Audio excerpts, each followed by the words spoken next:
Saratoga.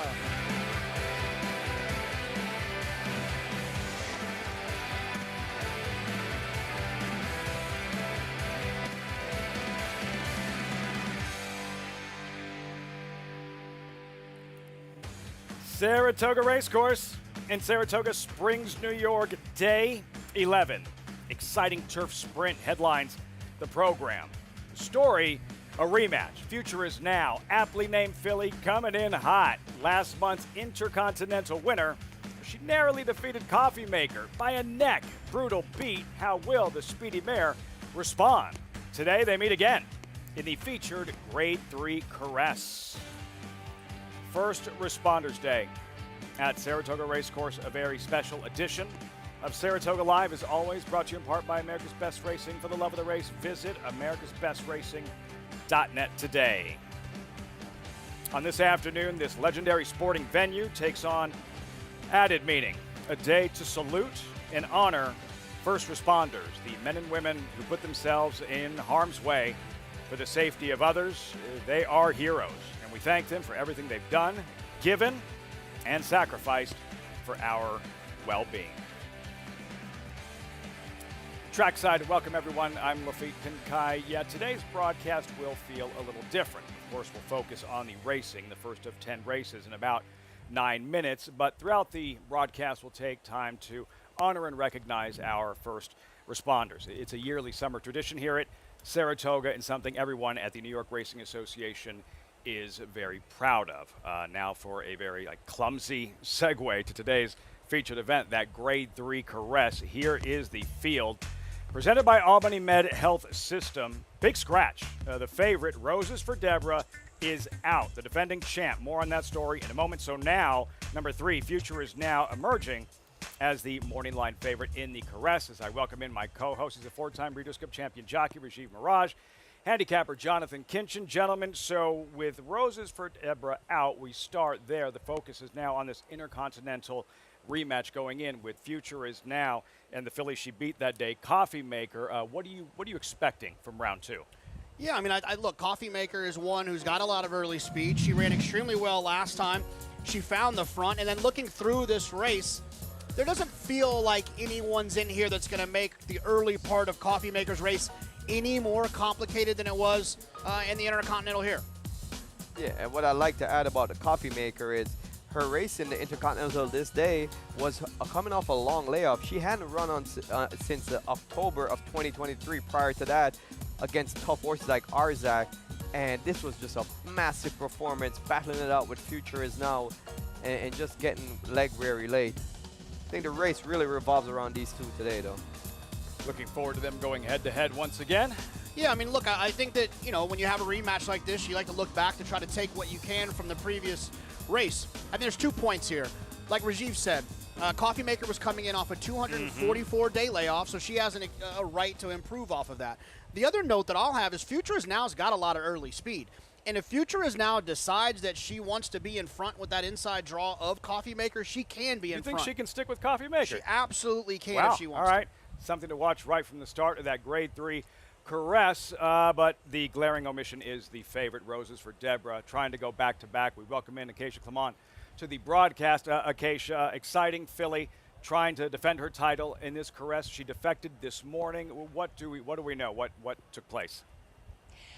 Just some bad timing, unfortunately, Lafitte. Here at Saratoga, we do enter 6 days out. So a couple of days ago, the day after entering, Roses for Deborah unfortunately did spike a temperature, and after just carefully monitoring her connections, just doing right by the filly and saying she's not going to run today. So we'll be keeping a close eye on her and look forward to seeing her back at the track soon. But also some news to share as far as today does go. Jockey Joel Rosario off his mounts. He did have 4 mounts today, a couple of late jockey changes and 2 still TBA, but after speaking to his agent Ron Anderson, unfortunately he is sick with a sore throat, so we hope to see Joel feeling better soon and back in the saddle soon as well. Everybody take their vitamins up here in Saratoga.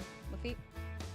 Acacia, thanks so much. Look forward to seeing Roses for Deborah before long. Joel Rosario on the sideline. That has to be difficult, Raj, especially here at Saratoga, watching other jockeys ride the horses you would have been riding that afternoon. Yeah, it's tough to do because at Saratoga every day Joel gets good opportunities, and you never know what you're losing because we talk about this all the time. It could be a maiden race, a first-time starter race, or a stake race. You never know what horses can be showing up any day at Saratoga, and someone else rides that horse and wins on that horse, you might never get to sit on it again. My favorite thing to do is ask riders about the one that got away, and it's days like this, right? It's like days where you missed, and Richie will tell you, I'm sure Rajiv will say, well, if I didn't get this one time I had this horse. You actually told me a story about that the other day where he got injured right before having Princess of Sylmar, a Kentucky Oaks winner. I think it was David Flores went to go ride Gato Malo in a 3-year-old race instead of Zenyatta. Probably not the best call. Today's race is brought to you by Claiborne Farm. First race, 2-year-old filly starts the early pick 5. Race 5 starts the pick 6. Main track fast and not as much rain overnight. Turf courses are firm. Temperature in the low 80s. Haven't signed up just yet? 30 days left at Saratoga. Sign up today, NYRABets.com. When you do so, you're going to use that promo code SPA250 and take advantage of that $250 deposit match after your first deposit. But any track, anytime, join now, NYRABets.com to earn your $250 deposit match. Let's get this party started. To the live racing field for the opener. What better way to start? 2-year-old fillies, many first-time starters, New York bred fillies, 5.5 furlong turf sprint. Current favorite number 4, Heavenly Light, at 8-5. Let's see as they hit the track like seconds ago. There's Musical Q, 9-1, the Mel Giddings trained debuting filly.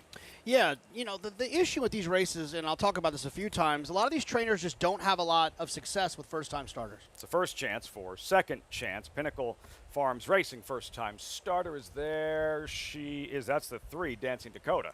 Yeah, Dancing Dakota for Carlos David, I do think is interesting, shipping up from Monmouth. Heavenly Light, 8-5, the choice. Yeah, her mom, Heavenly Score, I actually rode her. She was precautious, finishing second first time out, and was pretty good on the grass as well. On a summer day, Javier Castellano, 10-1.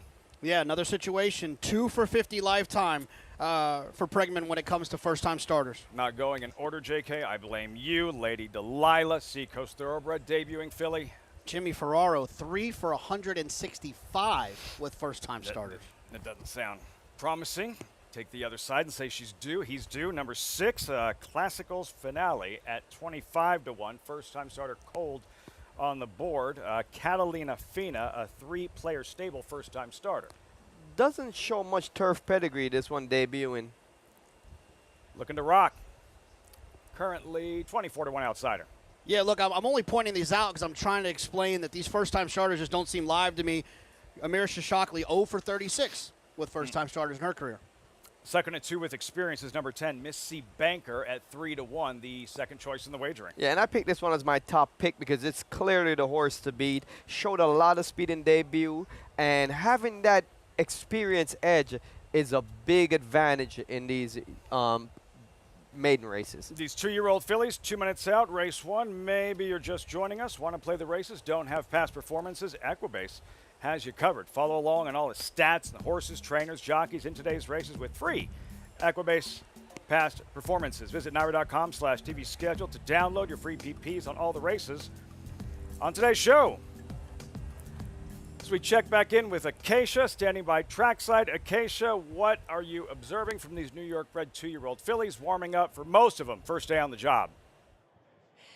And it shows for some of them. Lafitte doing this for the first time, getting to the races, and the horse that will break from the rail and where we'll begin is Isabel Mott, first-time starter in the number 2, Second Chance. She's been very green. Once they got the tack on her, she started kind of crow hopping and trying to rear up a little bit. After going away from the pony and warming up, she started kind of throwing her head around as well, and Junior Alvarado said, okay, girl, time to go back with the pony, and we'll try to keep you a little bit more settled. Now, she does look fit for the debut here, but I just really think that mentally she's going to need a little time to bring it all together. I also do not love to see that her last 3 workouts were from the gate. That speaks to me that she's had trouble in the mornings with showing her conditioner that she's mastered those skills of getting out of the gate, and she has to break from the rail today. The number 3, Dancing Dakota, first-time starter for Carlos David, does look like she should be able to handle the grass, and she's strong. She looks like a turf sprinter, very powerful in her hind end, which I like to see, and has had the opportunity to work over the turf across the street at the Oklahoma training track, and she looks like she should be quick as well. You kind of see those ears pricked, and again, well developed behind the saddle, all things that I like to see.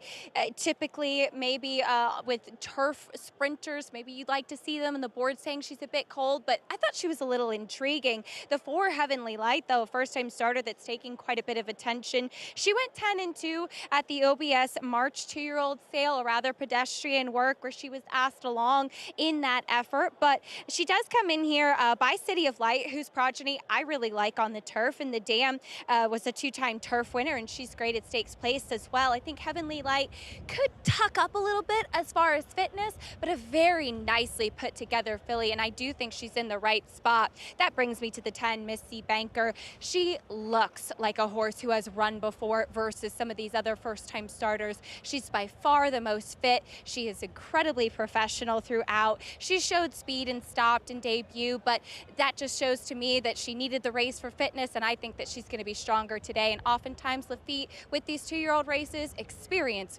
really counts for a lot. Amazing how much difference one start can make. Acacia, thanks so much. And for all of our handicappers, maybe that one start, the reason here to tip the scales in her favor. You're all with number 10, Miss C. Banker.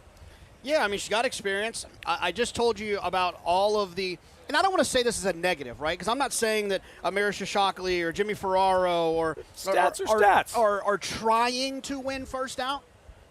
Maybe that's just not what they're trying to do, but the truth is it's just not something they have a lot of success with. And to be fair, Bill Mott, a Hall of Famer, he doesn't have great numbers first out either. So when I'm looking for an alternative to 10 Miss C. Banker, who ran well last time, who worked well with a horse that won next time out, She's Our Tiz for Michelle Giangulio, who Miss C. Banker worked with. This horse has tactical speed, drawn outside, all the things I like in turf sprints anyways, and it's a bunch of other horses who, in my opinion, are likely not well meant in terms of supposed to run well here today. And so many trainers, Raj, have different objectives when it comes to debuting young 2-year-old runners, where some wind them up, crank them up, they want to win first out. For others, it's more about a learning experience. A trainer intent has to be included in that particular equation. Yeah. Different trainers have different strategies, and there's some trainers that they don't use the first race as a career-defining moment for a horse. They use that as a starting point and something that they can build off of, and that, you know, statistics can guide you there more so. But when you're thinking about this race in particular, the number 2, when you combine what Acacia is saying about her green tendencies or immature tendencies and the fact that she's breaking on the inside post, there's no room for error in a sprint when you're on the inside, because you can get crowded and get shuffled back. You have to be much the best to be able to win. Look at that shot. You believe this is our office? Gorgeous afternoon, upstate New York, First Responders Day, first of 10 races. What better way to start than 2-year-old fillies? These of the New York variety, New York bred variety. What's going on with the 9, Raj, and looking to rock? Another with experience along with Miss C. Banker. The 2 gentlemen on the left and the right, they're gate handlers, and sometimes when you're warming a horse up prior to the race, getting them ready, the saddle got shifted a little bit. The jockey wasn't comfortable with the way the saddle was positioned, so to get off, have the gate and handlers assist in putting the saddle back in a more comfortable, favorable position. That's all that was. We fidget with our chairs for 25 minutes before every broadcast. Trying to coax her forward. She moves forward, looking to rock. Frank Mirmati with the call. He's ready to rock. First of 10, live from Saratoga. They're in the gate.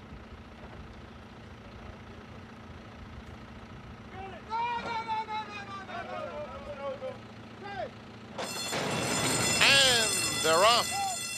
Miss C. Banker, very quick once again, opens up a length and a half on second chance. These 2 speed clear in the opening furlong. And so it is Miss C. Banker right over to the fence and leading it by 3. Second Chance in second. Musical Cue takes third, followed by Lookin' to Rock, who's fourth at this point. Another 3 lengths back to Honor Summer Day, racing fifth, and Lady Delilah follows her. 4 lengths clear of Heavenly Light, who's next. It's a strung out field. Dancing Dakota, Catalina Fina, and slow starting Classicals Finale at the back. 22 and 2 for Miss C. Banker, cruising to the top of the stretch, pursued by Second Chance, who's angled off the rail and trying to run her down, and here she comes with a furlong left to go. Second Chance within a length of Miss C. Banker. Miss C. Banker, Second Chance, center of the course on a summer day, and Lady Delilah, Second Chance, right up to Miss C. Banker, and on by late. Second Chance wins a half length. Miss C. Banker was second. It was quite a distance back to Heavenly Light in front of Lookin' to Rock. She was doing a lot of things wrong pre-race, but when it mattered, she brought it. And Second Chance with Junior Alvarado for Hall of Famer Bill Mott from the rail in the opener at 9-2. I mean, this just shows that she has a lot of baseline ability. Not that professional before the race. Still also not that polished. You can see her coming off the turn here. Has her head cocked a little bit. Junior trying to stay after her. And this is just a very impressive debut. If this was my horse, I'm thinking onwards and upwards from here. Wears down Miss C. Banker. You surprised, Jonathan, that Miss C. Banker didn't offer more resistance or create more separation at the top of the lane. Yeah, it seems like she might have some distance limitations. The problem is she's probably not going to find a race much shorter than 5.5. I guess that would be the problem. But, yeah, at this point, Bill Mott with first-time starters and turf sprints was 14%, 4 for 28 now. He's 5 for 29. Yeah, padding the stats to an extent. Youngest trainer ever inducted into the National Museum of Racing of Hall of Fame. Rajiv, what does that tell you when a trainer doesn't typically wind up first-time starters, doesn't win as often with debuting runners? When they do so, what does that tell you about that prospect, in this case, Second Chance? For me, it tells me the horse has great baseline ability, natural talent, and a very promising one. And just watching her run, too, you can see her running with her ears pinned, but she switched leads a bit, learning the ropes. When a horse is able to win while just learning the ropes, once they get polished up, you expect that they're going to improve. In franchise sports, like a football team still winning, JK, despite the fact they committed 4 turnovers. She made mistakes. As Acacia observed, she was kind of lost out there pre-race and not all that. Look, it's her first day on the job. She's not going to be all that professional. We expect that. And she had the rail. All of these elements combined, and perhaps she was still 9-2. She was well supported. And then to go out there and do that, the ability, once it all comes together mentally, this is a filly to keep an eye on. Yeah, it definitely has some upside when you can make those kinds of mistakes and overcome them. You know what I mean? It's like in basketball. You shoot 27%. In the first half, and you still are right there in contention. It makes you feel comfortable that if you can just do the basics right, how high the ceiling could be in the second half, or for Second Chance's situation, how good she could be next time out.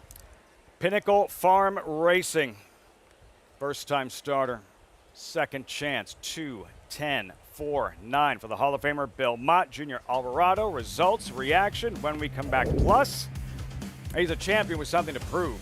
Fierceness, highly decorated, title to his credit. That was last year. So what now? What will the champ do in Saturday's Jim Dandy? Just getting started on Saratoga Live on Fox Sports 2.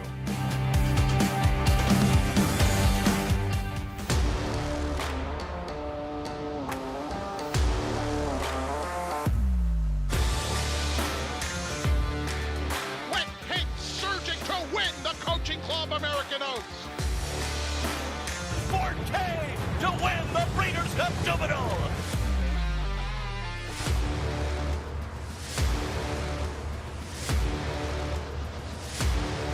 Eclipse champion Blame, standing at Claiborne Farm.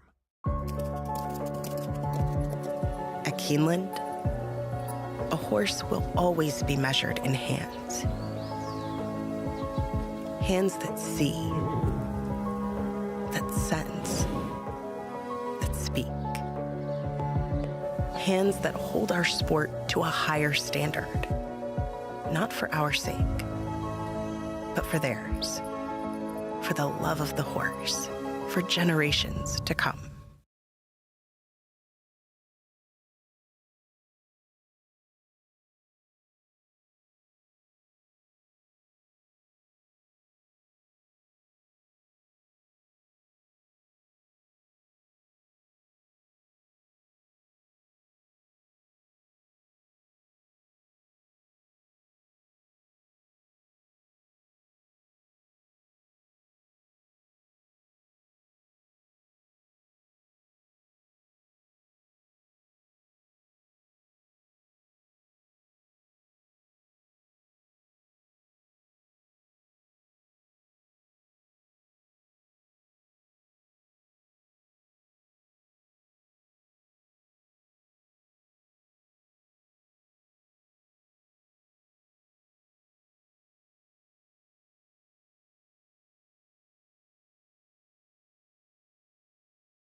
First Responders Day at Saratoga. Welcome back. Just getting started on Saratoga Live. As always, just like it says on the roof, brought to you in part by Naira Bets. Bet any track, anywhere, anytime. Visit nairabets.com or download the Naira Bets app to get started. Hopefully you had your account fired up. Hopefully you zeroed in on Second Chance, wearing down Missy Banker. Flashed that speed, but not as much of a response as you would think as Second Chance puts her away. Junior Alvarado, Bill Mott, Pinnacle Farm Racing, debuting homebred, the New York bred. Second Chance over Missy Banker, Heavenly Light, 2-10-4 in the opener from Saratoga to Acacia with winning Pilot, Junior Alvarado. Kicking off the day in a good way, Lafitte Jr. As far as Second Chance, she was there when called on, even though it seems like she's still figuring things out a bit. Yeah, it's like, Belmont style, horses never really cranked up all the way, for the first time, but, we knew she was quick, even though, we drew kind of the rail and, you're standing there for a while with a quick horse sometimes, they tend, normally they will miss the break just standing there for so long, but, she was very professional, she set off the base and, when I asked her for a run, she was there for me. She was very sharp in the warm-up too, but you said it in the running of the race, so maybe swapping these a little bit, but overall very professional throughout the running, and has to be encouraging when you see them kind of turn it on for their debut like that. Yeah, absolutely. We were, I was very happy, very pleased the way she ran. Even though, like you say, she switched a couple times, but I just think, that every time I would check my reins or try to hit her with the whip, she wanted to try so hard that she then start switching late back and forth. Just think, well, she will get better at that, with more running. But, I was pretty happy today with her effort. And talking about one that seems to be figuring things out, coming up on Saturday in the Jim Dandy, you'll be aboard Batten Down, who we saw you win the Ohio Derby with last time out, a horse that seems like he's really putting it all together. Yeah, he's a horse, we knew he had the talent, he's kind of like, style running is kind of a little bit like Tacitus, he always was running good, but, he needed time to kind of figure things out, and I think he's putting it all together right now. He's a horse, he likes to be on the lead, he likes go fast and keep going all the way, so we're probably going to try that. He's a lot of fun to watch, and you're such a big part of the Mott team as well, obviously riding a lot of horses for Bill, but the fact that you get on a lot of them in the mornings too, how much more confidence does that give you as a rider coming into these big races in the afternoons? It gives you a little edge, you understand more the horses, I think you know what they want, what they kind of like in the morning, and you can kind of like help them out in the afternoon, knowing when something is not 100% what they like, you can real quick pick on that and and figure it out after that. Well, congratulations on a nice 2-year-old win here. We look forward to this weekend. Thank you, Cassia. Junior Alvarado with Second Chance. Doesn't need a second chance to break her maiden, Lafitte. Victorious on debut, Alvarado Mott, they lit it up last year. Cody's Wish Champion Older Horse and Horse of the Year. Rajiv, I wanted to ask you about second chance. Just watching a jockey finishing on a 2-year-old in a first time in a debut. Like, with some of the older horses, jockeys can do it, like really getting into them, really encouraging them when it matters most. What's the biggest difference when it comes to trying to coax and finishing on a young, developing prospect in their first career start? Yeah, with a young horse, they have tendencies to potentially drift in and out because of their immaturity. So it's essential that you have a good hold of the horse, have it balanced under you, because at any point they can spook away from being the riding crop or coming up next to another horse, whereas a more professional horse that has a lot of starts under their belt, they're way more straightforward and more streamlined. Give Batten Down a look Saturdays, Jim Dandy? Yes, no? No, I know that I look. think it's a between two horses. I think that Fierceness and Sierra Leone have shown entirely too much throughout their careers for them to not be as good as we think one of them should be. Whether it's Sierra Leone, who finally decides to run straight with pace to close into, or Fierceness shows up and actually runs like Fierceness ran in the Breeders' Cup Juvenile or that Florida Derby. I think one of those two things happens, which makes it hard for the others, in my opinion. We'll get to it all very shortly. The Jim Dandy, presented by Mohegan Sun. Those were 3-year-olds. We just saw 2-year-olds, and we turn the page for race number 2. Start of the early pick 4. Just a $10,000 claiming sprint, all for sale. Condiment Girl, the 9-5 favorite, 19 minutes out. JK, time to inflate the bankroll, yes, as we get closer to the weekend? Yeah, this is going to get me in trouble at home with my wife. She picked this horse that I'm trying to play against in a survivor pool that we're doing, but I'm against Condiment Girl in here, and so the way that I want to play this is I'm going to use the 1 and the 2, who I think are very likely winners of this race, 6-1 and 9-2. I'm going to play doubles, a $100 double, into the 7, Idea Generation. I think if most will remember, Idea Generation a few years back was this highly regarded Chad Brown type that never really panned out. But I think the longer distances, she's kind of found herself a little bit, and what she's done on the racetrack already is significantly faster than anyone else in here. I think she's set for a pretty big performance in here. So I'm going to play doubles, trying to beat the favorite in this race. This isn't a beat the favorite segment. Into the 7, Idea Generation, try to pick up a little extra value in that double pool. Whatever kind of segment it is, you're going to need me to drive you home, aren't you? We'll see. We'll see. At least we'll find out who's the better handicapper in the household after the second race. I know the answer to that question as we step aside here on Saratoga Live. When we come back, this is what he does at Saratoga. Win often, and win big races. Trainer Chad Brown. But this colt remains a challenge. Sierra Leone, the Star Cross favorite in Saturday's Jim Dandy.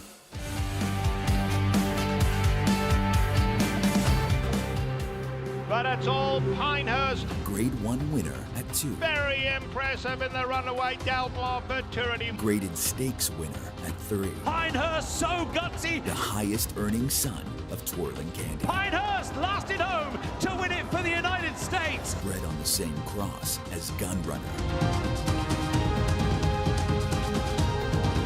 Pinehurst, standing at Womack. Horse racing? Check. Weekly promotions? Got 'em. Huge payouts? You bet. With Naira Bets. Download the app today and bet on any track, anywhere, anytime with live HD horse races, betting tips and tutorials, expert picks, and more. You bet with Naira Bets. Join now for a new member bonus at NairaBets.com. They're off in the Belmont Stakes at Saratoga. Here's Dornick, headstrong in the early going. Mindframe is 4 deep, but up and on the pace, and Antiquarian is in the field. Turns for home. Mindframe on the outside is coming after Dornick. Dornick in an absolute thriller. Dornick and Mindframe. It will be Dornick and Luis Saez to win the Belmont Stakes at Saratoga. New York breds. Race them. Respect them. Bet them. Respect them. Breed them. Respect them. Buy them. Respect them. Train them for a second career. Respect them. Join us in respecting thoroughbreds at every stage of life. Learn more at nybreds.com.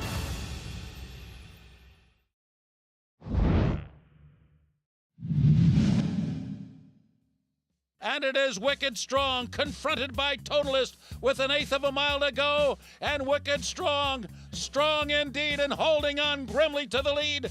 Totalist is still second with a 16th to go. Kid Cruz is third, and they're coming down to the finish. And the blinkered Wicked Strong, straight as a string through the stretch today. Straight as a string with Rajiv Mirage, Wicked Strong, and the 2011 Jim Dandy. Raj, what do you remember most? This was such an exciting moment for us. This is the day for me that Wicked Strong really put it all together. And riding that horse, for those of you who knew him or who haven't, he was so easily distracted in his races. That was his Achilles heel. He would get distracted and lose focus sometimes and costed him the wins. And that day in the Jim Dandy was the first time we put blinkers on him. And the blinker got him to focus better.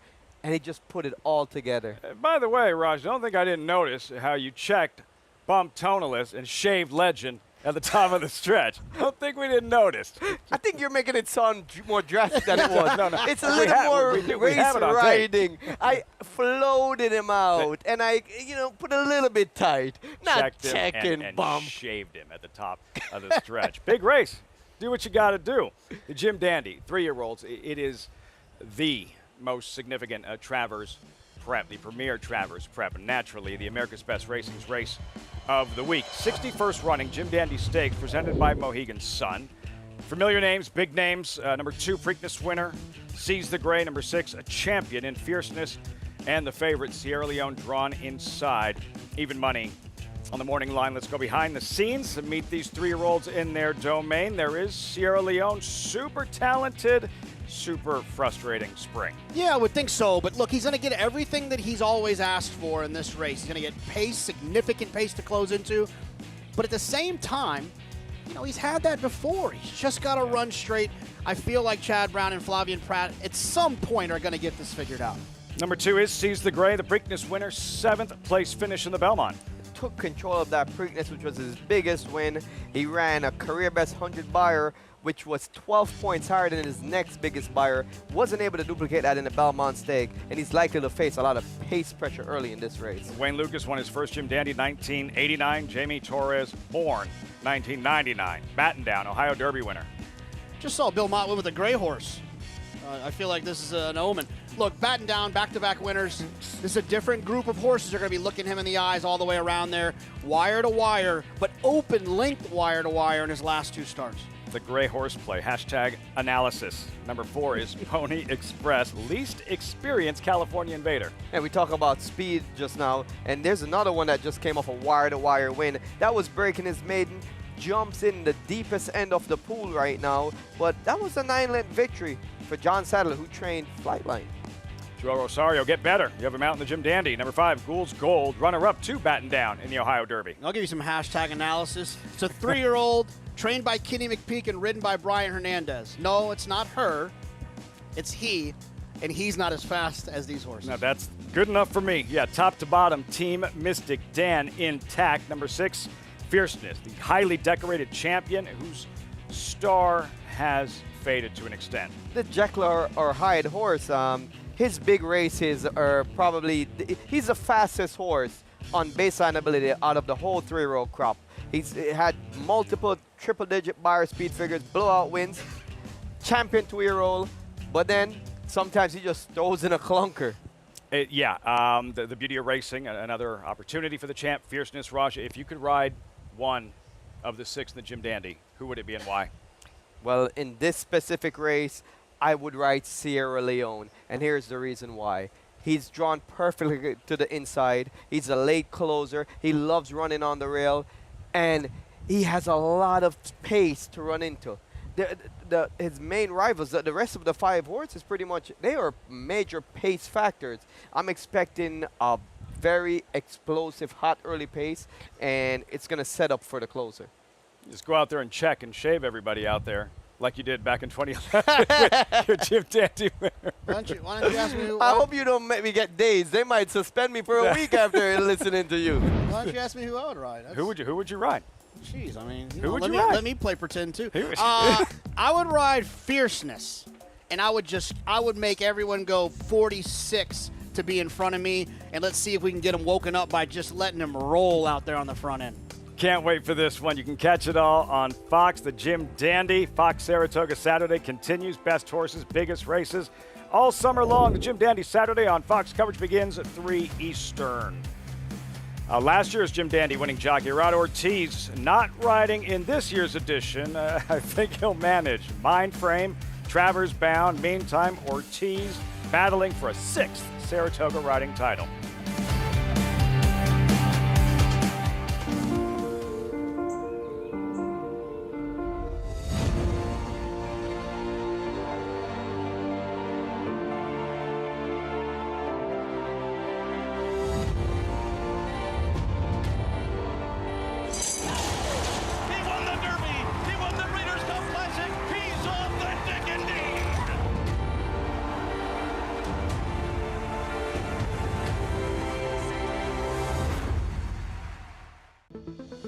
Serving others is our foundation.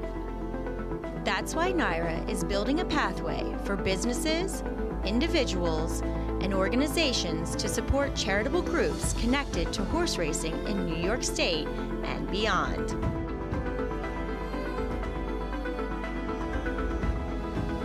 The NYRA Foundation, supporting our community.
So glad you could join us on this Thursday afternoon. You're watching Saratoga Live on Fox Sports 2, First Responders Day at the spa. As you can see, riders up.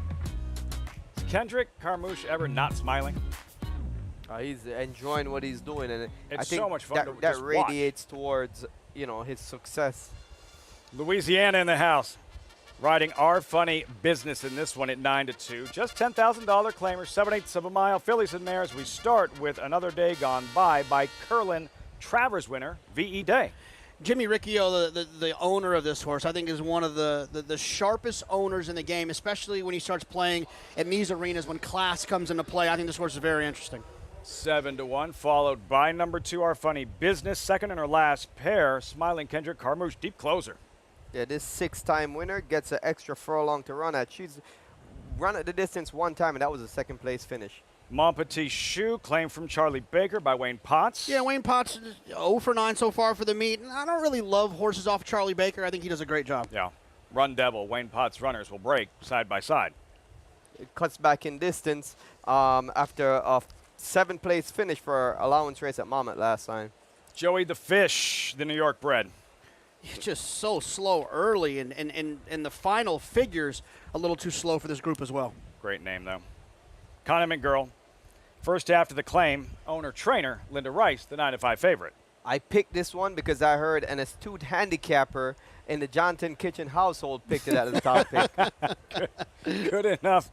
Good enough for us here on set. Mucho Mama Mia and Arad Ortiz. She's won 2 of her last 3. Yeah, I think that 5-1 is a little bit of the IRAD effect. This horse doesn't break particularly well, doesn't finish the races particularly well either.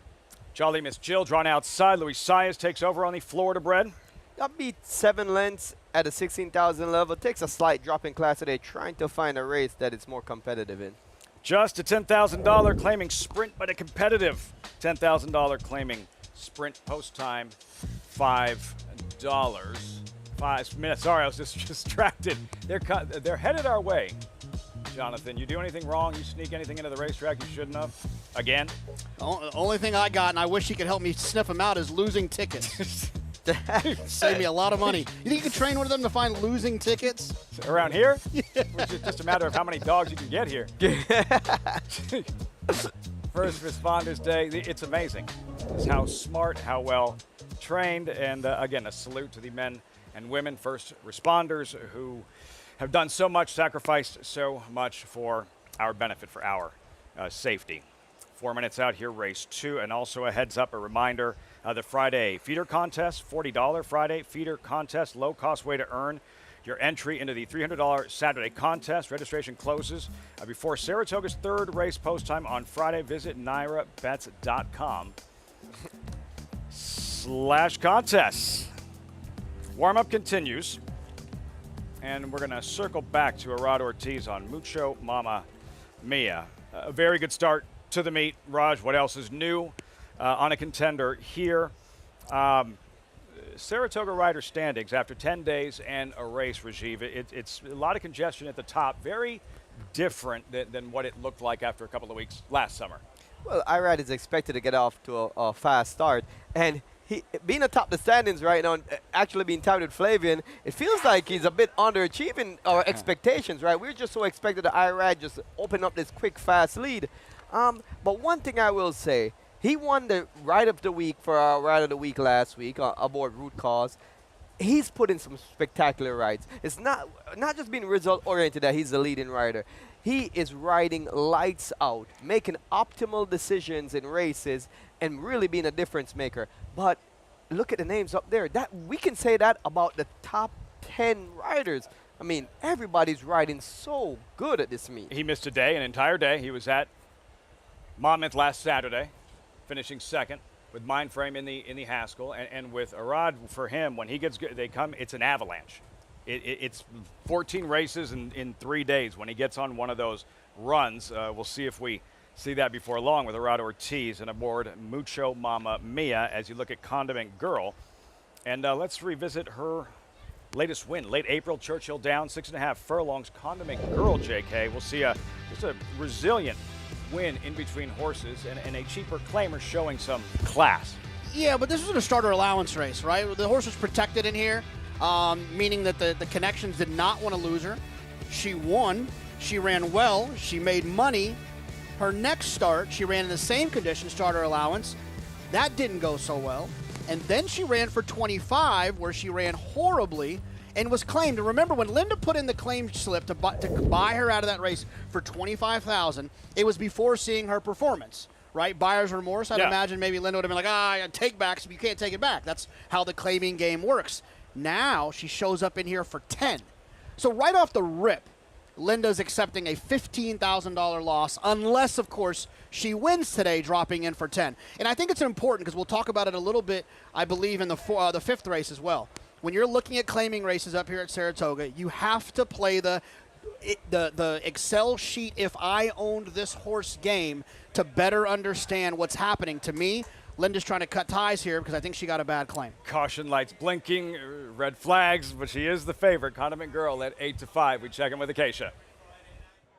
I would agree with what JK said, but that being said as well, we have seen Linda Rice claim horses and be aggressive dropping them, putting them in spots where she just thinks that they can win.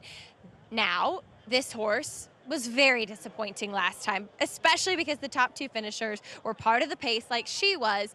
They stayed on to run 1-2, whereas Condiment Girl was protected and eased that day. She does come back here, first off the claim for Linda.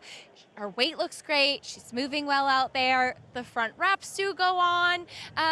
It's a little bit of a tricky read for me, but one thing I know is at a shorter price, she's not necessarily one that I'd want to take a gamble on in this spot to see if she can turn things around. I know she has that 81 buyer speed figure in that race at Oaklawn, but she's never run anything close to that throughout the remainder of her career, and a race that kind of sticks out like a sore thumb. So looking at a couple of alternatives, the number one, Another Day Gone By, was 3-1 on the morning line and a generous price right now. I think that she will really appreciate less ground. She is smaller. There's just not much of her. Does not look like a horse that wants to go a distance. I know that she won going a mile and a 16th, 2 starts back at Monmouth on a wet track, but also looks like a horse that would appreciate a wet track, just kind of a lighter frame type, and it does have some tactical speed as well. Then number 2, Our Funny Business. Kendrick Harmouche rode this horse at Parks last time out, and I talked to Kendrick about traveling on some off days over to Parks to ride races, and the fact that he gets back aboard this one, having ridden her at Parks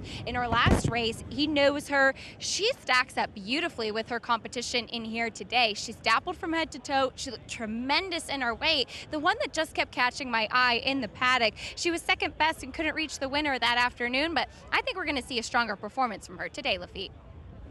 Deep closer, Rajiv, on paper, enough speed, enough pace to set the table for Our Funny Business? I think there is enough pace in the race, and one of the pace factors that's one of the reasons why I picked Condiment Girl. I think she has a good amount of pace, and she's 2 for 3 at the distance. Run 3 times at 7 furlongs. She's won twice. That's where I'm going. He's not scared off. He's not scared off. 8-5. Condiment Girl, post-time race 2, live from Saratoga on Fox Sports 2. Here's Frank Mirmati. And they're off. Jolly Miss Jill and Condiment Girl are the first 2 out of the gate. They're joined at the rail by Mon Petit Chou, and Mon Petit Chou up to take the lead. Another Day Gone By, racing on the inside of Run Devil, who's in between horses, and outside of them, Mucho Mamma Mia, 6 lengths off the lead. It's a gap of 5 to Our Funny Business, and Joey the Fish is far behind. Mon Petit Chou speeds through that opening quarter in 22 and 4 and steps out to lead by 4 lengths. Condiment Girl in second. Another Day Gone By, moving up along the inside with Jolly Miss Jill in 4th. Another 4 to Run Devil. Mucho Mamma Mia is next, joined by Our Funny Business, who starts to make some headway. It's a distance to Joey the Fish. 45 and 3, Mon Petit Chou. 5-length lead. Another Day Gone By takes up the chase on the inside with a 1/4 mile to go. Mon Petit Chou still with a big lead, turning for home. Condiment Girl, Another Day Gone By, closing in together. 4 lengths back to Jolly Miss Jill in 4th. A final furlong for Mon Petit Chou with a 2-length lead. Another Day Gone By now takes aim.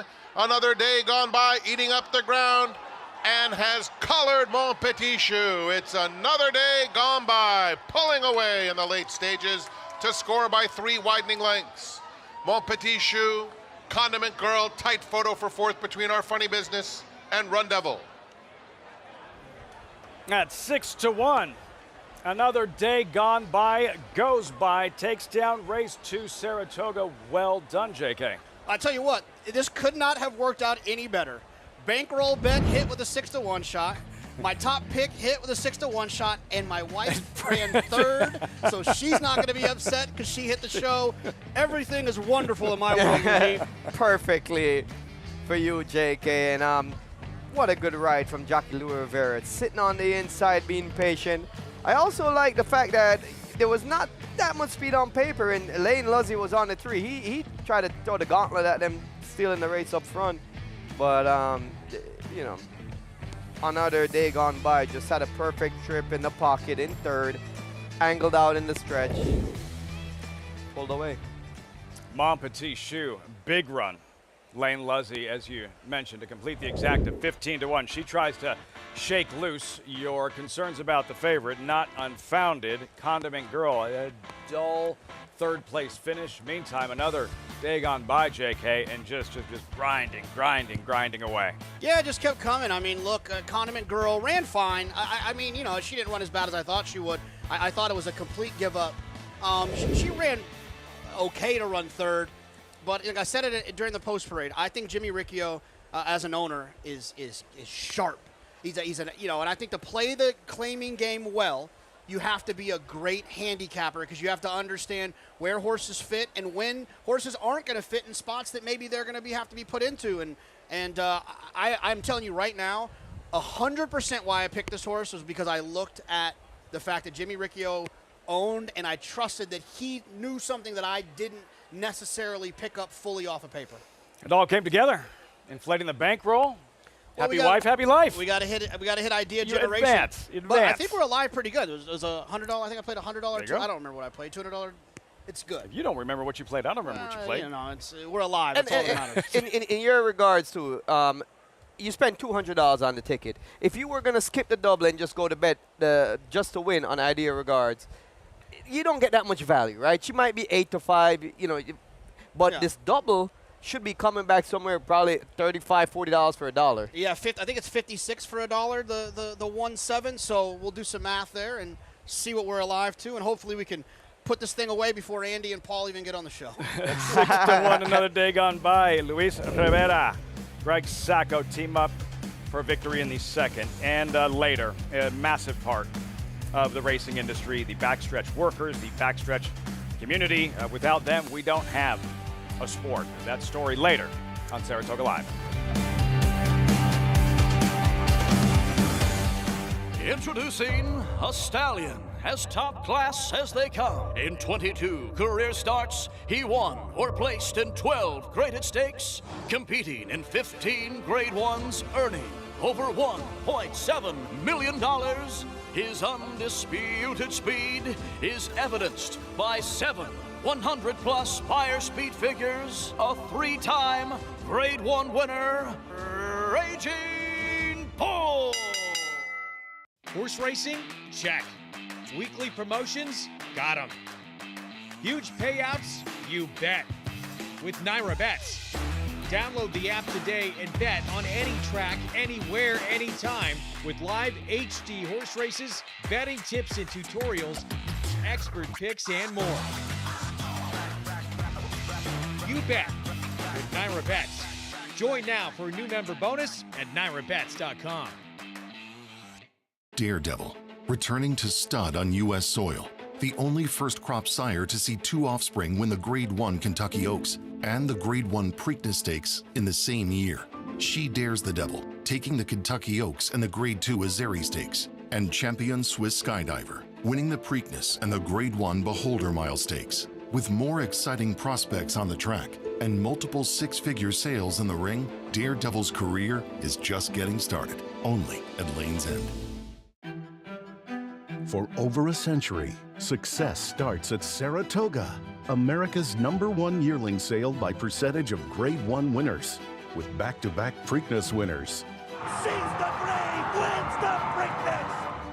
And Grade 1 winners Sierra Leone, Kingsbarns, and Prince of Monaco. The 103rd Saratoga sale, August 5th and 6th in Saratoga Springs, New York. Where will you be? We're back on Saratoga Live in race number 2. Another day gone by. Gets to the winner's circle with Jackie Louis Rivera Jr., who's joining me here today. And picking up another win in the Saratoga meet. How's it feel? Nice trip today. It feels great. You know, first of all, I got to thank the trainer and the owner, Jimmy Riccio, who gave me the opportunity, and they always supported me, Greg Sacco and Riccio. And the race went perfect, you know, I expected. The other horse, those 3 horses went to the lead, and the other one just keep going by itself. I know he was going pretty fast, and you know they let the rail open. I went through the rail, and everything went perfect. Being able to get a spot like that coming up the inside along the rail, as you said, and then you had to kind of tip out late, but that's kind of the ideal trip of being able to save ground until the last moment, right? Exactly, yeah, that was the ideal trip. You know, I saved ground the whole turn since this is a long turn, you know. I saved ground the whole turn, and then whenever we had to stretch, you can run whatever you want. So I tipped him outside, and the horse was ready to run. He was just waiting the right moment to give him the opportunity to run. And a nice performance today. It's something we've talked about before. Your family, your dad in particular, what a big mentor he's been with you. Riding up here in Saratoga and now picking up a couple of wins as well. How's your dad feeling about the whole thing? He's proud of me. That's the best thing I can do for him. Make him proud of what he made. I'm sure he is. Here's to many more. Congrats. Thank you. Thank you. Lafitte? Keisha, thanks so much. Another day gone by. Opening up, winning owner Jimmy Riccio, and able to dust this field late. And Jonathan, this is about to get exciting for you in 24 minutes. Yeah, I mean, look, I'm alive to the favorite, the horse that I liked the most on the card today, Idea Generation. It's paying $56 for $1, and I had a $200 double into her. So, if my math is correct, I didn't read the graphic because I was talking to the camera. $11,200 alive to the 7, and the mythical bankroll that we're playing with Paul and Andy and I. So that don't get worried. I bet a little bit myself as well. Idea Generation, kind of a cool start to the afternoon. A little bit of everything. We had 2-year-old fillies to start the day, sprinting on grass. Just a $10,000 claiming event we saw, and now a completely different brand of racing. Kind of a mini marathon, Raj. Just mile and 3/8. 3 turns on grass, fillies and mares coming up here. And what was it for you that you felt worked best in these types of races? What kind of adjustments would you have to make? Well, that's based on the horse's running style as well. That has to be a major factor. But holistically speaking, you just want to get into a good rhythm.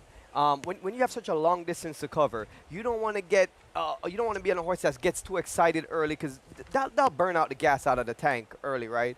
But sometimes on the other side of it, you find that the pace is so slow that if you're too far behind, there ends up becoming a quick sprint for home, and you can't really overcome it coming from too far out. So positioning is very important. Saving ground is also very important, and saving something in the tank for the finish.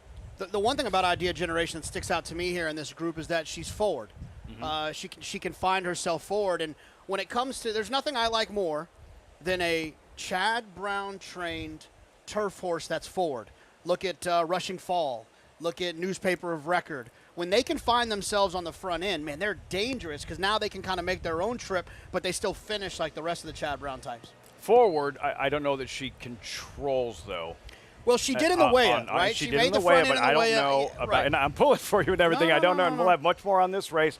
Her comeback, Idea Generation, who is 5-2 unraced since last fall. Lots of live racing still coming your way, and for trainer Steve Asmussen, nearly 3 years since he became North America's all-time leading trainer right here at Saratoga, still going very, very strong and ready to unleash Skelly in Saturday's Grade 1 Alfred G. Vanderbilt.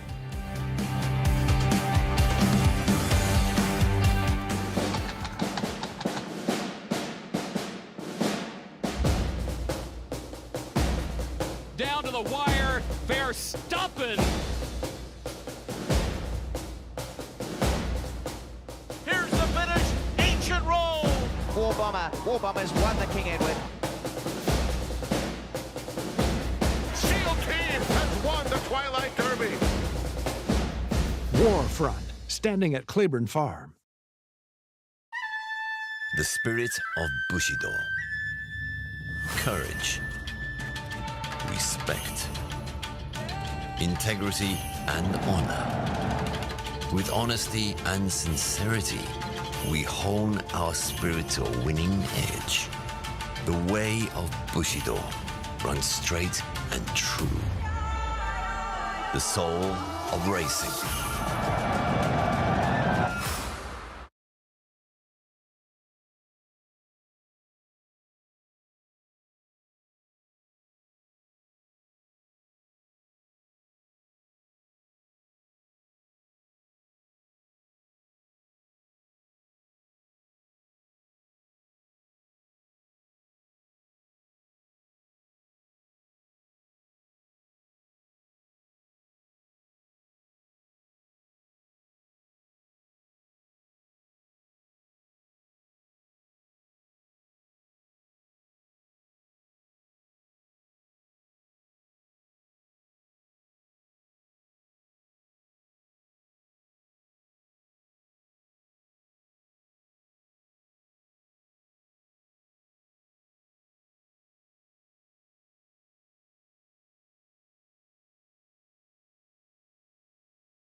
Welcome back.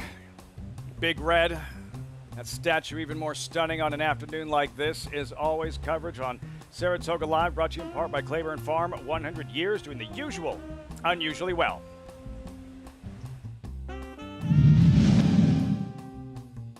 And it's Warfront. The half was 45 flat. Warfront coming to the final furlong with a 3-length lead. Judas Wild Rush and Mass Media moving on the outside. But Warfront now drifting out, now moving in, but still clear. Clear by 3, followed by Judas Wild Rush and Mass Media. It will be Warfront and Jose Santos.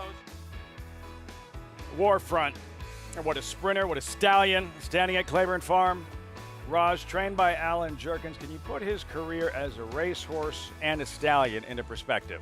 Well, as a racehorse, he'd be like an NFL player that made it deep in the playoffs many times, but couldn't quite win the Super Bowl. But as a stallion, he's won multiple, Super Bowls because he's just taken his success as a racehorse and making it even more elevated as a stallion. Claiborne's powerhouse stallion Warfront, the 2006 Grade 1 Alfred G. Vanderbilt winner. As we go by the numbers, Grade 1 Alfred G. Vanderbilt, not that old. First running 1985, named for a thoroughbred owner, Alfred G. Vanderbilt. Photo not taken, 1985. Who was fastest? A little rocket ship, Imperial Hint, whistling 3/4 in 107.92. Biggest blowout, L Deal, running away and hiding, 8-length romp. 2017. Most wins, only 2 have won it twice. Cognizant in the 80s and Imperial Hint. Most Vanderbilt wins by an owner. The number is 2. 5 owners, including Shadwell, have won it twice. Leading trainer, no surprise, Steve Asmussen. 4 Vanderbilt wins, working on a 5th with Skelly. Vanderbilt's leading jockey, 2 riders, 4 wins apiece. Pat Day, Javier Castellano from the Vanderbilt to the Breeders' Cup Sprint. The number is 3, included Speightstown 2004. And Vanderbilt winners crowned champion. The Elite, only 3, most recent, Elite Power just last year. The Vanderbilt by the numbers. So what will we see in this year's edition? Field for Saturday's Vanderbilt. Top class sprinters, $350,000 purse. Number 6, Skelly, 6-5, morning line favorite, JK, but he's not invincible, as we learned in the Aristides last month at Churchill Downs. Yeah, look, Skelly has a weapon, and he uses it often. It's his speed. And he also has a weapon, which is Steve Asmussen in his corner, who Steve being one of the most prolific trainers when it comes to sprinters. The list is insane if you start running through it. The thing is that Skelly has been beating up on some horses that I'm not sure equal the quality that he's going to face in here today. So even though I think Skelly could probably clear and probably make the front and get comfortable, at somewhere around the turn, Rajiv, maybe the 3/8 pole, a better animal than that's looked Skelly in the eye is going to look Skelly in the eye, which could set it up for someone else from off the pace. He's been very impactful in his races, but like you said, they're a notch below Grade 1 competition. This is a Grade 1, the highest level that we have in horse racing. And one of the things is, from a pace dynamic standpoint, Baby Yoda, they started letting this horse bounce along early, not taking away his early speed, and he's been very effective doing that. I don't see Skelly able to have such an easy, moderate pace. He's going to have to run fast early. If he breaks 3 consecutive starts, 3 straight, he has broke poorly, has Skelly. Yeah, at least he's drawn towards the outside, and you have a Hall of Famer in Steve Asmussen, the winningest trainer in North American history. If anyone's going to figure it out, I feel like it's going to be him. And but like I said, he's going to have to look this horse in the eye, who's gotten really, really good, really, really fast. Subrogate, JK, and yeah, he's just getting better, getting faster, and the type sprinter on the ascend, ready to take on the likes of Skelly and company. Yeah, and look, it's like I said, Skelly has faced some nice horses, but he hasn't faced a horse who's going as well as Subrogate is, right? And Subrogate was impressive last time at Belmont. He was also impressive here at Saratoga during the Belmont Stakes Festival. A horse that showed so much ability as a 3-year-old. He was sidelined for quite a bit, and this year made his debut in April. He's undefeated this year, 3 for 3. However, those 3 races are with Lasix. He doesn't have the luxury of running with the LASIK medication in this Grade 1. And we saw what kind of an impact that took place yesterday with the favorite, and now the name's going to fly right out of my head. Little help, anyone. It was the really fast filly and Money's Gold, who still hadn't won a graded stakes race, and how different she is with and without Lasix. Yeah, absolutely. And you know, look, it's hard to guess at that game. I think you want to be careful guessing at that game, especially because like Subragate's gotten a lot faster lately. So I don't want to go crazy unless it's like on paper I can see the pattern. But look, they also are going to have to deal with Baby Yoda, who likes Saratoga more than that guy right over there with his cooler.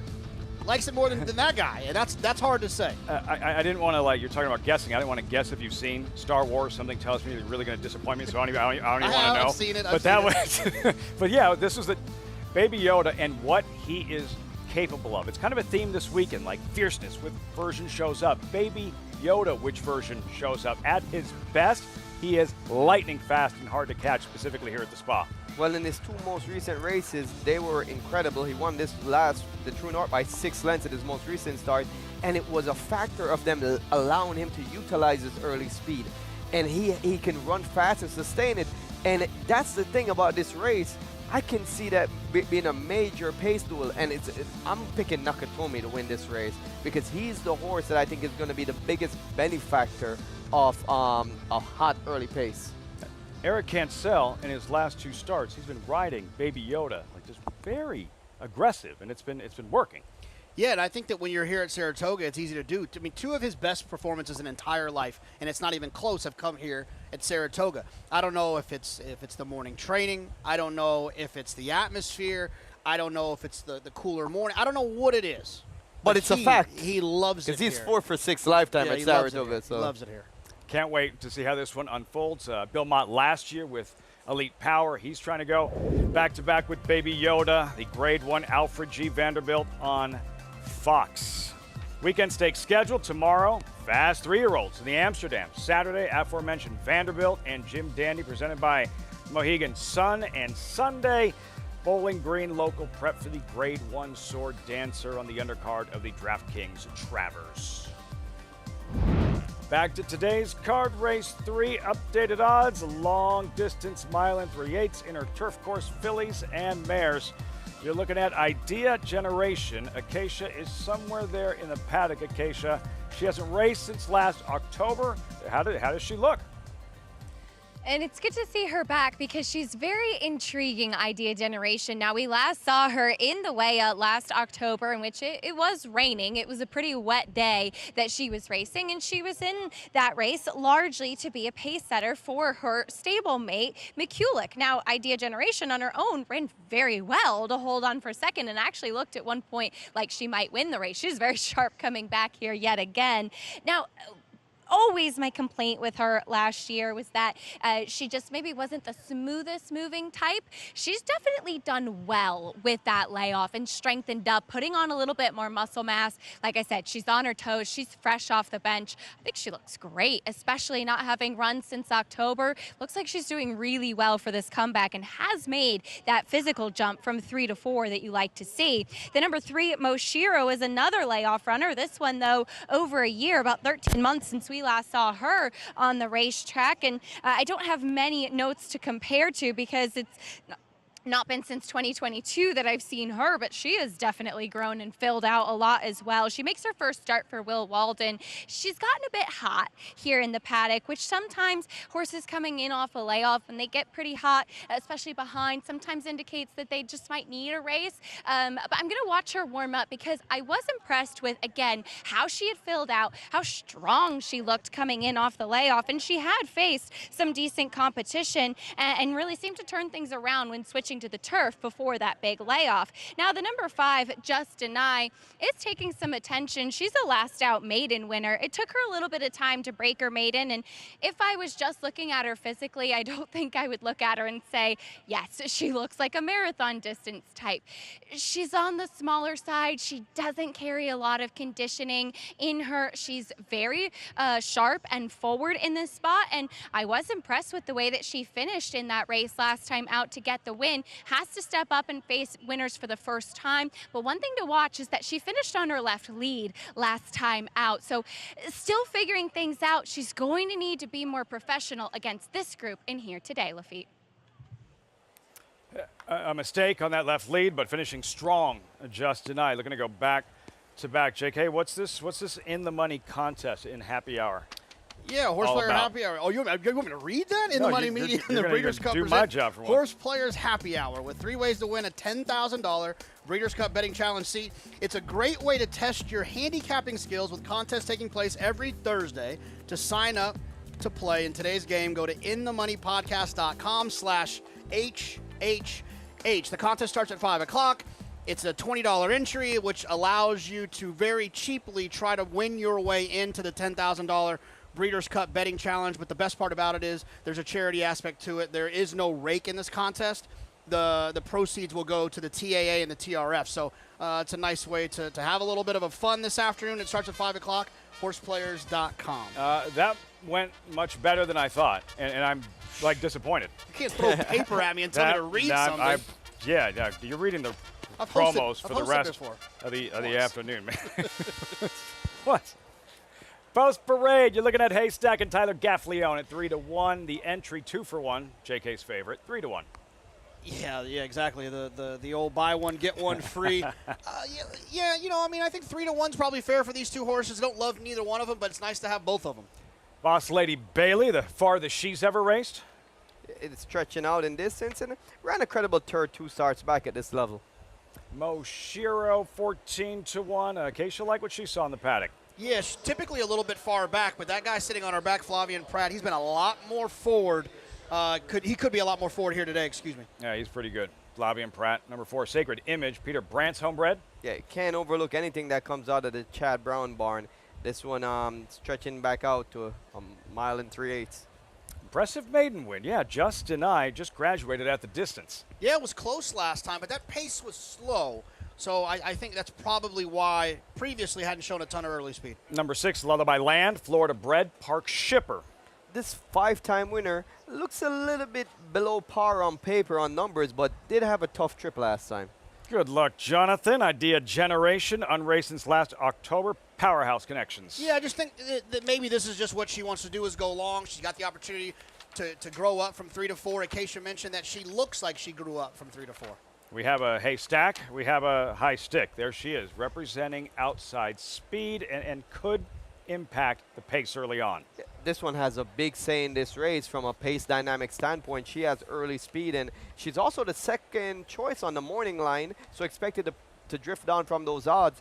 I think, Lescano that's riding her, he's going to have to keep Irad Ortiz honest on Idea Generation in this race. 3 turns on the inner turf course, mile and 3/8 fillies and mares. You are looking at Idea Generation, trained by Chad Brown. Situated where he typically is, Jonathan, right atop the Saratoga trainer standings. Yeah, absolutely. I mean, look, the weather helps Chad. The weather makes Chad a giant favorite if the weather's cooperating. Mm-hmm. Even when the weather's not great, like it wasn't great last year, he's still tied. But when the weather's good and the races are staying on the grass, I just don't really see a stable that at this point that can compete with him to win the title. Completely changes the dynamics of that chase for an Alan Jerkins training title. Irad Ortiz winding up Idea Generation. Her latest last fall Aqueduct, Grade 3 Wea. Raj, with the rain falling, Idea Generation trying to steal at 10-1. And as Acacia mentioned, she was kind of the rabbit going in. This was a small field, right? Only 4 runners, and 2 of them were from Chad Brown barn, and they dominated up front. Now it was a quality field, but she was able to control this race, and I think that, not that she doesn't have good ability, but it butters her up a little bit, being that she's second in a graded stake. Yeah, she's second, but she was second controlling a 4-horse field. I think she has the ability to win this race, but I think she's going to get bet heavily based on that form. And Raj, she's fresh. She is fresh. She's fresh.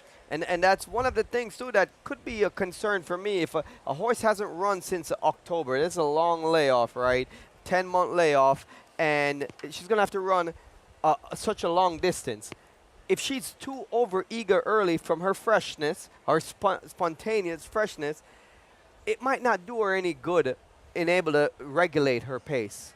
In Chad Brown and Arad Ortiz, the handicappers trust. 8-5, Idea Generation, 4 minutes out. Acacia, we're looking at in time and a high-riding jockey in the saddle in Dylan Davis. He's been riding terrific the last couple of days, Lafitte, and getting a lot of well-deserved press for it, too. Dylan Davis going to be aboard in time, who I think he handles quite well. She's a little bit of a quirky filly, but as I had mentioned last time that she ran, the best thing to do with her is to give her head, and she was right off the hip of the pace setter last time out. She really resented kind of being taken a hold of 2 starts back, and last time, the other horse that was with her setting the pace faded, and she hung in there for third behind her stablemate Eternal Silence, who just seemed to outclass the field that day. She's one that gets better with distance. You look at her form over in France, and she's one going 1.25 miles in France and has plenty of foundation over in Europe, and I think that this distance should be no problem for her.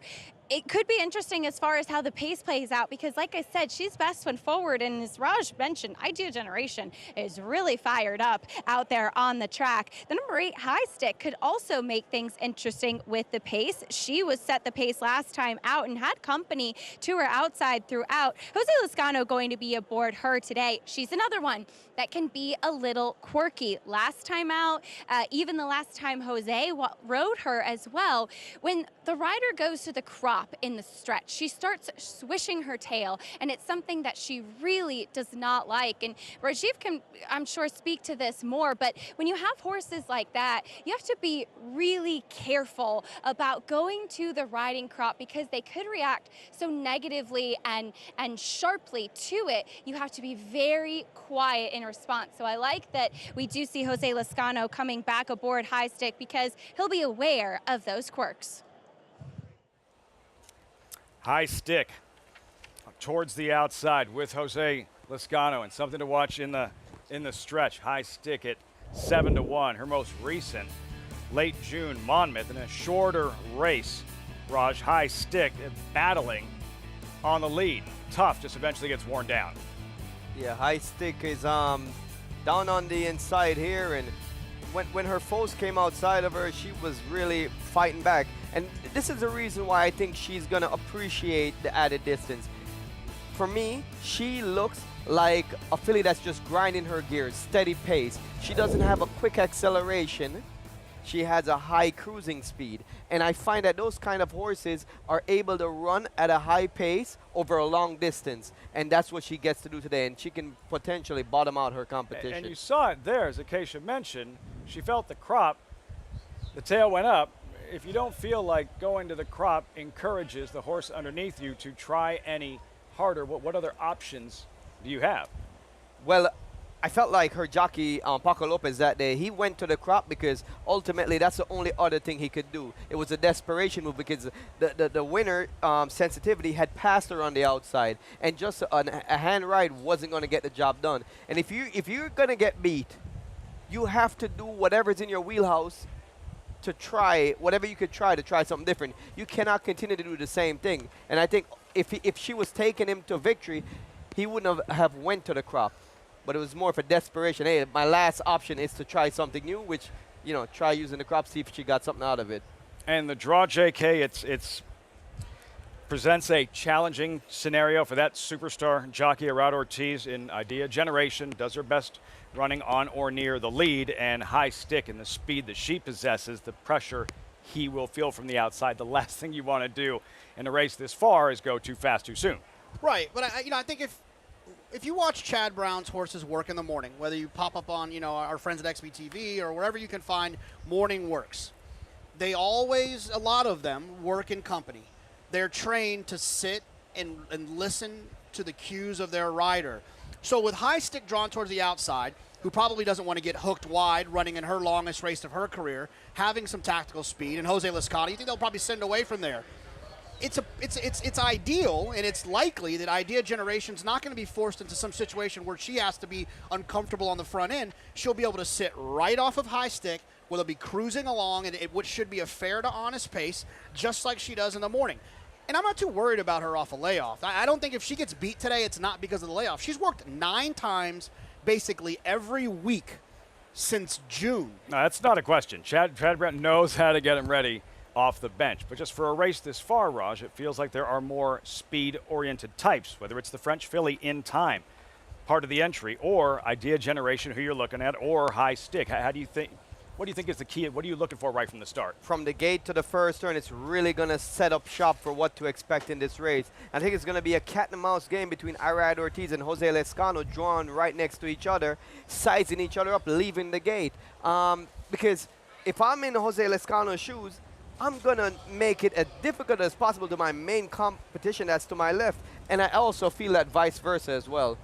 If I was in Irad's shoes, I'd probably be thinking about floating Lescano a little bit wide going into that turn. Good luck, JK. Idea Generation 7-5. It's post time. Here's Frank Miramati. And they're off. Moshiro's out quickly. High Stick on the far outside now sprints up and clears the field. High Stick opens up a 3-length lead. Moshiro is racing in second. They are followed by Boss Lady Bailey on the inside of In Time. And behind that group, Haystack is wrangled back and a bit difficult to handle in the early going. Sacred Image is next. And then it's another couple of lengths back to Just an Eye toward the back of the field. The 2 trailers, Idea Generation and Lullaby Land. 24 flat for the opening quarter mile. Moshiro coming back for more on the outside of High Stick. Those 2 on even terms with a lap to go. In Time, Boss Lady Bailey are just behind them, 3rd and 4th, followed by Sacred Image, 5th. Racing on the outside of Haystack, who's down on the inside still. An absolute handful is Haystack. And just behind her, Just an Eye is forced to steady a bit while right on the hedge. Outside of her is a comfortable Idea Generation and 2 more lengths to Lullaby Land. 48 and 3, Moshiro with a 3-length advantage. High Stick coming back for more in second. Boss Lady Bailey has been 3rd most of the way. And just outside of her comes In Time racing in 4th. At the rail, Haystack 5th, 6 lengths off the leader. Sacred Image is next. Another length back. And the inside, Just an Eye. Idea Generation is now in traffic between rivals looking for a spot. And Lullaby Land is outside of her. 14 and 3 for 6 furlongs. Moshiro, High Stick to the inside second. They're followed by Boss Lady Bailey. In Time races 4th still. On the inside, there's a little bit of a seam for Haystack, who's trying to come through now. Haystack within 4 lengths of the pace, coming through in between horses. From the back, Idea Generation is starting to pick up momentum. She'll get a clear shot if good enough on the far outside as the field straightens up for home. Boss Lady Bailey is the new leader, has it a length and a half. Just an Eye making headway, and now here's Haystack loaded throughout, coming through. Can she pull it off on the outside? In Time at the rail, it is Haystack. Boss Lady Bailey has something though, and Boss Lady Bailey turns away the entry under Ricardo Santana Jr. It's a photo between In Time and Haystack. Behind them, Just an Eye and Idea Generation. Big upset in this 3rd race at Saratoga. Boss Lady Bailey and Ricardo Santana, 23-1. Wow. What a beautiful trip for this one. Just sitting safe in ground, which is such an important factor in a race like this.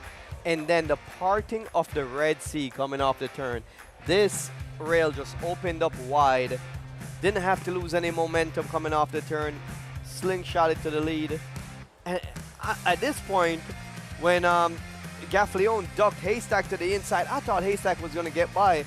And Boss Lady Bailey just re-engaged the bridle and kicked on once again. Yeah, look, this horse had been chasing some slow paces down at Churchill Downs. And another thing about Churchill, you know, they changed their turf course there. And what I've seen is that some horses can completely reverse their form from how they ran there when they get to a different turf course. And it seems that Boss Lady Bailey was one of those horses. 2-1-5, Boss Lady Bailey. You touched on it in the stretch, Raj. She felt the competition and responded. Right when Tyler Gaffleone came to her inside with Haystack, and you look like you're going to have a close finish, or that Haystack is going to go on by towards the inside. Great ride, Tyler Gaffleone. Boss Lady Bailey dug back in and was able to out-duel her to the wire. And this is the first time she's gotten an opportunity to run at this marathon distance. And it's, you know, when you observe her form, she doesn't have much early pace. And like JK, like you mentioned, she's running at tracks. They're running 1 mile and 8, 1 mile and 16, and she's coming too late.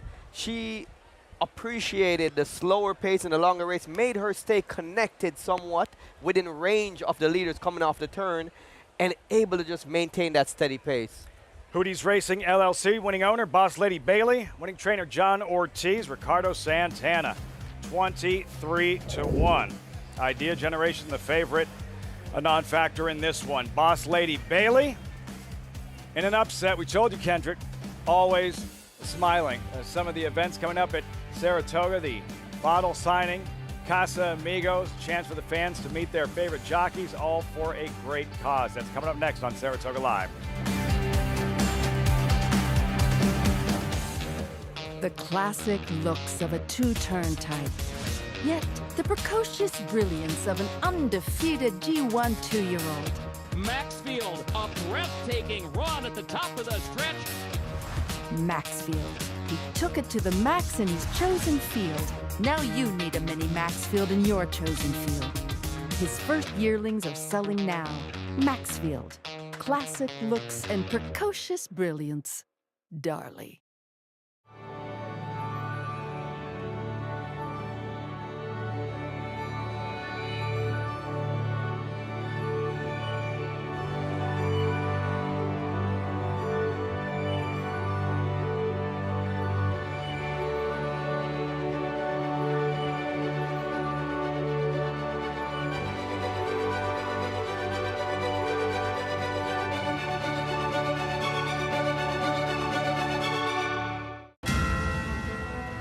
It's amazing. I mean, we're used to having horses in claiming races, and here we're at the undercard of the Belmont. And they're off in the Woody Stevens, and here's Bookham Dano, who has blown by them all. Bookham Dano, Prince of Monaco in between. It's going to get very close. Bookham Dano! Winning on New York's most important day of racing. I can't. That was awesome. He's the best. Racetrack Television Network brings you every race, from every track, on every screen, every day. With monthly packages starting as low as $5, RTN gives you great value and access to more live HD streaming and race replays than anyone. Visit RTN.tv today to sign up and watch on almost any device, including Roku and Amazon Fire. RTN has packages that start at $5 per month.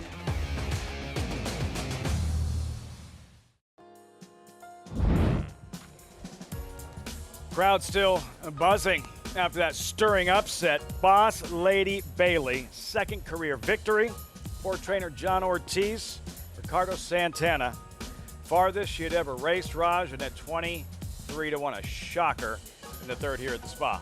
Yeah, she found what she's really optimal at, and these are just marathon races. And you can tell when she got through here, she was full of run, but still there was a host of pursuers that was trying to dethrone her here, and it looks like it was going to get interesting. And I love to see when a horse acknowledges or feels a horse next to them and they just re-engage the bridle.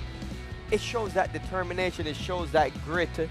And sometimes, these horses are herd animals, and sometimes when they're by themselves, a length or two in front, they're not giving it their all. And all of a sudden, they feel the pressure, and some of them go the other way. They ease back, they get panicked. This filly, it propelled her forward. Race 4, you look at the field, current odds, but quickly, JK, Idea Generation, anything, what do you think went wrong?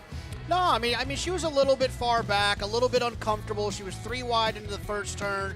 No, I still think that she was meant to run on a little bit better than she did. Maybe she needed the race. I don't think that's the situation. I think she was probably ready to run today. The dynamics of the race didn't necessarily play in her favor, but it is what it is. All right, so see what she does when she next resurfaces. 4th race here at Saratoga, a post time in about 20 minutes. But this day is more than just thoroughbred racing at the Spa. Very special afternoon at this historic sporting venue, taking on added meaning. You can hear the clapping now from the fans, a day to salute and honor first responders, the men and women who put themselves in harm's way for the safety of others. They are absolute heroes, and we thank them for everything they've done, given, and sacrificed for our well-being. Every summer for about a decade now, First Responders Day at Saratoga, and something everyone here at the New York Racing Association is very proud to be a part of. We check in with Acacia. I'm very pleased to be joined by Keith Tanney from the Wilton Fire Department. Keith, we're so proud to have several first responders here. How important is that to be recognized within our community here at the track on days like this? Yeah, I think it's awesome, number one. I know we don't do it for the recognition, honestly. We do it for, what we feel about the community, the fraternity of who we are. And I think the biggest thing to note is that we're in desperate need in the volunteer fire department for more members. And regardless of, what you want to do, whether you want to jump into a fire, whether you just want to be on the outside, whether you want to be a driver, direct traffic, or you just want to sit in the office, we have a space for you. So, yeah, that's probably the most important message. Very well said, and we're thrilled to have you here today. Have you enjoyed your day at the races so far? It's been great. Everybody's been super, thank you, patting you on the back. Again, we're not here for that. We're here just because it's the right thing to do for our community. And it's such a great community in this area as well. I've gotten to call Saratoga home for the last couple of years, and the surrounding areas. It really seems like such a tight-knit community overall. Oh, yeah, of course, 100%. And in the fire service and in the police department, we're all in the same fraternity, and so that all being said, we're all back each other up, and it's really been an enjoyment. Yeah. Well, thank you for being here, and thank you for all that you and the entire fire department and police department members do. We're proud to celebrate you today. Great. Thanks for having us. Lafitte? Such a special day, such an important day. When you see a policeman, a fireman, an EMT, say thank you for their bravery, their courage, JK. These are the individuals, for strangers. When 99% of the population is running away from fire, they're running towards it. Yeah, I think there's so many things that we do in this world and in our normal lives that you take for granted. The reason that you're doing it is because if it hits the fan, there's someone that's going to come help, whatever it might be, whether it's walking down a dark alley at night or lighting a candle in your home. It's like if it goes wrong, there's somebody that could potentially come and help me out here. Rajiv, just the energy here at Saratoga and the fans and that genuine appreciation that they've shown this afternoon. Yeah, we have to give that appreciation, and the one word that just stands out to me when I ever talk about first responders is bravery. They are the bravest people. I know for myself, I'm a bit of a coward. I wouldn't be, doing some of the things that they're doing, running towards fire, running towards danger. And, I appreciate everything that they do. Salute and a thank you to the first responders from all of us here on Saratoga Live in the New York Racing Association. Meantime, there's so many cool events on the horizon, and this one in particular, Raj, this is very cool here. The Casamigos bottle signing. Chance for the fans to come out to the track and meet their favorite jockeys at Saratoga, get those bottles signed, and all for a great cause, the Thoroughbred Retirement Foundation and the Permanently Disabled Jockeys Fund. And what makes these events so amazing is that, for one thing, it's a great event. It's a great night, and it's for such an amazing cause. You fuse those two things together, it's just such a fun night, and something that if you can be there, be there. Wednesday, July 31st. The fans come out in droves, and understandably so. Casamigos Reposado on the rocks with an orange wedge. I'm just giving you some advice. Everybody has their own motivation for showing up. Please be 21 to participate in that. I'm just saying. It's a nice beverage. And like you see Luis Saez just signing there. At this event, there's so many people that's deep-rooted into horse racing. You never know who you're going to run into there. Many jockeys and trainers that we see, performing on TV and stuff at the event.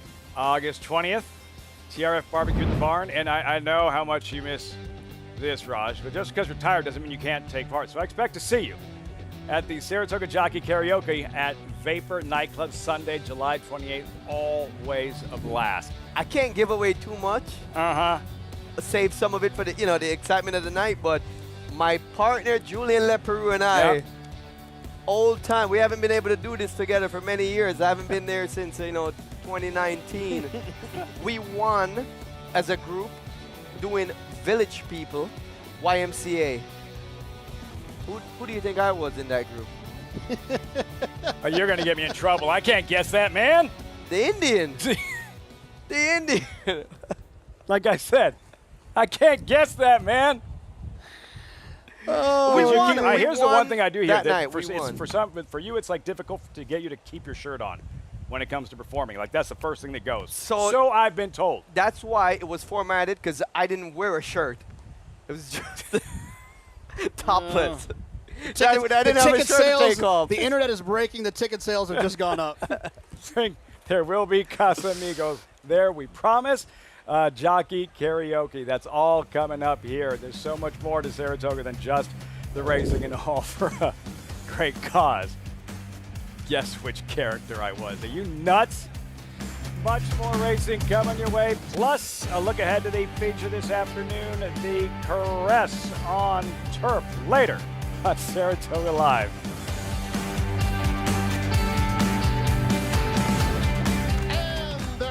In the Belmont Stakes at Saratoga. Here's Dornick, headstrong in the early going. Mindframe is 4 deep, but up and on the pace, and Antiquarian is in the field. Turns for home.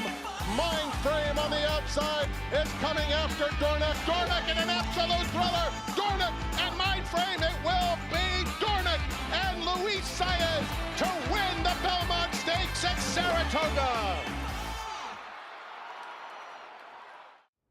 Good afternoon, ladies and gentlemen. On behalf of the management and staff of Keeneland, I would like to welcome you to the September yearling sale. Good to have you back with us. It is the marketplace. It's electric. Quality in quantity. Some of the absolute best horses. These are the horses we're going to be cheering on in the next 4 or 5 years to come. It's shareholder to win the Norfolk. Dornick win the Belmont Stakes at Saratoga. Randomized in a dramatic photo finish in the Ogden 5th.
And welcome back. You're watching Saratoga Live. First Responders Day at the Spa. And this, such an important part of the racing ecosystem and just a massive part of the racing industry. The backstretch workers, the backstretch communities and families. Without them, we do not have a sport. With more, here's Acacia.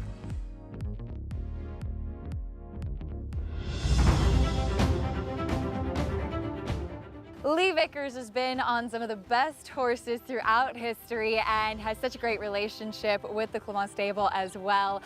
Lee, tell us a little bit about your day-to-day. Well, day-to-day starts generally 5:30 first set, and right now we're probably getting on 5 or 6. There might be 2 or 3 breezes amongst them, but that's generally the day-to-day. Then we might be a bit paddock schooling afterwards between 10 and 11, and then preparing for the race day normally. You've, like I said, been on such big horses throughout the years and been such a huge part of their development. Tonalist obviously comes to mind. Can you talk about some of the big ones that you've gotten to ride over the years? I've been lucky to be involved with quite a few here with Mr. Clement. Probably the first ones was Zara Approval and Summer Front. I think they were like my earliest ones at the highest level. Really unlucky, Zara Approval, not to be a multiple grade one because we bumped into Wise Dan, who was a bit of a freak of the time. And then Summer Front, who's a successful stallion now. Some nice fillies like Discreet Mark, Hard Not to Like. And then it brought us to Tonalist, Red Vine, nice horses on the dirt. And it's been a privilege to ride some nice horses like those. Tell us how it all started. How did you get to be in the position where you are today? Well, it all started a bit of a busman's holiday. I was a jockey in England and I came over winter 2010, 2011 to Florida. Fell in love with the place, the temperature, because I've been in winter in England for many years. And it was just to hone my techniques, learn by the clock, get a bit more tidy, to help me develop at home as a jockey. But I love the place and I didn't want to go home. So I went home, sorted out visas, Mr. Clement sorted me out. Been here ever since, met my wife here. Happy days. And now we get to keep you. Yeah, there you go. Great stuff. Acacia with Lee Vickers, getting to know him a little bit. Backstretch heroes. This is going to be an ongoing segment this summer. What was it? What compelled you to be a part of this project? Well, from a personal standpoint, being married to an assistant trainer, I see every day the hardworking men and women on the backstretch that play such a huge role in these horses' development and getting them prepped for the races. And I thought it would be nice to have the opportunity to hear from some of them and learn a little bit more about their stories and some of the big horses that they've been around. You see owner, trainer, jockey listed in the program. And of course, those individuals are a huge piece of it as well. But the grooms, the hot walkers, the exercise riders, the foremen, all of the people that are part of an operation on the backside are what makes it all turn. And speaking to Lee on a daily basis, for instance, he just has such great insight on horses, such a good horseman too, and there's so many people like him. So we got a chance to hear some really fun stories from the backstretch and more to come as well, because they truly are the big heroes that make this game possible, Lafitte. Excellent stuff, Acacia. Really look forward to the next one, having a face and personality to associate with some of, it's like the guy behind the guy, right? We see a trainer's name and you associate that horse winning with the trainer, Raj, but the truth is horse racing from that perspective, this is a team sport.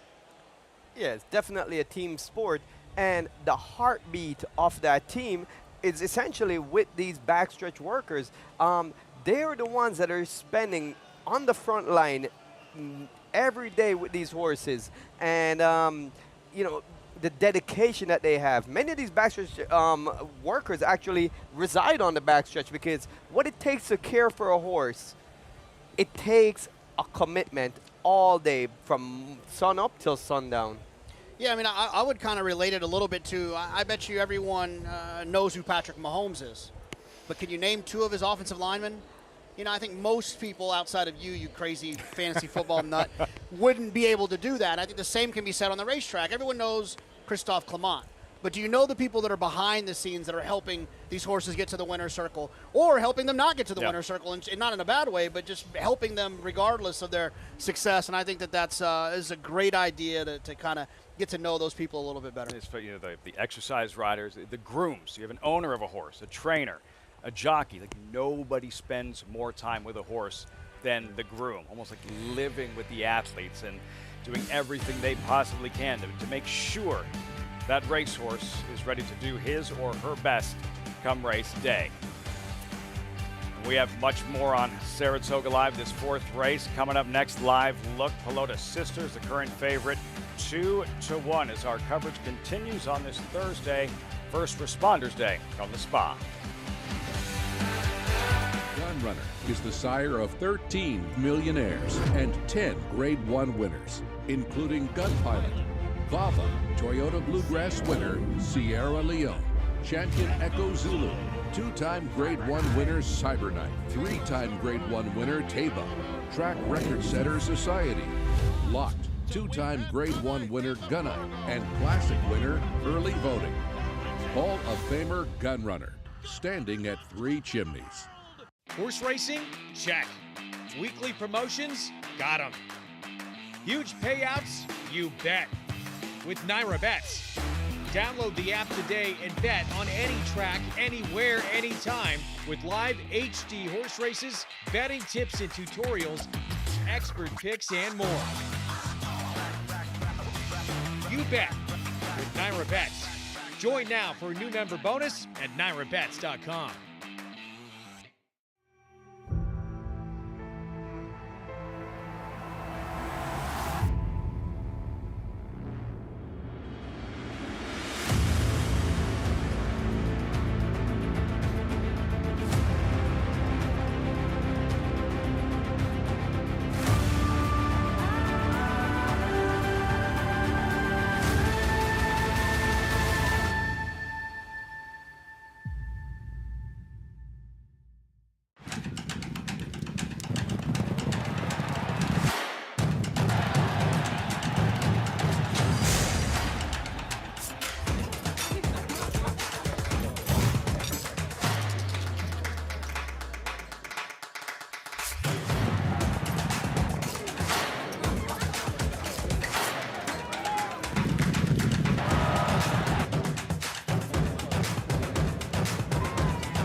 Welcome back. Saratoga Live on Fox Sports 2. They're playing our song, Call to Post. Race 4. Post right here. $35,000 claimers, non-winners, 3 lifetime, all for sale, all 2 for something. And there is Miss Christie number 3 at 10-1 with the handsome Mirage cousin aboard. That rider reminds me of somebody. Handsome cousin. That irritates the hell out of him, by the way, just so you know. Tap it up. Jose Lezcano takes over. Yeah, Tap It Up has a couple of races on the grass, but was beaten 10, beaten 11 in the last 2. Cannon Fire. Joel Rosario is ill. Rod Ortiz takes over. Rounding back into form, coming off a 3rd place finish at this level, at an allowance level last time, got beat 2.5 lengths in that race. LS Fort by 2-time Sword Dancer winner Flintshire. Yeah, 2-horse race for me. I see this horse, the 7 and the 9, being the only ones that could win. I thought this horse's last race was actually pretty good for Ray Handel downstate at Aqueduct. LA Fort. Tried to put a Spanish spin on it like everything else. Pelota Sisters, 8-5 favorite.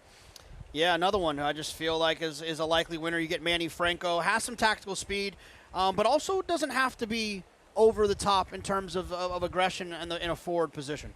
Next on stage, Ricardo Santana looking for a 2nd win of the afternoon, representing Outside Speed. Switches to the turf for the first time. I'm going to pick this one as my top pick. The mare Daddy's Issue ran 90% of her races on the turf, so there is some influence for the grass, and she's coming off a 12 3/4 length victory in her last race.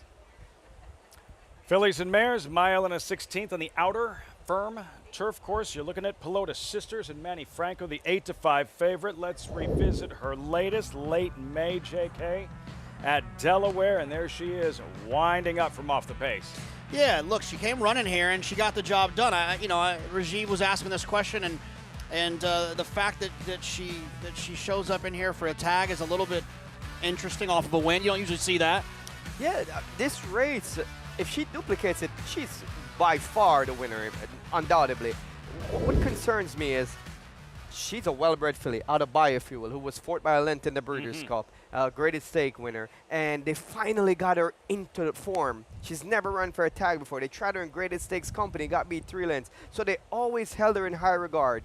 She breaks through with this impressive win, and that's when they want to hit the eject button. Well, that to me, that's you say all of those things, that's a reason enough to think that maybe just doesn't fit with their program. And Little Red Feather and Madikit, they're out here trying to win races with G's in the front of them, grade 1s, grade 2s, grade 3s.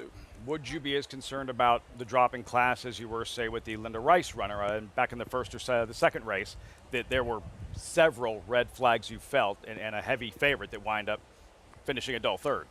I mean, I suppose that you could make the argument that they both feel the same. They feel like it feels, but the Linda situation in the second, that horse ran poorly and then they dropped. So that really feels like a give up. To me, this just feels like a parting of ways. This horse doesn't necessarily fit in what we're trying to accomplish, what our stables are trying to accomplish. Little Red Feather, Madicat, they don't go out and say, we want a horse that's going to win an allowance race after 17 starts. Like, that's not what they're in it for.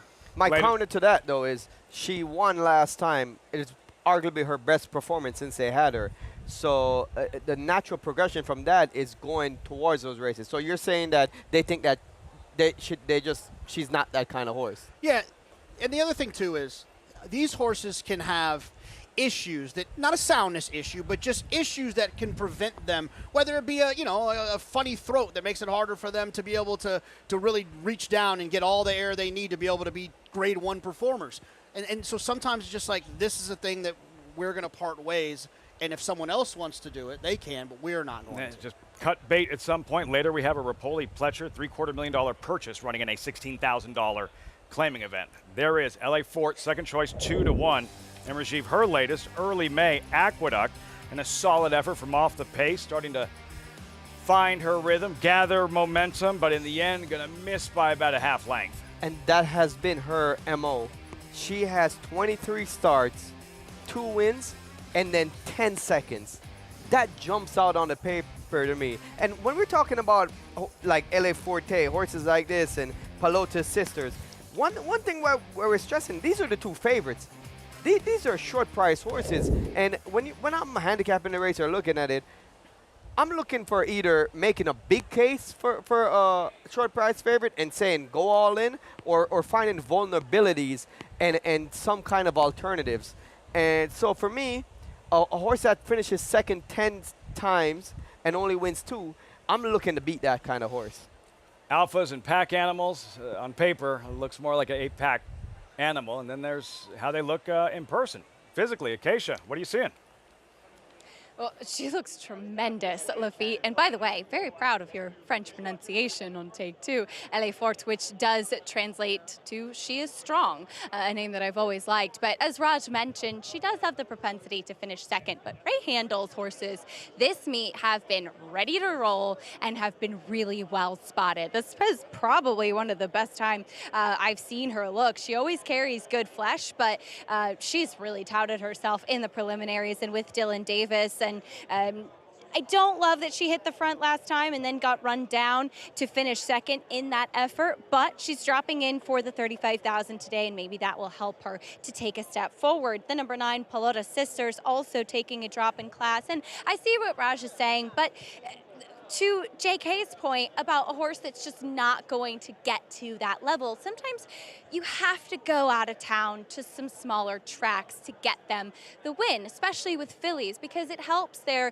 potential residual value as broodmares if they have those wins on their card. And then maybe it's time to move on, and you just have to be logical when coming to a tough circuit like Saratoga or just the Naira circuit in general. So I don't mind the drop in class for her. She looks terrific. She's definitely a spirited filly as well. They saddled her on the walk back in the paddock, but she's a horse that was off sluggish last time, but does have the ability to be a little bit more forwardly placed and seem to get sharper out on the track under Manny Franco. The 10 next on stage does try the turf for the first time. Horacio de Paz has actually tried to get her on the turf in her last 2 races. She wasn't a main track only. She was entered for the grass in her last 2 starts. The dam was all turf and synthetic, though she never won. And there was a sibling who did win on the synthetic as well. And this is a horse that just in her physical makeup, a little bit more angular in her hind ends, slacker in her pasterns, look like she should handle it. That said, she's been very sharp in the preliminary. See if that speed transfers to the turf, because she's acting like she's going to be forward today, Lafitte. Ricardo Santana, Acacia looking to go back-to-back, filing in. Pelota Sisters, 9-5 at post time. We're all set. Race 4 live from Saratoga on Fox Sports 2. Here's Frank Mirmati. Next on stage will be the last one.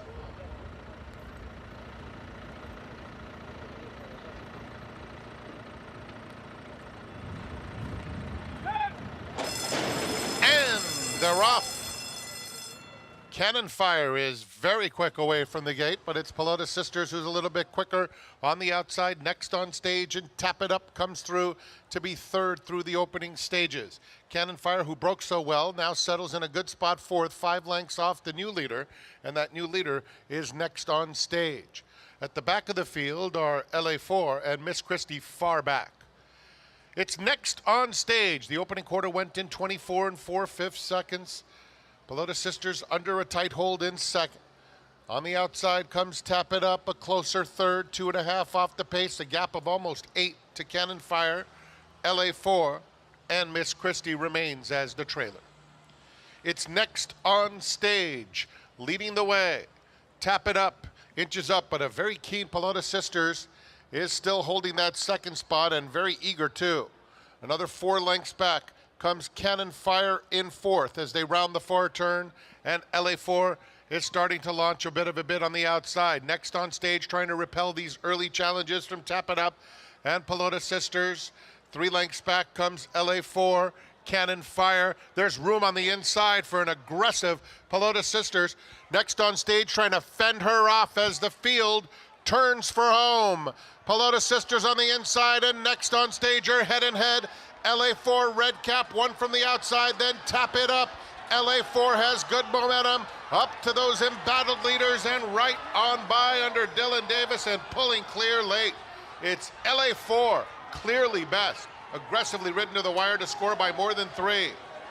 Next on stage was second, Pelota Sisters third, and then Cannon Fire took fourth.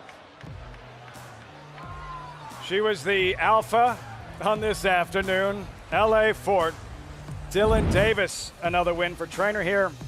Ray Handel, LA4 at 2-1 at post time. Raj. The hottest combination on the ground, and one thing that you can see, the mindset on Dylan Davis. He knows that this filly has a tendency to not finish off her races. So when you're riding a horse like that, you have to be a bit more patient before you inherit the lead. And the best thing that he could have been happy about coming off that turn was the early battle between next on stage and Pelota Sister rushing up the rail. That really made them target practice for LA Forte to just come up and swoop by. Yeah, I mean, look, she was, to me, it was a 2-horse race between the 7 and the 9. And we talked a lot about whether or not the 9 made sense on the drop here. I can tell you that Little Red Feather and Billy Koch and Madicat Stables and Saul Kuman are all asking, calling Graham Motion, asking if she got taken.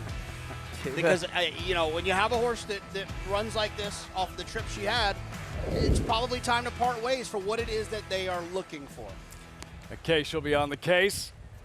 7-10-9-6. Her sire, a monster here at Saratoga in Flintshire. 2-time Sword Dancer winner. You knew Flintshire pretty well, Raj. Main sequence, they had a couple good run-ins together. Well, with Flintshire? Flintshire, yes. Not with main sequence. I wasn't on main sequence that day in the Breeders' Cup. That's right. You did win you had the Joe Hirschturf Classic. Yeah. Main sequence. That's right. The horse was that horse from West Point that we had a lot of races with main sequence. The name is just eluding me for a second. As soon as I walk off the set, it's going to just pop in my head. That'll be usual. Helpful then. LA Fort for a mare that, as you mentioned, all those second place finishes, Raj, and only the 2 wins. When push comes to shove, typically she's the one that gets shoved. Today she was doing the shoving and finishing with conviction. Well, there was never a doubt that she has the ability and the quality to win this race, and but that desire of finishing, that killer instinct was missing. But you know, she's rounding back into form, and maybe she's more mature, she's improved, and the best might be still yet to come. But you know, she has that baseline ability that she could perform. We just saw Ray Handel in the winner's circle, who's having a great meet to get started. I ran into him at Aqueduct, and we were going to, meet for lunch or something in the city. He's like, I'm going to be in the city. I'm getting a bunch of suits made, a little custom suits made. And I said, are you planning on making a few trips to the winner's circle, are we? Big meet? I should have picked him just because of the suits. See, look at him. He looks sharp. He tipped his hand to you. He sure did. How's the trainer dressed today? Handicapping angle? You know, look at him, looking nice. Ready to get his picture taken today. Very slick. Very slick. And had L.A. Fort ready to roll. Ray Handel, terrific start to the meet. And then Dylan Davis, Raj, just wow. And Dylan Incredible. is pressing all the right buttons. And I'm not caught up into being result-oriented. He's winning races. He's not making any mistakes. He's optimizing every opportunity he gets. And it's showing. Hometown kid, grew up right here in Saratoga.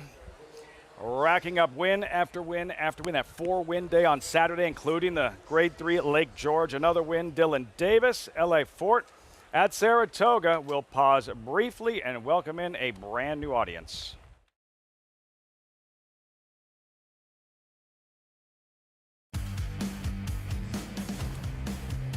Welcome. This is Saratoga Live. Picture perfect afternoon in upstate New York. It is First Responders Day. Welcome to our viewers on Valley SoCal. You've just missed an exciting turf race. I don't know how our viewers ever feel about hearing that. It's like, oh, you just missed a really good race, but you just missed kind of an exciting race. But the good news is lots of good racing coming your way. We didn't get the rain we thought we might get overnight, so we have the grass racing, Raj, and a really good, exciting edition of the Caress a little bit later on this evening. What a great race we had coming up. And we don't often get to see graded stake fillies sprinting on the grass, and we're fortunate to get to see that today. And there's some fast fillies in there. The field for the Caress, disappointing. The morning line favorite is out. Spiked a temperature this morning. Roses for Deborah, who is looking to go back-to-back and defend her title in the Caress. Won't be able to do so, JK, but the 1-3 finishers from the Intercontinental are back. Future is now and Coffee Maker. Yeah, Future has now won this battle. Coffee Maker, though, is one that's probably ready to get another shot. Coffee Maker, off of this performance, came in off a 244-day layoff, so a pretty significant break. So there's a world in which she needed this race, while Future is basically been in form for a while now. There's another major factor between that race and this race. The roles are reversed. The Future is drawn inside of Coffee Maker in this race, which gives the jockey Louis Sads and Coffee Maker way more options of being the one that is the hunter instead of being the hunted. That's the Caress coming up a little bit later on this evening. Grade 3 Caress, moments ago, the 4th race, and this has been a big story in the early stages of this Saratoga meet. You're looking at Dylan Davis, winning jockey on L.A. Fort. JK, he grew up in Saratoga. This is the biggest meet he's ever had at Saratoga. Lots to smile about. 4 wins last Saturday, including the Lake George, and the beat keeps on going for Dylan Davis. Yeah, when you look around Saratoga, especially in the horseman population, the riders, the owners, the trainers, there's not a whole lot that can say, I'm from Saratoga, I went to Saratoga High School. So for Dylan Davis to have that kind of success and that start to the meet here into the teeth of what is, without a doubt, the toughest jocks room in the world, it's got to be a good thing for him to be feeling this high so far and early in the meet. To Acacia with winning pilot Dylan Davis. He's been on fire here at the spa, that's for sure. Dylan winning races in bunches, and we've seen you riding well year-round on the NYRA circuit, but to have such a good start to this Saratoga meet, how special is that? Oh, it's very special, especially up here, a prestigious meet. I want to do my best as always, but to have a great start, it's meaningful. And then just doing my best out there. This is the best start I've ever had in my career, and just keeping it going day by day.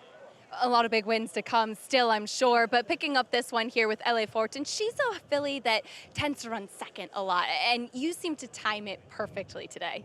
Yes, Acacia, I was breezing her in the morning, and I really was excited for her today.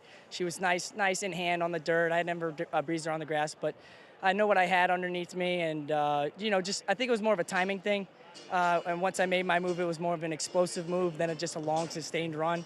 And once I was able to save ground and work her down the backside, turned her to the outside, I really asked for her a lot all at once, and she just took control, and maybe she got a little lost there late, but that's okay. She was able to get us the win.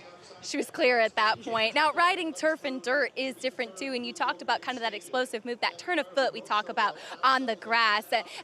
As far as adapting and making sure you time those moves right, how much do you think about that as a rider and getting those right kind of trips on turf in particular? Oh, of course. I think turf, you can win from anywhere at any time. You can win at the 16th pole. you can win from starting on the backside into the last turn at the half-mile pole. It really depends on what you're feeling. You got to keep reading the guys and kind of see how much force they have underneath them and what they're trying to do.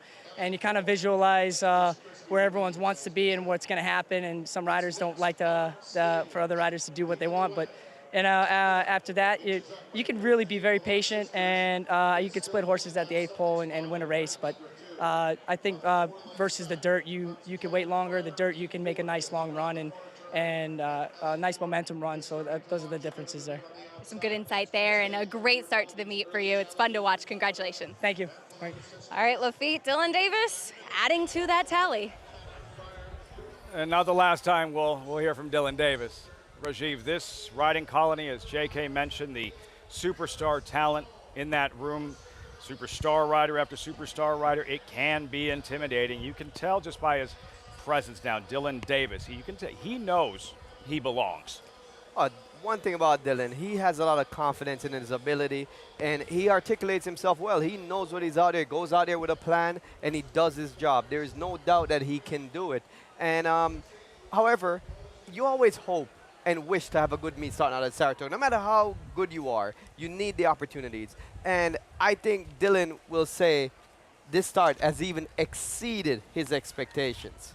We've always known he's good, but like this kind of success here against these jockeys, like this is a completely different level that Dylan Davis has gone to in the first couple of weeks here. Yeah, and it's not just like a couple of lucky moments here or there, a couple of good starts. He's been on good horses, been giving great rides. To Rajiv's point, he's not out here making a lot of mistakes either. 5th race coming up, Saratoga, about 22 minutes out. As mentioned, we still have the Caress later on this evening, the Thursday feature. $16,000 claimers here, non-winners to lifetime, all one for something, all for sale. And speaking of suspicious class droppers, Jonathan, whiskey and soda, unlimited potential, odds on early on. What do you think? No, I mean, I think we just learned a lesson just now, talking about the 9 in that race. There's certain operations that are in this for competing at the highest possible level. They spend lots of money at the sales, and they have to treat it to a certain extent like a business. And when you get to a horse that's not going to fit into what it is you are trying to do, you have to efficiently decide to part ways with that horse, because these horses cost about $120, $130 a day. It's not like you just drop them off and say, hope it works out. There's bills that are being racked up, and I think that a lot of times, especially for people like Mike Rapoli, it just, and St. Elias, is to just part ways if it's not going to be what you need it to be. Run for 16, win the race, get your picture taken, have fun with your friends and family, let the horse move on somewhere else. I like to add this. I believe it's a bit more meticulous than that. I believe that they have to be able to identify two things. And we as handicappers or whatever, we have to look in between the lines. Is it a complete give up that this horse just doesn't have it, or am I trying to just find where the horse belongs? I don't think people just want to give up. If whether you pay $1 million for a horse, if you know you can get 50,000 versus getting 16,000, you're going to go get the 50,000, in my opinion. Yeah, but I would be shocked if they would be ecstatic that this horse doesn't get claimed. Yeah, I think they want to win the race, yeah, right? Of course. But I think they also would like to free up a stall so that Mike can bring in another $500,000 yearling or 2-year-old. You know what I mean? I think they do want to part ways. Unlimited potential, yeah. A $750,000 purchase running for $16,000 this afternoon. That's next in 20 minutes. And on Saturday, Jim Dandy presented by Mohegan Sun, the traditional Travers Prep and Pony Express. In from the West Coast, looking to shake things up in the Jim Dandy. That's this Saturday on Fox. You're watching Saratoga Live.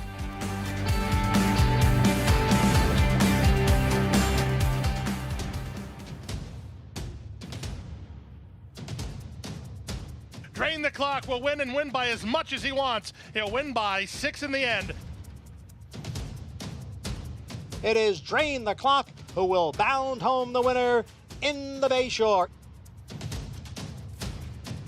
Drain the Clock, Jackie's Warrior, a terrific finish in the Woody Stevens that goes to Drain the Clock by a head.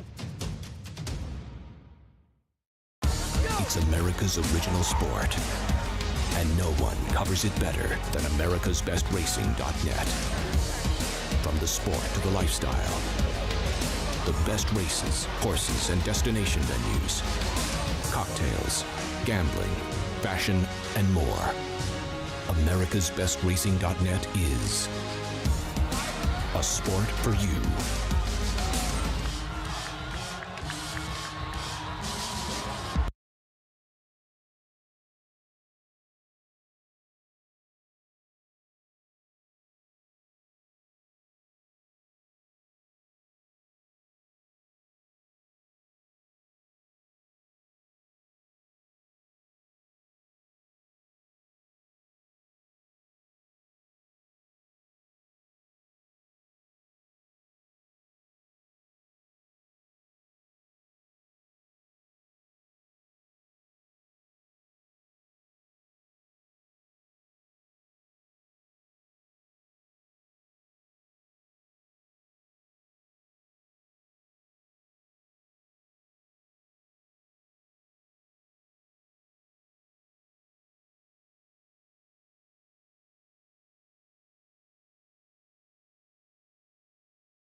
Three chimneys this week in racing history. Man, I was a fan. Such a fan. Palace Malice, Belmont Stakes winner, doing his thing in the Jim Dandy. I love a little Palace Malice. I have him tattooed on my arm, as a matter of fact. My father and I, it's the only Triple Crown race that we saw together in person. And That's Palace awesome. Malice won at That is Belmont, awesome. so I got that tattooed on my forearm. Met mile winner, Jim Dandy, the Belmont Stakes. Ask Mike Smith. I could have given you a heads up before you filmed Cart Talk. We talked about the Derby, Palace Malice. Remember when he took blinkers on? Yeah. It was, the track was sealed. It rained, Yep. it rained, it rained. He heard said it. he was literally running scared, like terrified of just hearing the noise behind him and why he ran off in the Kentucky Derby. But again, avenged that in the Belmont Stakes. We could talk Palace Malice all day. They don't want me to. Jim Dandy, presented by Mohegan Sun. Field of 6. Sierra Leone, the favorite. Pony Express. Raj, what do we know about the maiden winner coming in from California, 21 on the morning line? Well, you know he's highly regarded because John Sadler jumping him in the deep end off just a maiden win. He wouldn't send him across country for this race if he didn't think that this horse is a legitimate horse. So he has a lot of baseline ability, and he has a lot of early speed as well as displayed in this race. He ran his competition right off their feet, but it's a different cup of tea. The horses he's facing here, man. But knowing that, and co-owned by Three Chimneys, why come all the way out here then? Well, I mean, there's a lot of different reasons. I think you want to try to see what you have, and what better opportunity than the Jim Dandy to kind of see where your 3-year-old fits. Does it make sense to come back out for the Travers, or does he stay out here for the Travers if he runs well? You know, and then also it's a West Point thoroughbred, so you also want to be able to give your partners an opportunity to be participating in the big stages of these big races like the Jim Dandy. I think it lends perspective that the favorites, the big guns going into this Jim Dandy, as good as they can be on their best day, they're flawed, right? Fierceness is flawed. He's either a killer or he's been a non-factor. Sierra Leone, his issues and the frustrating spring it's been, and that I think part of the formula and why you take the shot with Pony Express, or with anybody associated with the 3-year-old that maybe you're going to go and be a little bit more aggressive. Maybe this would be the right time to do so. Yeah, because at the end of the day, we're now into the second half of the calendar year for 3-year-olds, and you only get to run against 3-year-old restricted races when you're a 3-year-old. Next year, it's elders, open. So the restriction of being able to run against solely 3-year-olds is appealing to these connections. And the other thing too is and this is not a knock, but Del Mar doesn't have like the most robust 3-year-old dirt division for colts. So, you know, to run in a big race, you kind of have to come to this side of the country to be involved in a big race like that. I think it just creates opportunity if you're not dealing with like Holy Bull, right, in the Jim Dandy, which you can see on Fox Saratoga Saturday for the next 5 weekends. It's the best horses, the biggest races, live on Fox. Coverage begins at 3 Eastern. Grade 2 Jim Dandy. Also, you'll see the Grade 1 Alfred G. Vanderbilt featuring some of the finest sprinters in the nation. As our coverage continues on this Thursday afternoon, 13 minutes out, horses in the paddock. There he is. Unlimited Potential, $750,000 purchase, in for a $16,000 claiming tag. That's next. In this sport, it takes just one special horse and a lot of people that believe in him. By Champion Arrogant from the family of Broodmare of the Year, Better Than Honor, rose to prominence in the Grade 3 Peter Pan, displayed power in the Grade 1 Belmont, cemented his 3-year-old championship in the Grade 1 Travers, defeating a champion 2-year-old, Kentucky Derby, and Preakness winners. And the Eclipse Award goes to Arcangelo. Arcangelo, standing at Lane's End. Horse racing?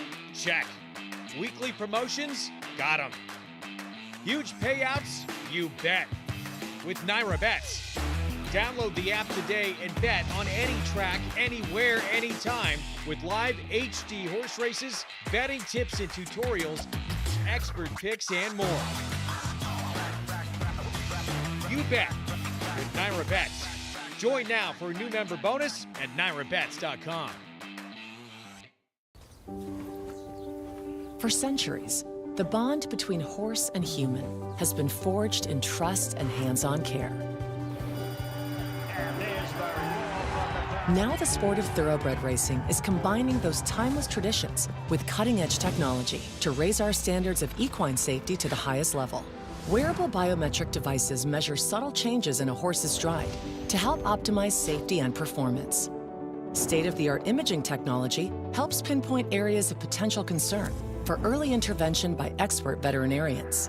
And the sport's new independent regulator, the Horse Racing Integrity and Safety Authority, is using AI and enhanced data modeling to help prevent injury. Quarter mile was a quick one.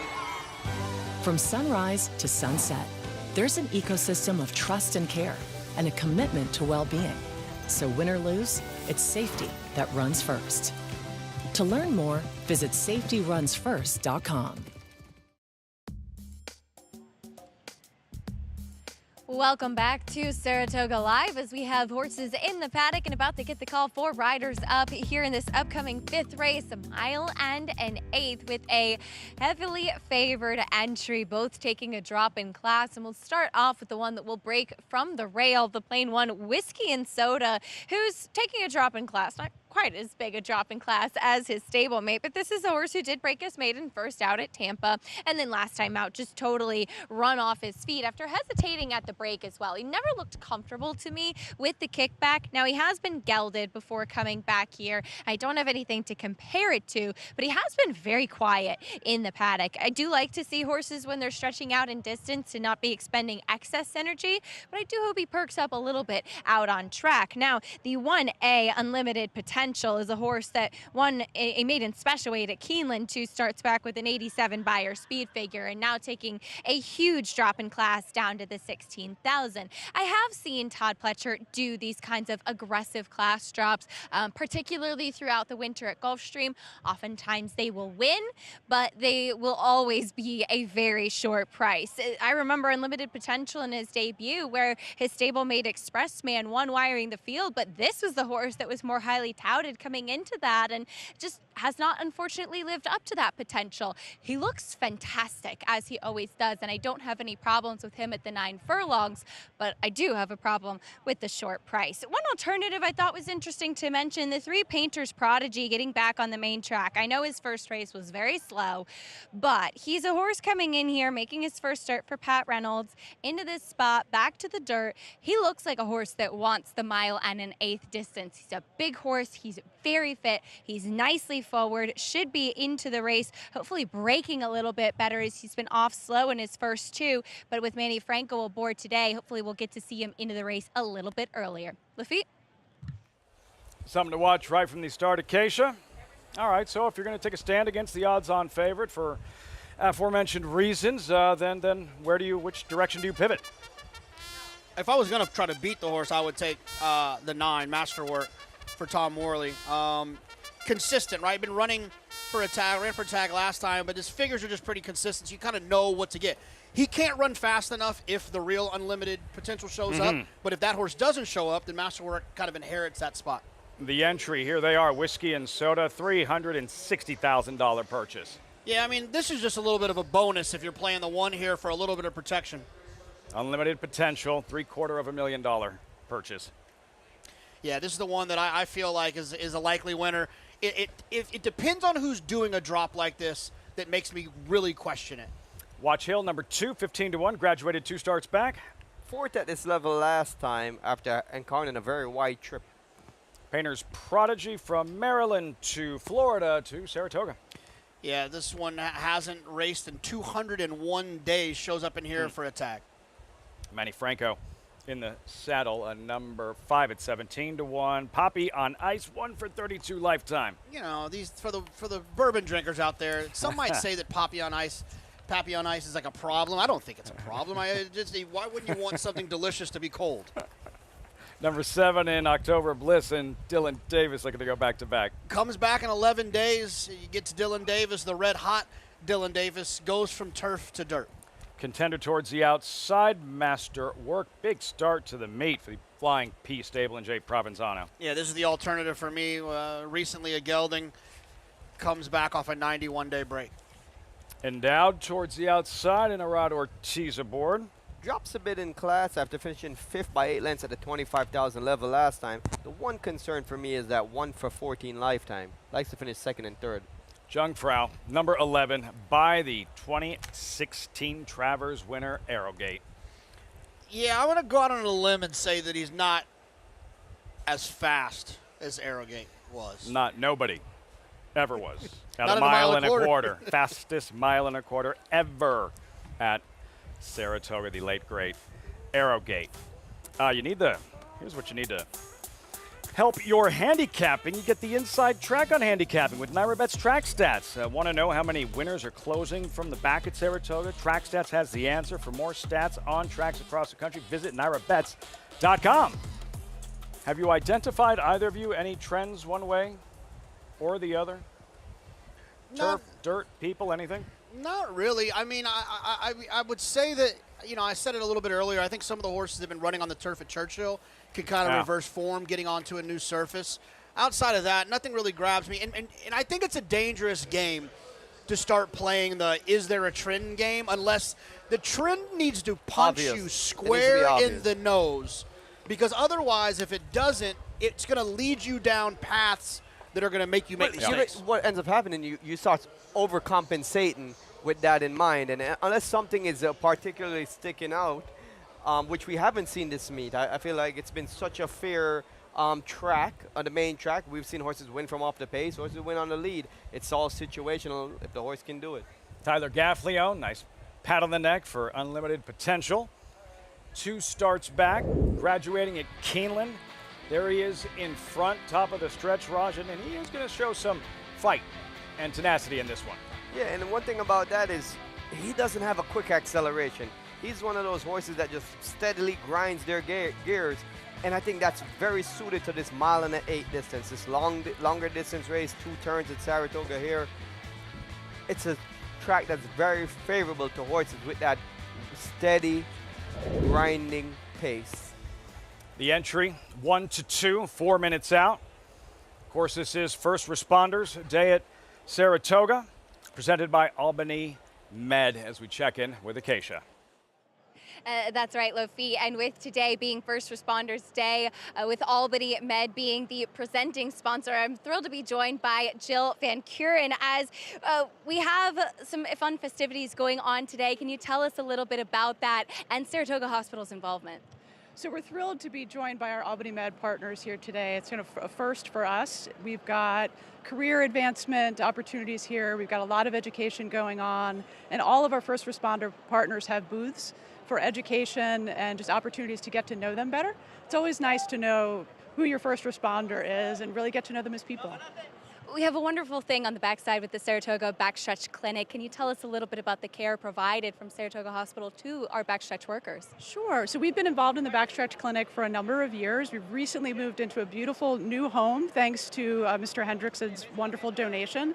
We provide primary care, specialty care, access to behavioral health, as well as integrating into other social services with volunteer groups throughout the community. It's been a wonderful opportunity to really care for the men and women who care for our horses and for our industry.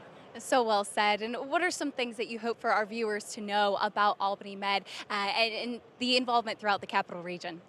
We're a community partner. We're a community hospital first, an integration of people that live in your community purposefully to care for you. So we have every specialty that you might need, and we really enjoy being part of the community that we live in. Well, Jill, thank you for being here today, and thank you for this wonderful day where we do get a chance to celebrate such important individuals. Thank you so much. It's been a pleasure today. Lafitte? Important day at Saratoga. One of those afternoons where the appreciation for the first responders and just an afternoon at this historic sporting venue that it means more than just the sport. It's more than just horse racing. I mean, yeah, absolutely. I mean, but that's life in general, right? Like there's more to this wonderful sport. We're all grateful that we get to be here, and yeah, for a lot of us, Rajiv, including yourself and Lafitte, the home that you grew up in, it was your life. It was it was a lifestyle. But I think for a lot of us as fans, people that get to enjoy it, there's a lot of other things in the world that you have to be reminded of have a lot more importance. Well said. Very well said. Check back in with Acacia. And obviously, it's going to be tough to get around the entry in here, particularly the 1A. But the number 9 Masterwork, I think a bit intriguing for Tom Morley. It's also taking a drop in class, but has been running against $40,000 types recently, but off of a little bit of a layoff since April. And I know that the last couple of races in Starter Allowance Company weren't much as far as instilling confidence, but does come back after totally hesitating at the start last time, has been gelded, has a little bit of a layoff, and does have some back numbers that would make him very competitive in here. That race in December with an 82 Beyer speed figure, and even the 9 furlong try after that with a 79. I don't mind him at the distance. He looks fit off the freshening, very settled coming back as a new gelding. I think there are maybe a couple of alternatives of horses that could appreciate the distance and run well, but again, they all have to get around unlimited potential, Lafitte. The 2 to 5 entry, Acacia. Jay Provenzano, he's made several trips to the winner's circle in the first couple of weeks here at Saratoga with Masterwork. If the entry is vulnerable, Masterwork does seem primed to take advantage.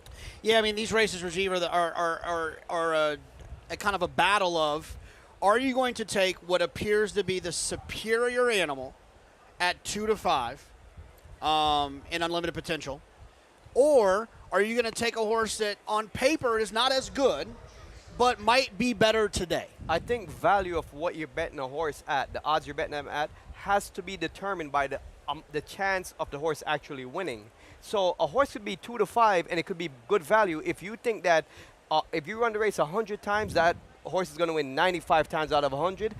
2 to 5 might be a good price. You have to determine that. And I feel like this is close to being as sure of a thing as possible, this entry winning this race. And so I'm not going to try to beat them.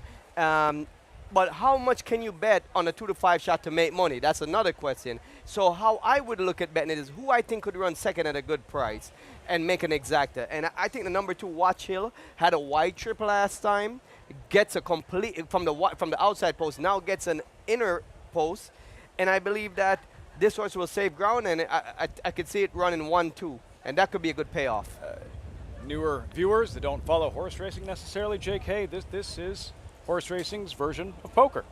Oh, absolutely, and it's the claiming game is why the horses like Secretariat don't just run in every race and steal all the purse money. Because if they're in this race, they are for sale. So you cannot put a, quote, ringer in here and hope to just bully everyone, because every single one of these horses 12 minutes ago was for sale. And you could drop in for a tag and purchase them and take them home with you. And I would imagine that someone took Unlimited Potential. A lot of intrigue in this one. Starting the pick 6, Unlimited Potential steps forward. Frank Miramati with the call. Post time, race 5 from Saratoga. They're in the gate.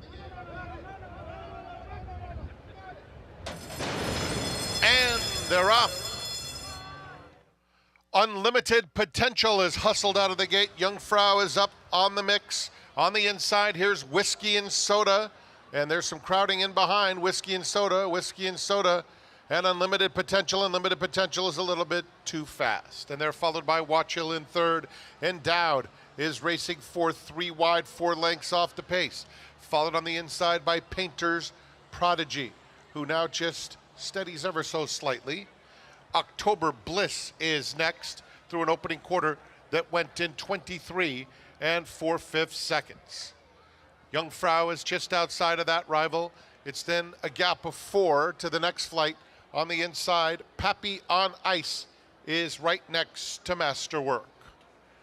Unlimited Potential, 47 flat, just opening up, saying catch me if you can. It's close to 10 lengths now on Whiskey and Soda, who's running along in second. They're followed by Painter's Prodigy along the inside, now clearly third. And Dowd is on the outside of Watch Hill, another 4 lengths back. Masterwork in the pink is trying to make some headway from behind. They all have work to catch Unlimited Potential, who still has that double-digit lead coming to the top of the stretch. Unlimited Potential. Whiskey and Soda, second by a big margin himself. Then it's a scramble for the minor placings behind them. They're coming to the 8th pole. Unlimited Potential's lead is 7 lengths.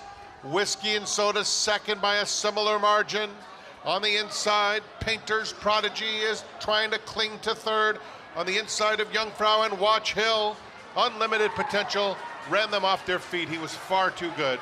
Reports home 4 lengths in front. Whiskey and Soda second, Painter's Prodigy, Jungfrau, and then Watch Hill.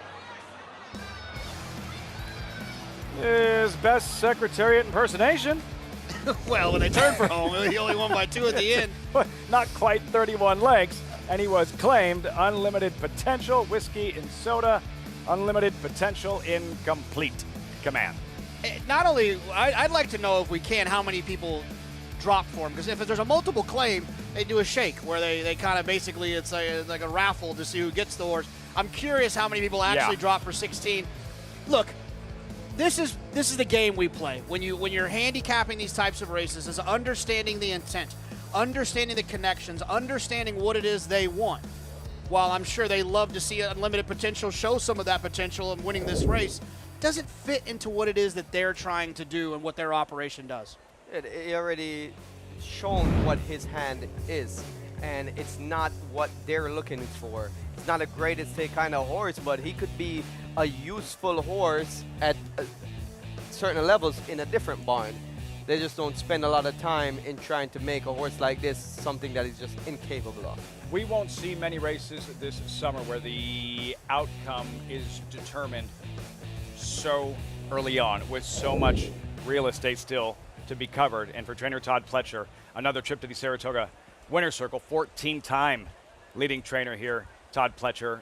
All those wins, not many of them easier than that one with Unlimited Potential. And look, we've talked a lot about, Mike Rapoli and Vinny Viola of St. Elias and Mike Rapoli Stables, but this is also them trusting their trainer, who is that 14-time meet leading Todd Pletcher, right? He's going to say to them, look, guys, this horse we're not going to be able to get this horse out of an N1X situation. This horse is not going to be a greatest stakes winner. What do you guys want to do? You want to keep paying the $50,000 to $60,000 a year, to train this horse, or do you want to part ways?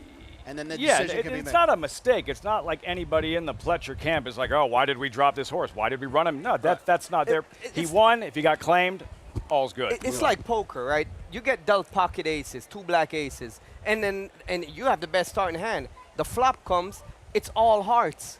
Pocket aces are not vulnerable, and as the run out goes, pocket aces might have less value. And I think that this is one when the horse starts showing what they really are. That's a phenomenal analogy. You know, yes, you raised, just like Mike Rapoli and Vinny Viola raised their hand to pay $750,000 for this horse, because on paper, it was pocket aces at the sale.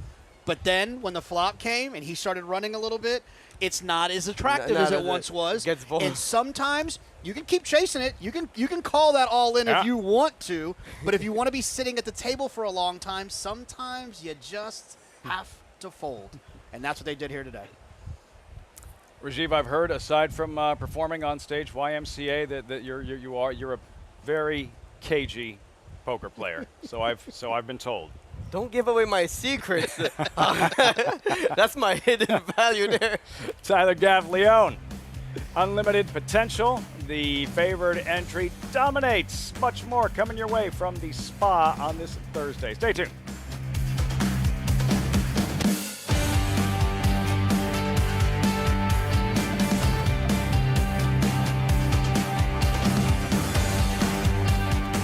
Curlin's Grade 1 son, Solomini, New York's leading sire of 2-year-olds in 2023 and sire of Grade 2 winner Winstock. Winstock's just the leader from Stronghold and Coach Prime and Winstock. New York Stakes winner My Shady Lady. My Shady Lady gets the victory. 2024 Stakes winners Solo Shot. Solo Shot and also Geopolitics in a tight photo. And Doc Sullivan. Doc Sullivan dominates the Mike Lee. Solomini, standing at McMahon of Saratoga Thoroughbreds.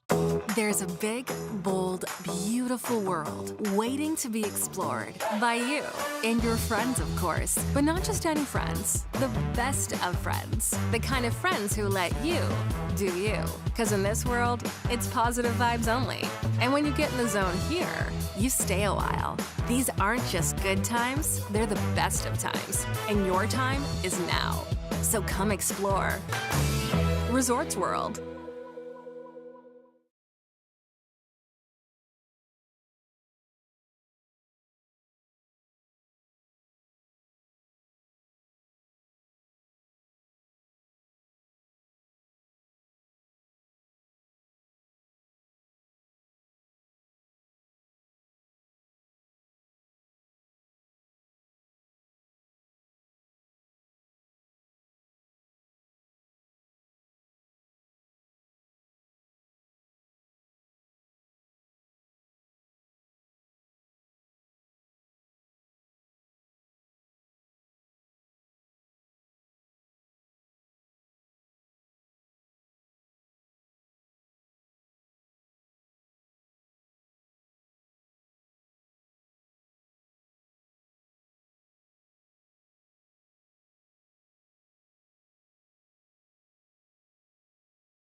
Off and running in the Pick 6, Unlimited Potential delivers. You're watching Saratoga Live, brought to you in part by Naira Bets. Bet any track, anywhere, anytime. Visit NairaBets.com or download the Naira Bets app to get started. Yeah, they have bigger fish to fry for Todd Pletcher. You look at Unlimited Potential Fierceness. The Jim Dandy on Saturday. Raj, what are you expecting from Fierceness?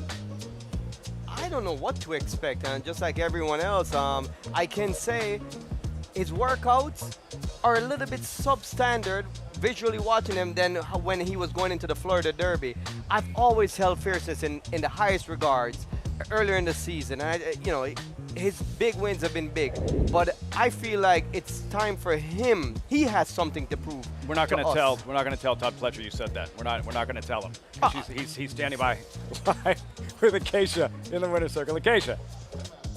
His Lafitte has unlimited potential. Blast off there. Obviously, Todd, it was a big drop in class, but he had to be pretty confident once he got to the front like he did. Yeah, we were originally worried about the outside post, which was, I think, started off the day 12 with a few scratches. We were able to draw down a little bit.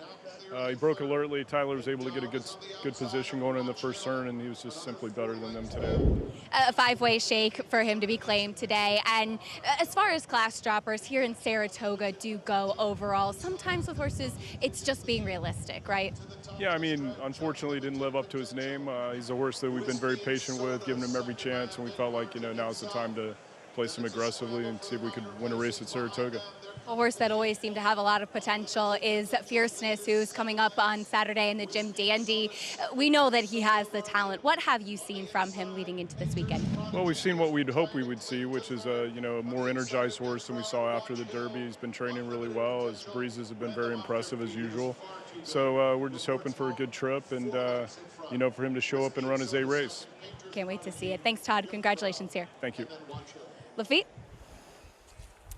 Can't wait to see what the champ does in the Jim Dandy. It's one of those scenarios where if he wins by 5, you wouldn't be surprised, and if he was up the track, you wouldn't be surprised. Yeah, I mean, I would be surprised if he finished poorly because it's basically the nail that suggests that he's not what we thought he was. So I would be a little surprised. But no, I wouldn't be shocked if he won by 5 because of some of the things he's done on the racetrack. But, man, he's got to turn it around because I'm running out of excuses for him. I would be more surprised if he runs one of his big dominating races than vice versa, and here's the reason why. There's 2 factors that stand out to me. First of all, the dynamics of the race is not very suitable for him because he's going to have to be in amongst the mix or even try to make the lead in the race, and there is a lot of pace. That doesn't help him coming off a layoff.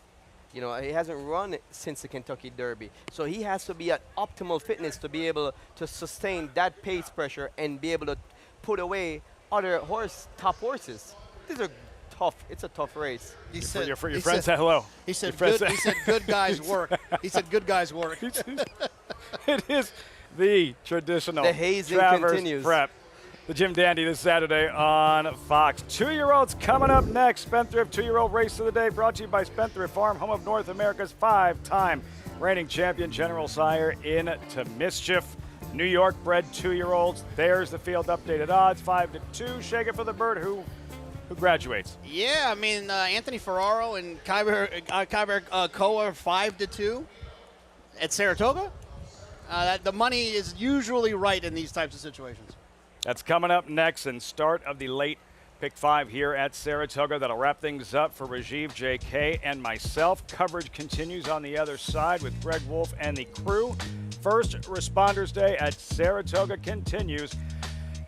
21 minutes out. The late pick 5 next on Saratoga Live.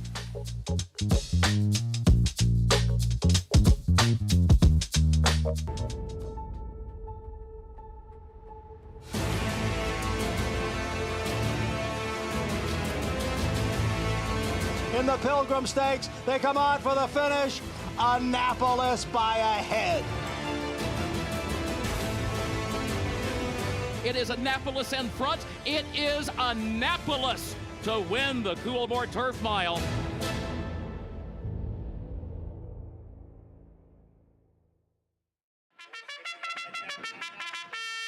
Monmouth Park's summer season rolls on with live racing action every Friday to Sunday. Monmouth's 2023 season featured our highest average field size since 2015, the perfect recipe for a prolific payday. With a stakes race every Saturday and Sunday, plus our Win Early Pick 5, Monmouth Park is your summer place to profit. Joining us on site? Lock in your odds with fixed odds wagering at Monmouth Park Racetrack. He's a running son of a gun. Papa Cap now has the advantage. A graded stakes winning 2-year-old. Grade 1 Breeders' Cup Juvenile runner-up at 2. Multiple Grade 1 placings at 3. Finished in the top 4 in 11 out of 12 starts. And from here on in, it's just a matter of how far. Papa Cap, an easy winner of the best pal. Papa Cap, standing at Walmack. Racetrack Television Network brings you every race, from every track, on every screen, every day. With monthly packages starting as low as $5, RTN gives you great value and access to more live HD streaming and race replays than anyone. Visit RTN.tv today to sign up and watch on almost any device, including Roku and Amazon Fire. RTN has packages that start at $5 per month.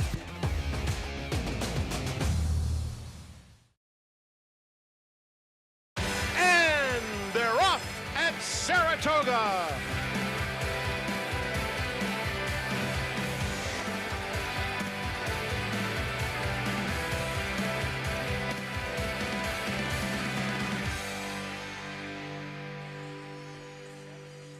Welcome to the premier meet in the country with a graded stakes turf sprint. Today's feature, Future Is Now, tries to make it 3 straight and back-to-back graded stakes wins as a strong contender in the Caress. Is the 2-year-old champ ready to return to the top of the division in Saturday's Jim Dandy? We'll preview fierceness in his first race back since the Kentucky Derby. And can Sierra Leone finally get out of his own way and put his stamp on this 3-year-old division? He'll get his chance Saturday as the even money morning line favorite. All that and more on this Thursday edition of Saratoga Live. It's brought to you in part by America's Best Racing.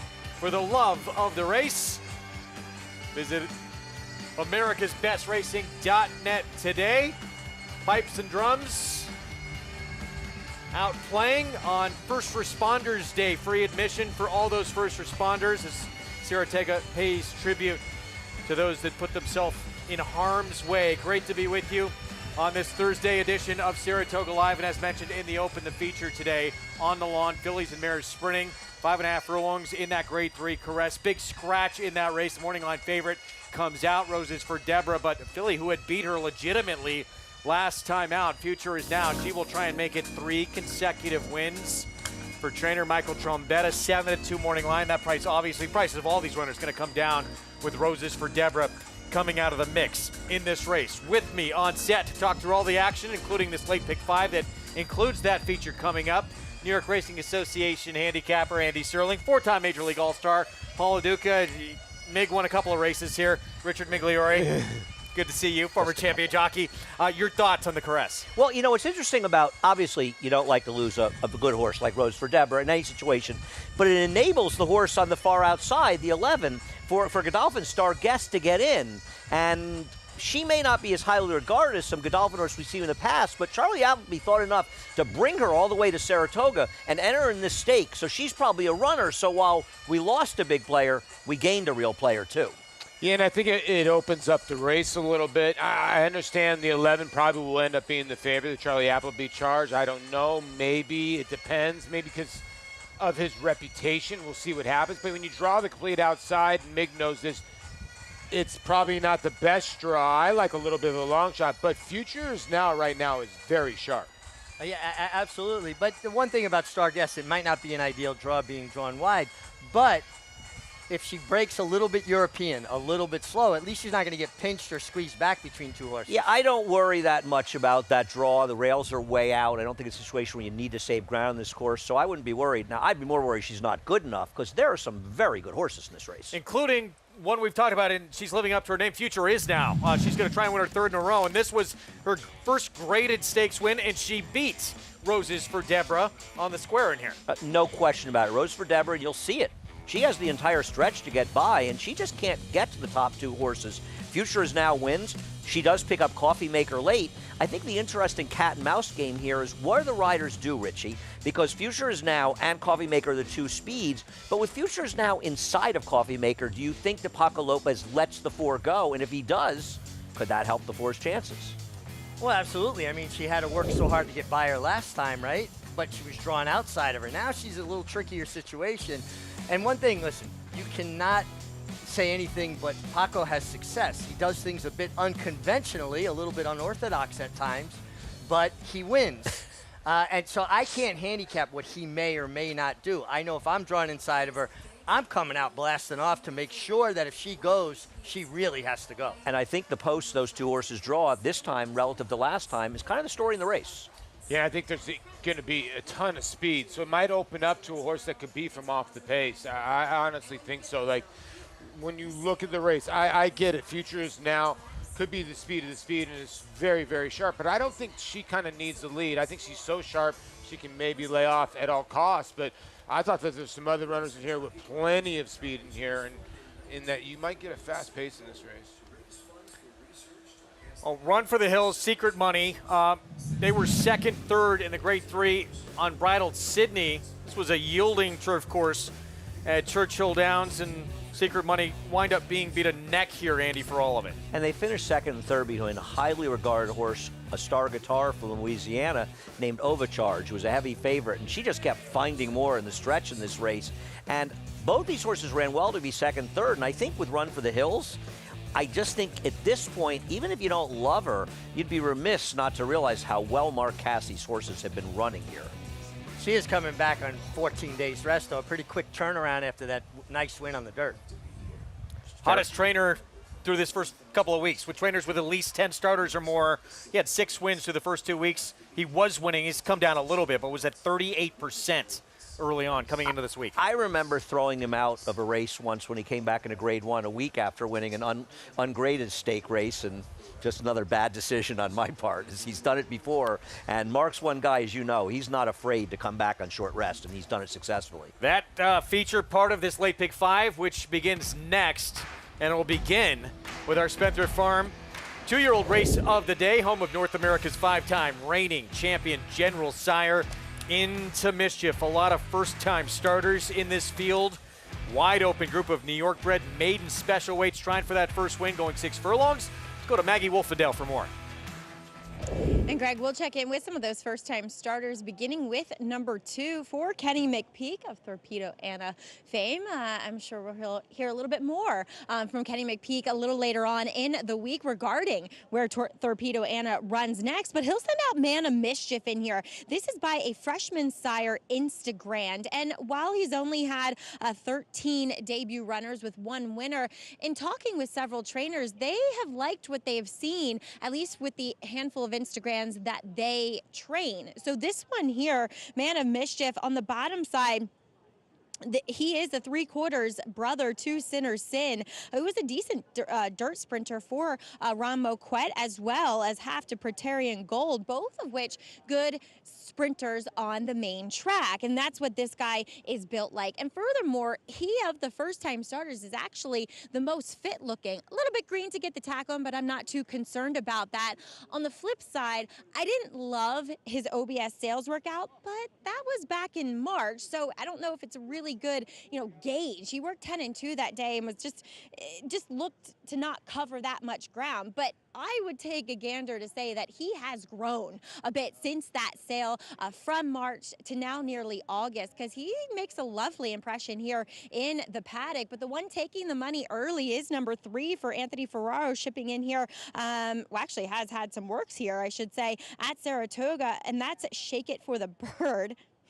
It's just funny. And he's kind of a bull of a 2-year-old. He's really broad in his makeup, and I like the way that he's been behaving here. So we've seen Anthony have horses and debuters here show speed. I would not be surprised if we see some speed from this horse, who is sharp. If I had my druthers, because he is a short price, I wish he looked a little bit more tucked up, especially through his barrel. Moving towards the outside, we'll check in with number 7 in the chase for Carlos David. Watching this one's last workout, which was in a pedestrian kind of maintenance work in 51 and 1, he was on the outside of Dancing Dakota, who we saw take a lot of money in the opener, albeit on the turf for fillies. Might be apples and oranges, but he was working all over her. He was feet in the dash by the rider, just going along a lot nicer than she. And obviously more dirt meant. Has been really professional so far here in the paddock, and a horse that is really well prepared. I love his coat, his flesh. I like what I'm seeing from this one. Carlos David is a trainer that can get them ready. As number 10, Book It with Haddad. I was really intrigued by this horse on the pedigree side of things, being a Liam's map. This is the dam's first foal, but if you go back a generation, there were some nice horses, including Western Smoke, who won the sapling as a 2-year-old, but he's been acting a little bit colty here in the paddock, and it's like Connections kind of preempted that. He came in with the training saddle. He's maybe one that is a little bit naughty in the mornings too. Since they've gotten the tack on though, he has calmed right down. One I'm gonna watch with interest is debuting wearing blinkers first time out, Greg. All right, Maggie, thank you. Approaching the 8-minute mark to post in this start of the late pick 5. And there is a first-time starter with some pedigree. Dam has produced a couple we know if you follow this circuit quite a bit. With more, let's go to Acacia Clement. That is the number 5, Butta, Greg, and you might remember his siblings, both New York bred stakes winners, Lobster and Chowda. They were also owned by Eddie F's Racing, and actually both Lobster and Chowda have found their second careers. Here we're taking a look at Lobster. He and his brother Chowda have been retired to Connecticut with a wonderful woman named Heather Hayes, who's an equine massage therapist and does body work in Connecticut, actually for horses that my mom and I have with Racing for Home. So I've gotten a chance to hear from Heather about how these guys have settled in particular with Chowda, the relationship that these horses have with her children, Callista and Colin, and they just are such kind horses. They've adapted so beautifully to their second careers, and these really sweet photos just go to show yet again how versatile the thoroughbred is and how they can do great things on the racetrack, like win stakes races, and do great things after their racing days are done as well, Greg. Two pretty good ones, including, I think, a race, Andy, you were on with for me, New York Stallion Series race when Lobster ran a 96 buyer, 28-1, beat a pretty good horse named My Boy Tate. Oh, no, he was a very good horse when he was on his game. He had a lot of speed, and he was very good. Now, this one looks like he's about half the size. As I said to Richie, if I can tell they're tiny, they're tiny. Yeah, he's a little guy. He walked by us here, and that was the first thing that stood out to me because both of his brothers, Lobster and Chowda, had good size to them. Genetics is such an odd thing. I mean, I was a jockey and I had a brother that was a state trooper. He was littler than you, though, wasn't he, Nicky? No. He was bigger? Yeah, okay. yeah. I always thought he was small. You were the toughest one, though. Can't measure heart. It's interesting looking at the betting right now where the 3 is dominating the betting. Actually, the slight third choice in doubles behind the 2 and 7. So expect the board to change a little bit as we get closer to post. Shake it for the bird, the 3, as you get a look at the crowd enjoying the action on this Thursday afternoon. We could not ask for better weather on this Thursday. I'll tell you what, it was tough getting in here to park today. The place is packed today. A beautiful day. You're 100% right. I mean, absolutely gorgeous out, but the fans came out too. I think people stayed home because the weather report yesterday, because we were pretty quiet yesterday, but this is one of those busy Thursdays you'll see this time of the year. I never knew how dangerous it was. I almost got taken out by the cameraman here. Wow. I gave him $20. I knew you were. I want it back. Call to post as we approach the 5-minute mark to post here in the start of this late pick 5. So we'll start with Dominican Thunder, who debuted in the Tremont at 51-1. And frankly, I know Brennan Stake didn't do any running. It's taking an awful lot of money to be 6-1 right now. Man of Mischief, Kenny McPeak, first-time starter. Yeah, first-time starter by Instagram. A young sire who's 1 for 13 lifetime. Current favorite for trainer Anthony Farrar, Shake It for the Bird. Feels like at least once a summer, a Finger Lakes connection ship in with a 2-year-old that can run, and the board says this is the one. The brother to Lobster and Chowda, Butta. We love the family. We'll see what happens this first. They're not taking much money. Brink had a trip in that debut against Open Company at Monmouth. Yeah, I meant to say that horse was 1 for 13 debuting Instagram. Brink is the horse that I know that my colleague over here, Greg Wolf, likes a little bit. It's 30-1 morning line, 7-1 now. Here's in the chase for Carlos David. Is a half to a speedy horse for a trainer that I think is dangerous with 2-year-old first-time starters. Is a slight favorite in doubles and was my pick. 9-1 on this one here. Big Brown Delivers. Is a half to Loki's Vengeance. Actually, 3 or 4 runners that were pretty good New York bred. So there is pedigree in the dam side to be a runner. Yeah, Loki's Vengeance was a 9-time winner. And Book It with Haddad, 4-1 to Flavian Pratt. Yeah, this is where I'm gonna land this colt. I just like the work pattern a little bit, and you know the DRF working Clock Report in the morning had this horse really good out of the gate. So that's key in some of these races. I know that he's going to load last, so I think he's going to show some speed. I'll tell you what scares me, and I'm Horacio De Paz's biggest fan. He is just 1 for 38 over the last 5 years with 2-year-old first-time starters in dirt sprints. And it just seems to me a lot of times, I think we saw with his turf horse in today's first race, a lot of times his 2-year-olds, they need a race the first time out. Probably somewhat by design. I think that's a fair assessment, but this horse's works off the pole, meaning when he galloped into his works, were just average. His best works have been out of the starting gate, and that speaks to a horse that gets their kind of blood up a little. They get excited and they bust out of there. So I think you'll see a better effort from him because of that. I mean, he's a good mover too. Nice looking horse. But Very inexpensive Liam's Map at just $22,000, right? I mean, yeah, Liam's Map stands for 40. This one only went for 22 at auction. 7-2 on the outside. Let's go back to the 7 and you're in the chase. Trained by Carlos David, and the dam, Andy talked about pedigree in here, produced a first-out winner by the name of Always a Warrior. Also, Little Luca, I want to say, will have some speed. Yes. It does seem like there's some turf in the pedigree, but also some dirt runners as well. And I think the money will end up showing by post time. And I just sort of guessed with this one. I also like the fact that came up, obviously a New York bred, going to run here, but got a few works in at Saratoga before racing here. Another horse that looks really well on the racetrack. You know, Greg, you mentioned it. The most expensive purchase in here is the one, $100,000. So you talk about all these $1 million purchases as you look at the yard and everybody on the rail having their fun. That's a backstretch, actually. I'm sorry. I feel like I slept a little on the one here. There you Did go. we sleep a little on the one? Entered a stake against Opens first time out? 51-1. Did this horse do any running? No, but his bet today, right? What about appearance-wise, Mig? True, making Not a nice bad. appearance here. I mean, bowing his head, framing up beautifully there under Javier Castellano. And listen, the Tremont, no chance, just overmatched. Now he's in against New York breds, against maidens with that experience. And you got to love what you're seeing here. He's doing his best dressage moves, it looks like. Well, you know, the damn Sassy Sienna, she won the fantasy. So she was a nice horse. Now, she's not only, this is her third full. She hasn't thrown much, but you know, maybe the blinker's going on, like you said, Andy, getting entered into that race. I get it at 51-1 in an 8-horse field, which is really. But the Tremont was actually run pretty fast. Not I going to take money in a race like that. The second place finisher, Touchy, was a first-time starter from Wesley Ward that was rumored to be a really good thing, was 4-5. So I don't mind the fact that it was 51-1. I think it's kind of interesting. This horse just went to 7-1, back to 6-1.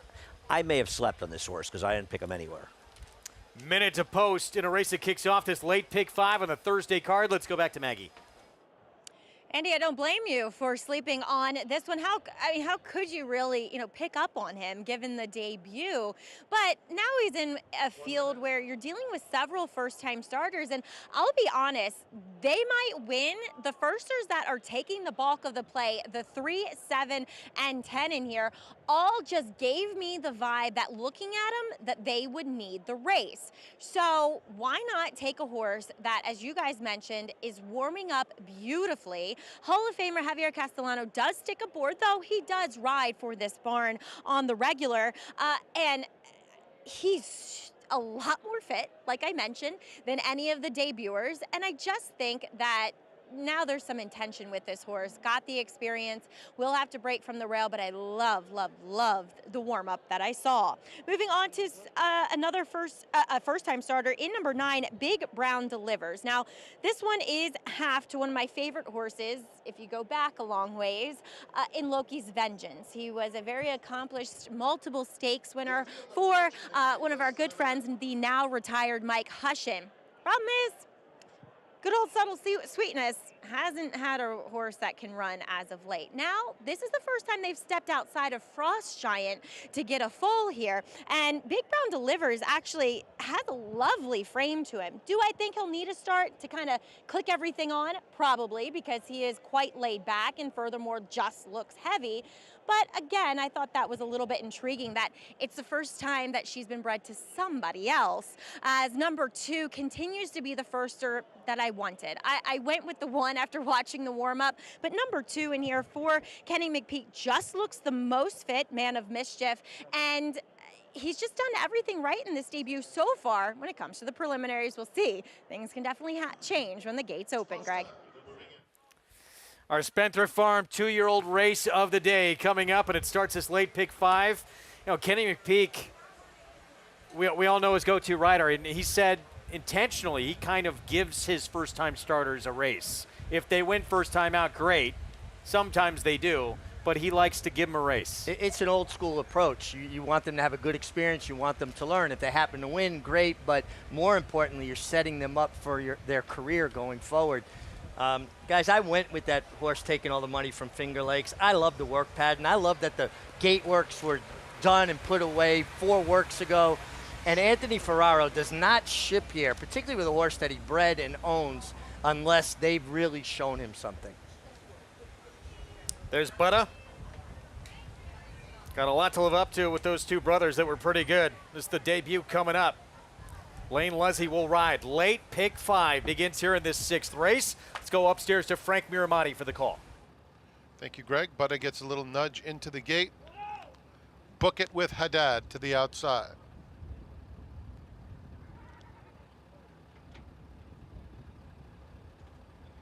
Goes in. And they're off.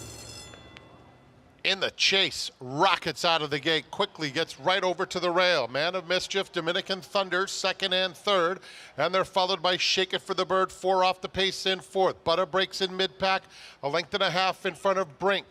Book It with Haddad is 10 lengths off the lead, joined at the rail by Big Brown Delivers.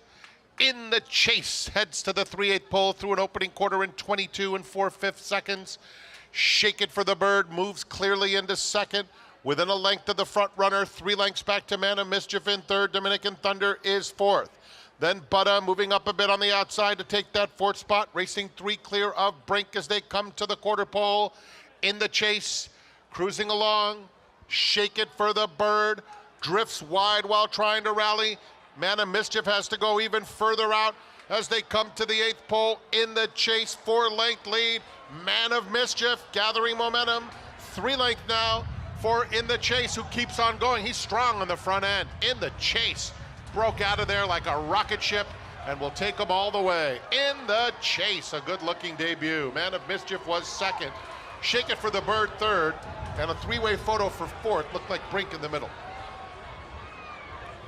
In the chase, Frank Miramati said it best, broke incredibly sharp like a rocket ship, and the race, it looked like, was over pretty early. Yeah, I mean, Richie said it to me after the start. He said to all of us, he said, it just seems like these Mr. Amore stable horses all have speed, and this one certainly had it, Richie. It's just incredible. You know, one after another, Paul, they bust out of the gate. They show their good speed. This was a nice debut for the son of Weekend Hideaway, who doesn't have a lot of foals, but they're honest like him. He was a cool horse. 13-time winner in his career. Won the Morrissey a couple of times up here at Saratoga. He was a good runner. I'll tell you something, Man of Mischief actually ran extremely well in here to finish 2nd. Just ran into the wrong field first time out. How sharp the 7 breaks, Mig. Yeah, I mean, he outbroke the field a half a length at when the man said go. He was already a half length in front, cleared quite easily. Then he throws his ears up here. Manny Franco, just a lot of horse underneath him. He was being chased intently by that Finger Lakes shipper, Shake It for the Bird, who just got tired chasing, and nice effort from Man of Mischief, who rallied on. But nice effort here by the winner, and nice pick by you, Andy. Thanks. Nice to rebound from yesterday's embarrassing performance. No catching Manny Franco, Paulie, and then, 2-year-olds break sharp like that, usually a sign that they're going to be pretty sharp all the way to the end. Yeah, and the other part about this, 22-4, and Manny was able to get this horse into an unbelievable stride after the quick break, slow it down to about 23 and change in that 2nd quarter. The race was over, and there you see the winning trainer, Carlos David, and I don't know if he had to call his clients already, but 7-2 is a nice little price on this horse. All the money was going to the 3, but this horse was much the best. Yeah, favored in doubles. Paid a generous $9.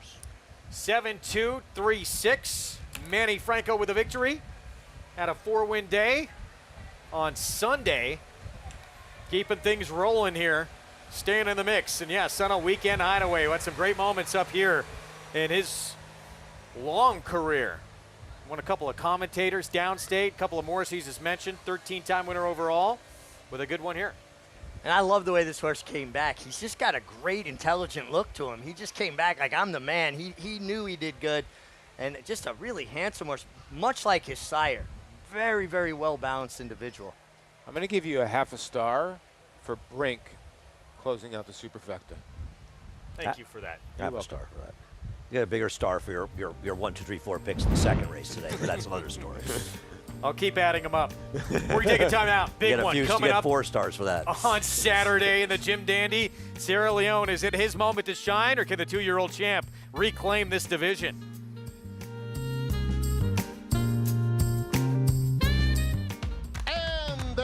In the Belmont Stakes at Saratoga. Here's Dornick headstrong in the early going. Mind Frame is 4 deep, but up and on the pace, and Antiquarian is in the field. Turns for home. Mind Frame on the outside is coming after Dornick. Dornick in an absolute thriller. Dornick and Mind Frame. It will be Dornick and Luis Saez to win the Belmont Stakes at Saratoga.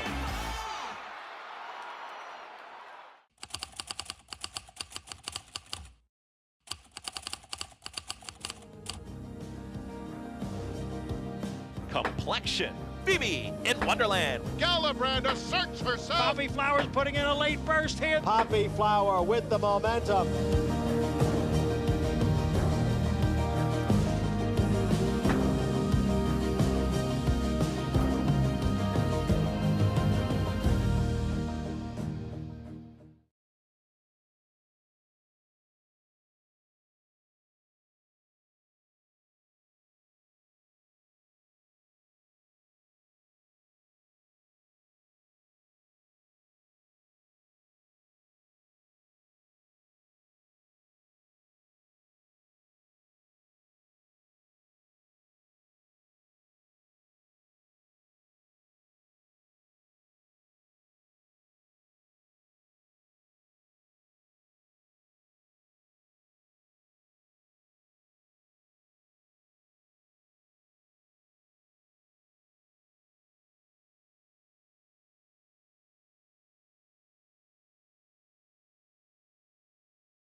Back with you on our Thursday coverage on Fox Sports 2. You're watching Saratoga Live, and Saratoga, again, paying tribute to all of the first responders on this Thursday card with free admission, performances by the New York State Troopers Pipes and Drums, and the day includes some recruitment events as well for those interested in learning about career opportunities, becoming a first responder. We thank all of those for their service. Kicking off this late pick 5. In the chase, out first. Led every step of the way for the victory. Manny Franco, Carlos David, 7-2. Let's go to Maggie. Here with owner Ron Lombardi of Mr. Amore Stables, and a homebred run. As we were just saying, I feel like they're a little extra special, especially bred to Weekend Hideaway, who's such a New York bred star. It's special. I mean, anytime you win at Saratoga, special. Your first time out, it's amazing, because now it opens up all horizons. You don't know what's on the future. You keep your fingers crossed for, to keep moving forward. But what a performance. Carlos did a great job with him, and Manny, what a ride. He got him out of the gate like a rocket. in the blink of an eye, he had like 2 lengths on this field, and that usually spells success in these baby races. Truly amazing. He, like I said, he got to that lead, he kept it, and a little pressure came on a little late, but he kept going and driving, and all good things. So keep my fingers crossed that we had something good. Yeah. And it's you win up here, it's always special, no matter what it is. Now we do have those New York bred races towards the end of the meet. Do you look at the funny side? Absolutely. Everything's open. Fortunately, I did this back in 2017 with Frenzy Fire, and keep my fingers crossed. I mean, that's a tall order to fill, but at least you got the hope, and we'll see. But we'll look at everything, see how he comes out of this race, talk to Carlos, and just keep moving forward. Well, Ron, I know you owned him, but he gave racing fans so many great memories. Frenzy Fire. We miss him, as I know you do. I miss him a lot. He's in Japan. He's got about 103 foals right now. They'll be ready. 91 of them will be running next spring. So, I miss that aspect of it, that his foals aren't here. But, it's he's doing well. Well, thank you for sharing that tidbit with us. We miss him, and congratulations here. Thank you. Great seeing you. Thank you. Of course, and we're going to have to start watching some Japanese racing. Greg? I'm all for that. I'm usually up in the middle of the night. Although, I think everyone here's seen enough of what Japan's done on the international stage. Keep them home. Yeah, been a little too dominant. When you watch Japan racing, they take no prisoners. They just go and go and go in their 20-horse fields. But in the chase, gets the job done. Nice pick by you, Andy. A Weekend Hideaway gets his first win as a sire. Congratulations to Mr. Amore Stables. Spendthrift Farm, 2-year-old race of the day. Good one to kick off our late pick 5. We move on to race 7.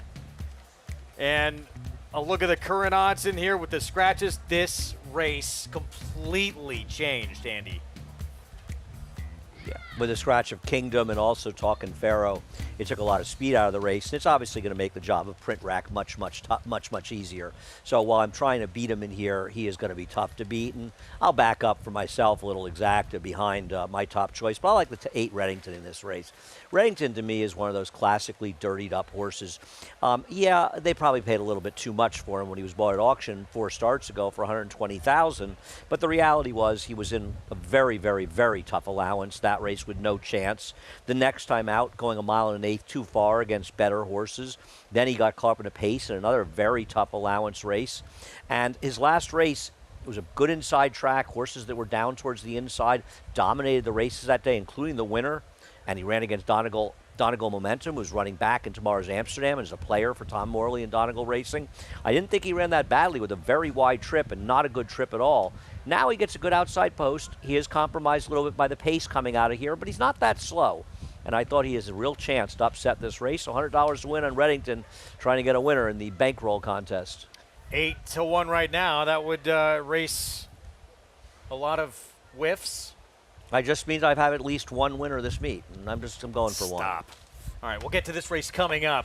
Let's talk about the big one coming up this weekend, named after 1930 Travers winner who upset the Triple Crown winner Gallon Fox at 100-1. Jim Dandy, Preakness winner Laurie Couture's. He ran the fastest ever, 147-1 back in 1996. 3 separate owners have won it 3 times, including Melnick Racing, Flower Alley. That was a 3rd straight for Pletcher and Velasquez. Pletcher's 7 wins, the most by a trainer, including last year's controversial edition with Forte surviving that inquiry. Eddie Maple would have 3 jockeys to win 4 of them, including back-to-back years, including Conquistador Cielo.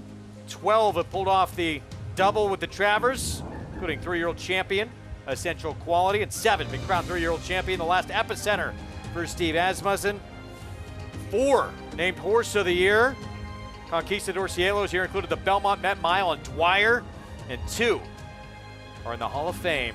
Affirmed inducted in 1980 and Arts and Letters inducted in 1994. Race with a lot of history. The final stepping stone to the Midsummer Derby in the Travers as we take a look at the field that will line up, presented by Mohegan Sun. Let's meet the field. Can he sort things out in the stretch? Sierra Leone, narrow miss in the Derby, 3rd in the Belmont on a track that may have not favored him. Yeah, I think there's an honest pace in this race, and this is the day we see the very good Sierra Leone.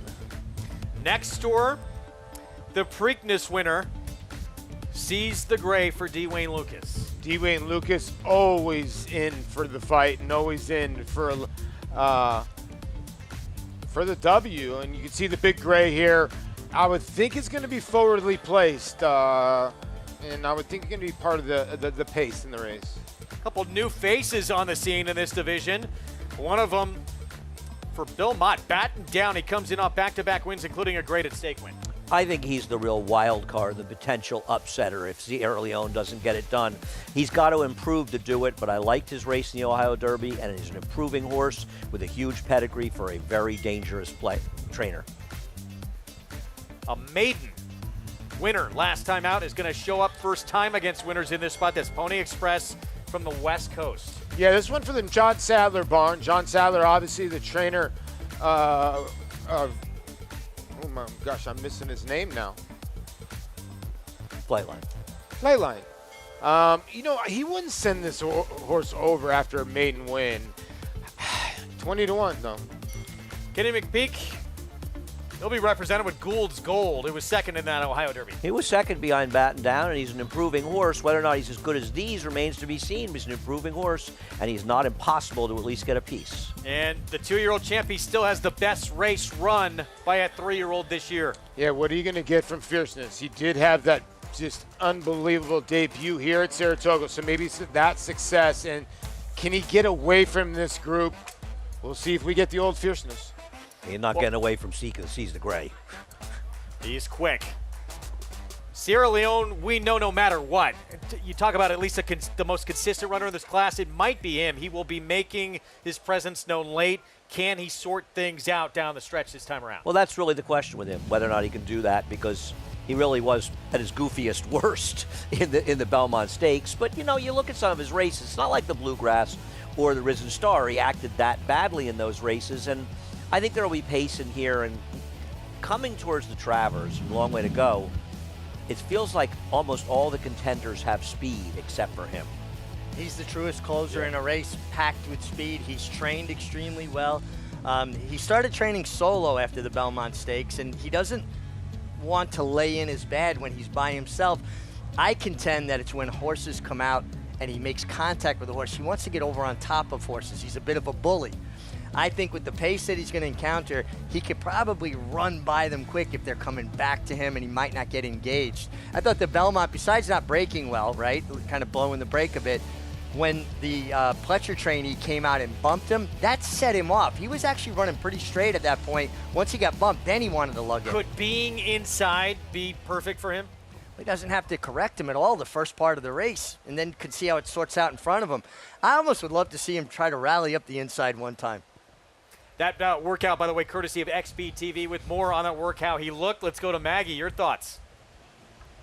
Well, Greg, we've also seen Chad Brown take a little bit of a different approach in his training and his workout regimes, in that he has been working by himself in all of his preparations from after the Belmont to this Jim Dandy. And he is going to wear a different bit, actually going from that Halton/Cage bit to a ring bit. And while that does provide riders with a bit more power steering, as you can still see this horse, well, he's moving incredibly well, and he moves like a horse that is that high quality, classic distance runner with throwing those legs out in front of him. He still has that lean on. He's got that inside lean. The rider has much more of a firmer hold on his right outside rein. But like I said, he's going to be wearing a ring bit, which he has been wearing in his workouts. And I find, at least galloping horses, I'm sure Richie can comment on this a little bit more and better than I can, but with a ring bit, I find that horses are actually a little bit more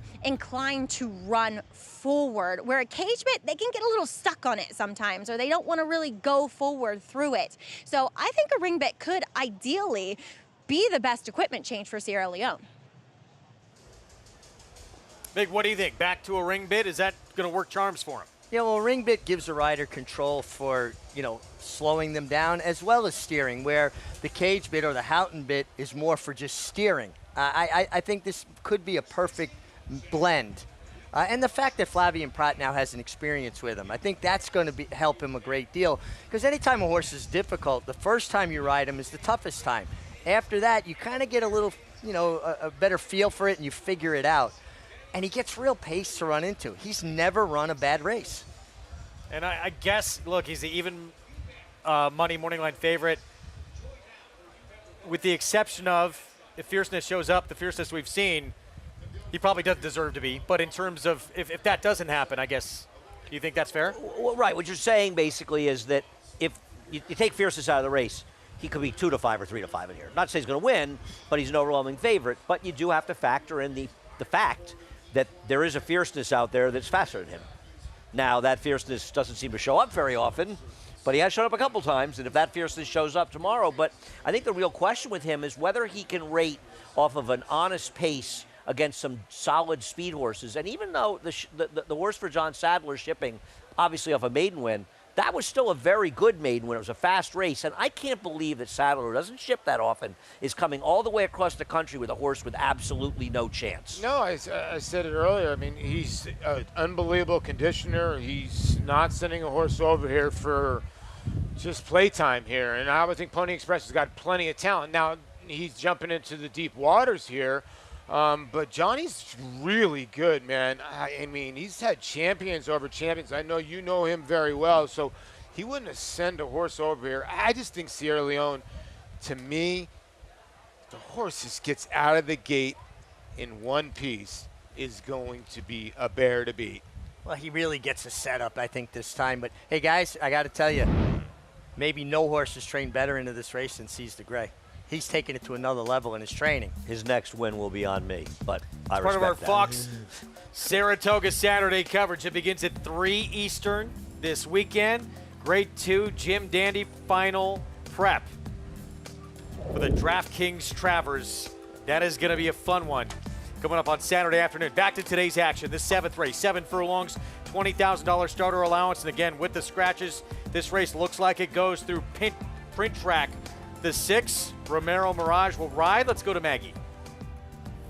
Let's take a look at some other horses that are looking to possibly, though it's tough to do, run down print track. As we'll take a look at number 7 in here, Beach Walker, whom I'm incredibly intrigued by. Now, I know it didn't seem like that big of a jump when you look at the buyers, but looking at some other metrics, this horse really improved as far as numbers for Michelle Giangiulio, whom when he was doing his best running by far, he was trained by her uncle,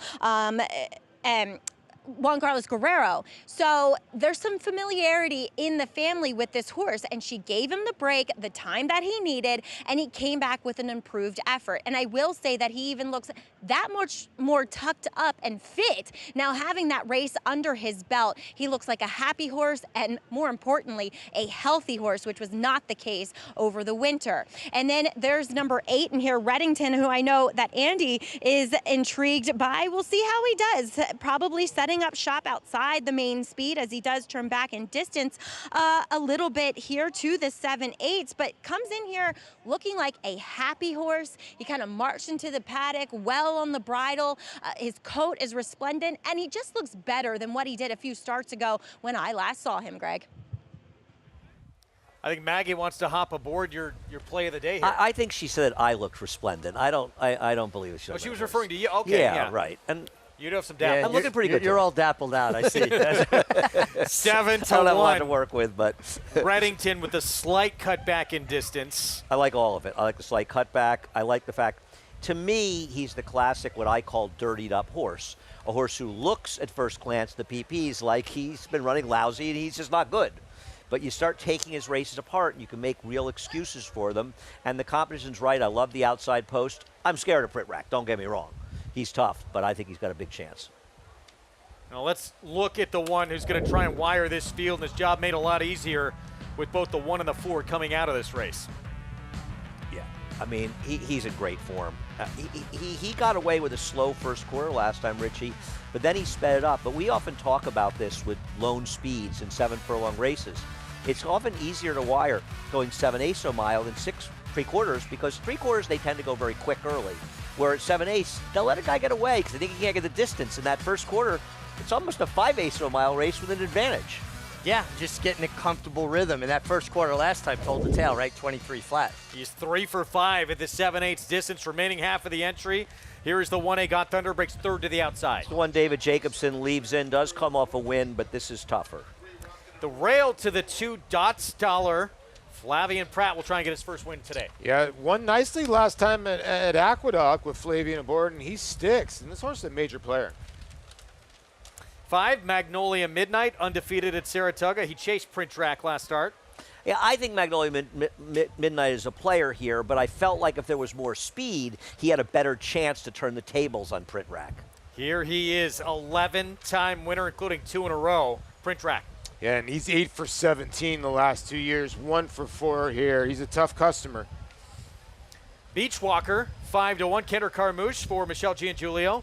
Yeah, he was a distant third behind the aforementioned Print Rack and Magnolia Thunder. He's just got to get better to beat them. And the bankroll play for Andy. Here's Reddington with Ramon Vasquez. Yeah, 3 for 9 the last couple years. This is going to be the first start here at Saratoga for Andy's pick here. And I agree with Andy. This horse has got speed on the outside, cutting back. I think Ramon Vasquez can place this horse where he wants to. 2 riders with 12 wins apiece to lead the way here early on at this meet. One of them, that man right there, Flavian Pratt. He'll be on Dots Dollar for trainer Gustavo Rodriguez. 3-1 from the rail in this 7th race when we come back. Spun to Run. His brilliant speed figures were among the fastest of any 3-year-old at a mile or more, and he hails from the legendary Danzig sire line. Now, this multiple graded stakes winner, millionaire, and Breeders' Cup champion is passing his remarkable talent along to his progeny. 95, 5, 200, 200 down, 2, in the back, Patrick, 200,000, thank you. Spun to Run, standing at Gainesway. Horse racing? Check. Weekly promotions? Got 'em. Huge payouts? You bet. With Naira Bets.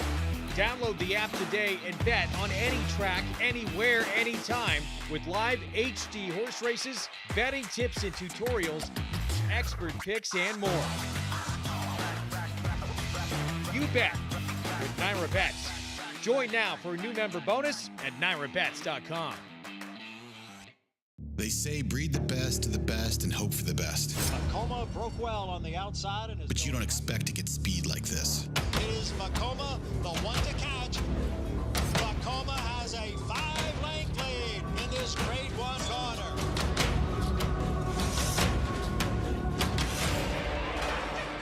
Inside, Vacoma continues to battle on down at the rail.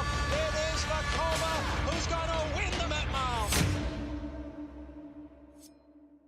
Just minutes from downtown Saratoga Springs, you'll find GMP Farm, a revolutionary state-of-the-art equine therapy and rehabilitation facility offering the most advanced equipment and knowledgeable staff to care for your equine athlete. From oxygen therapy and laser treatments to thermal imaging, dry saw room, and cryotherapy treatment, all alongside a 7/8 mile Tapeta training track. GMP Farm is revolutionizing equine care. To see a full list of services and book your horse's rejuvenation session, visit gmpfarm.net today. Back with you on our Thursday coverage. Saratoga Live. It's brought to you where you can play all summer long, the official betting app of Saratoga. Naira Bets. Go to nairabets.com, get signed up and started. And get that $250 deposit match sign-up bonus. Very calming 1863 Club. What's that? Very calming music. It is calming. It's a beautiful day today. It's really, it's nice just day. incredible. Perfect and that weather. would be a nice little spot to be catching all the action from. Yeah, and you know what? I don't think there's a bad spot at Saratoga to be catching the action from. A nice crowd. I think it's going to be the biggest Saturday we've had so far as we're getting closer to August. And, you know, one thing with Saratoga is it's always the August place to be. And no matter how long the meet is, it really starts picking up as we get closer to August. And this being the last weekend before that, I think we're going to have a pretty strong weekend. And the weather's supposed to be terrific and good racing all weekend long.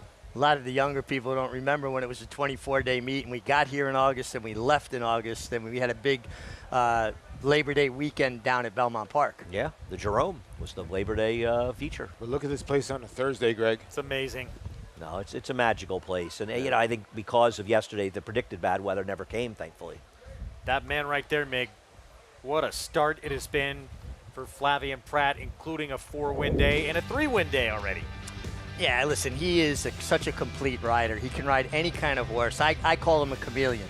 He fits the situation. He fits the horses. He doesn't have a particular style. He blends into what the moment calls for.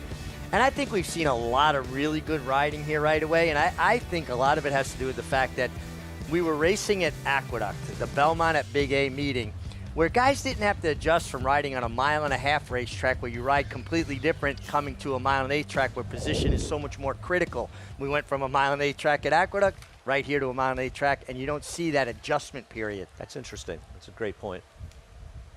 Well, he'll be on Dots Dollar from that inside post, and this horse really leapt up to a big effort. First off the claim for Gustavo Rodriguez with more. Let's go to Maggie. And Dots Dollar is a horse that I'm really, really familiar with. And I just thought that over the winter time, he looked like a tired horse. He just, you know, wasn't quite the same. He was very sullen and dull acting in the paddock. And he just didn't look good in his coat either. And he walked in the paddock. I wasn't there for, first off the claim for Gustavo, but seems like the happy Dottie, as I called him, because my husband once upon trained him, Dottie Doodle. He's a horse that is quite small in stature, but does have a big heart. I've always questioned, though, his affinity/ability at 7/8. I know he's 1 for 2 at it, but again, dynamics might not necessarily play into his favor, but at least it looks as though he's cycling back into the good. Dots Dollar. Moving on to your favorite, and that's Print Rack, a horse that I'll never be able to warm up to physically. It's just me and him. I will say his weight's better than normal, though, and that's usually a good sign as he's kind of second off that little bit of a break that he got, and he is going to play Catch Me If You Can in here. And another horse that, yeah, you would think with how blistering fast he is that the 7 might be a little bit of a question mark for him, but it's not, because these horses find it easier to dole out that speed. We'll see how much pressure is applied to him, but with Magnolia Midnight present in here. But I think a horse that has really just gotten good, and he garners so much respect because being 11 for 28, you're doing something right, and you're a genuine runner. So I respect him. I'll never pick him. I'm going with Beachwalker here, but Print Rack, the horse to beat, Greg. All right, Maggie, thanks. Look, 8-5. You might have liked him in this race even when there was the other speed. He's just that good, but now this race has got a lot easier for him. No, yeah, I don't think there's any argument. 8-5 is a fair price on him. He should be controlling speed. He's been great form. What's not to like? I'm going to try to beat him, but I'm not against him. So Meg is a rider now in this race, and you know he's probably going to be loose. How do you attack this race if you're not him? Well, I mean, there's some other horses that can lay close, but I don't think you can change your horse's style and go all in chasing him.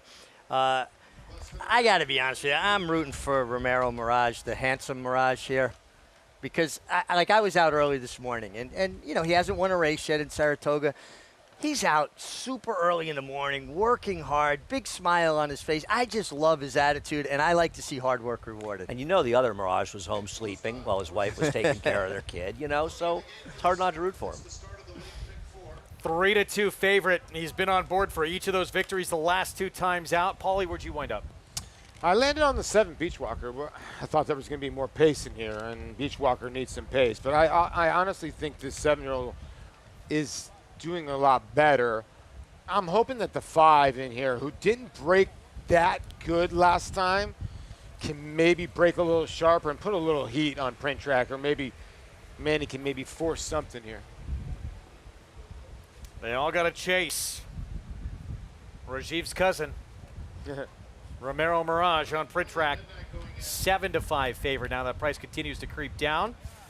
And Dots Dollar, Andy, taking steady money here. I don't like Dots Dollar. If he wins, I lose. He came up a very strong biased rail, riding the rail and angling out. I thought he had a very, very good trip last time, and I don't like his chances today, but the public clearly disagrees with me. Reddington, Andy's bankroll play 7-1. Start of this late pick 4. Let's go upstairs to Frank Miramati for the call. All right, Greg, we're waiting on Reddington in those yellow silks. He goes in. They're in the gate. And they're off. Very even start. Print Track came out nicely. Magnolia Midnight in the black colors is now sprinting up. Those two hook up right away. And Reddington comes away in third. Dots Dollar along the rail in fourth. Got Thunder racing in between horses. And Beachwalker is at the back of the field. They're covered by 7 lengths. There's a battle on the front end. Magnolia Midnight at the rail. And the favorite Print Track just a neck back. Taken in hand just a touch. 3 more back to Reddington, who races in third. The opening quarter went in 22 1/5 seconds. Dots Dollar trying to inch up along the inside. Got Thunder in between those two. And Beachwalker continues at the back of the pack. They're heading to the 3/8 pole. Magnolia Midnight and Print Track still together with Reddington 3 away. They've gone a half mile now in 44 4/5 seconds. Magnolia Midnight hanging tough. Print Track set down, trying to get after him in second. Reddington is 3 deep. Got Thunder in between horses. Beachwalker swings to the far outside. Dots Dollar is at the rail. Print Track has been softened up. It's Magnolia Midnight. Reddington in the white blinkers. Got Thunder trying to get in between horses. On the far outside, Beachwalker. They're in the final furlong. And it is Reddington who has wrested away the lead and pulls away late. Reddington and Ramon Vasquez had the best energy through the stretch. They win by 3.5. Got Thunder was clearly second best. Third went to Beachwalker in front of Print Track. Reddington with the win, 5th win of his career, and a bankroll play cashed in Andy Serling. Can't ask for a better trip than this horse got when Manny Franco was so aggressive in Magnolia Midnight, and I liked the move. I think we all did. I liked it because it worked for me, but also he's trying to win the race and not 100%. let the other horse get away. Yeah. It didn't work out. Print Rack sat the perfect trip. Reddington did and got the job done. No, like I said, I thought Manny would get aggressive. And listen, Beachwalker made his move too, but the horse cutting back in distance, Reddington just had all the energy here. And you get a nice little trifecta. These are the 3 longest shots on the board in this small field. 8, 1A, 7, 6, and that did not go the way Ramiro Mirage and Print Track's connections wanted. Yeah, and, that's one of the difference too in Saratoga, I think, between what we see downstate. There's a little more aggression up here. There really is. And listen, it obviously didn't work out for him, but, the Cantermachis and Manny probably got together and said, if we let Print Rack go, we're never going to beat him, so we're going to take it to him. It didn't work out for him, but I'm like you say, Richie, I'd rather somebody makes a, quote, mistake, unquote, of aggression than being passive. Yeah, I'd rather be aggressive than to be, like you said, passive. And you could just see right from the bell, both riders sent. Watch their arms. Watch, you see Romero throwing holds.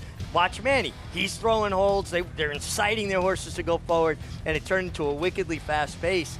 And the best part of this race for me was when you jumped on at the 8th pole. I think you rode just as hard as Ramon Vasquez, Mandy. Well, I was getting worried that none of us were going to have a winning bankroll bet. I know, we were right? all going to end up at 0 and look even. No, I may end up at 0 anyway, but at least I've had one winner. I'm surprised that Romero didn't try and be more aggressive. I mean, that horse has to be in front, doesn't he? They went 44.95 the half, going 7 furlongs. What was he supposed to do? Manny took it to tried. him. He did the best he could have. Listen, speed is great when you're able to control. Yeah. But when somebody goes with you, it's a different ballgame. Yeah. It did in the horse that tried to go with him. It did go with him. It set the pace, and it winds up very good here for Reddington. Well done, Andy. Nice pick. Thanks. 7-1 here. Ramon Vasquez, Eddie Barker, Wizard Stables, and a 5th career win for this horse.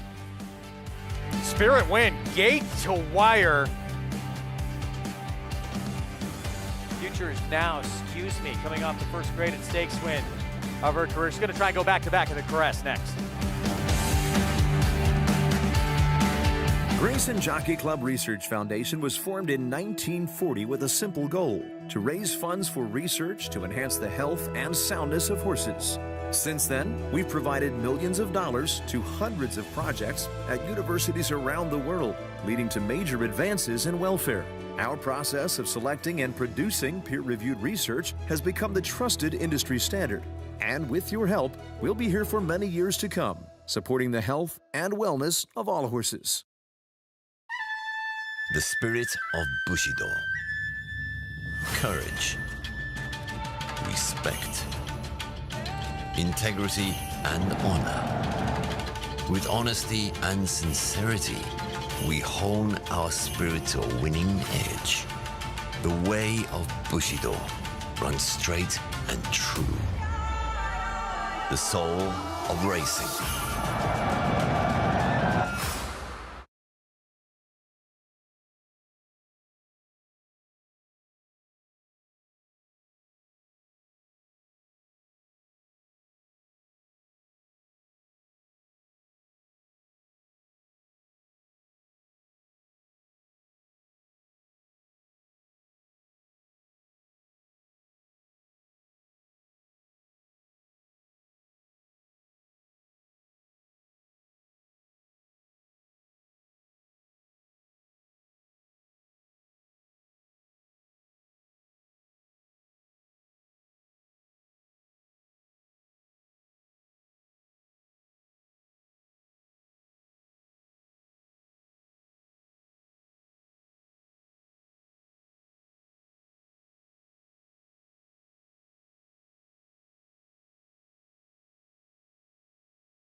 Welcome back. You're watching Saratoga Live, and we are proudly brought to you by Mohegan Sun. All in for Mohegan, as we saw a bit of an upset in today's 7th race as Reddington gets the job done and ridden to victory by Ramon Vasquez, trained by Eddie Barker. But I'm pleased to be joined by winning owners, Mike and Noreen Kipnis, aka the Wizard. I feel like everybody just knows you as the Wiz. That's it. Even my children. I mean, that's even my children. Well, talk a little bit about Reddington. As you said, this was the right spot for him and ideal situation and setup today. Well, I paid a lot of money for him off a private purchase. He had won 3 in a row at Aqueduct, for Rob Atras. And, I had to find the right situation, the right setup. His form is actually better than it looks on paper. He had been caught in against a really tough allowance field the first time for me. That was more like a stake race. The winner of that race was ridiculous. It was the first time for me. Ben Duke. Ben Duke. And then he jumped Chaya tracks last time and lost his momentum. We had a rate, and that's, your husband has that really nice Donegal horse that ran second in that race. That was a fast race. Yeah, he's in the Amsterdam tomorrow. Yep, and then, we tried him at Monmouth. The pace was really fast. It was a closer's bias. So he had an excuse. This was the right spot. It was one of those starter 20s that he was eligible for. At Belmont, they wrote a different condition for the starter 20 because he won an allowance race, so he wasn't eligible. This was perfect, and I love the cutback at going with a rooter going 7 furlongs. It's a heavier track. He has bottom. I knew there was pace in the race. I was actually thinking there'd be more pace, except a couple speed horses scratched out. But there was a duel when they set 44 and change, and we were sitting in the catbird seat. And Ramon Vasquez, I have coffee with him every morning, and his agent, and we just. It was a great setup. It just, I don't ride the horse. You just hope the horse is in the right spot at the right time. And I had my wife with me, and that's all that really mattered. And you also got Andy Sterling with a bankroll builder bet. And Noreen, we saw you leading the horse in. Do you love the horses? I do. You know what? I do, more and more, yes. The more I see them, I really do. I like them. And I'm really glad Andy picked it on top. It was the first time he ever picked a horse of mine on top and liked it. And even David Aragona was a spot play. After that, I'm saying, oh my God, am I going to get the 7-1? But we did, and Andy's happy, David's happy, and me and Noreen are happy, and my friends. Oh, well, locked and loaded, Mike and Noreen. So many congratulations to both of you. And Reddington finding the right spot. Congratulations, Andy. You should leave the set and go to the winner's circle, Andy. I'm good. Thanks. 1740. I've known Michael a long time. This horse had run some very big efforts to kick off the year. Back-to-back wins at Aqueduct. And as you said, kind of dirtied up form, was facing some really tough company. Yeah, no, this was, listen, he also got an incredibly good trip. Let's not ignore that, you know, a lot of times we bet horses and after the race you get frustrated, feel like I bet the right horse, I didn't get lucky. I may have bet the right horse, I definitely got lucky. I tell you what, I want the Wiz's energy. Amazing energy. Oh, I think he'll be talking to Maggie for about an hour. Energy. No paddock for Maggie this race. I don't think she's going to get rid of him that quickly. The big torpedo was big in the Cab Callaway. Back-to-back stakes victories. We'll take a look back next. He always showed up. From June at 2 and through 2 championship seasons, week after week after week of consecutive works. That's toughness. He always showed off. You know all about those 4 G1s. Here's his maiden on the Derby undercard. That's brilliance. Now his yearlings are at the sales. That's opportunity. Essential quality. Showtime. Who's in for Mohegan? Obviously everyone. We're off to the races, and it's you for the win. A moment of calm before the dark and stormy. High score, one more, dance floor.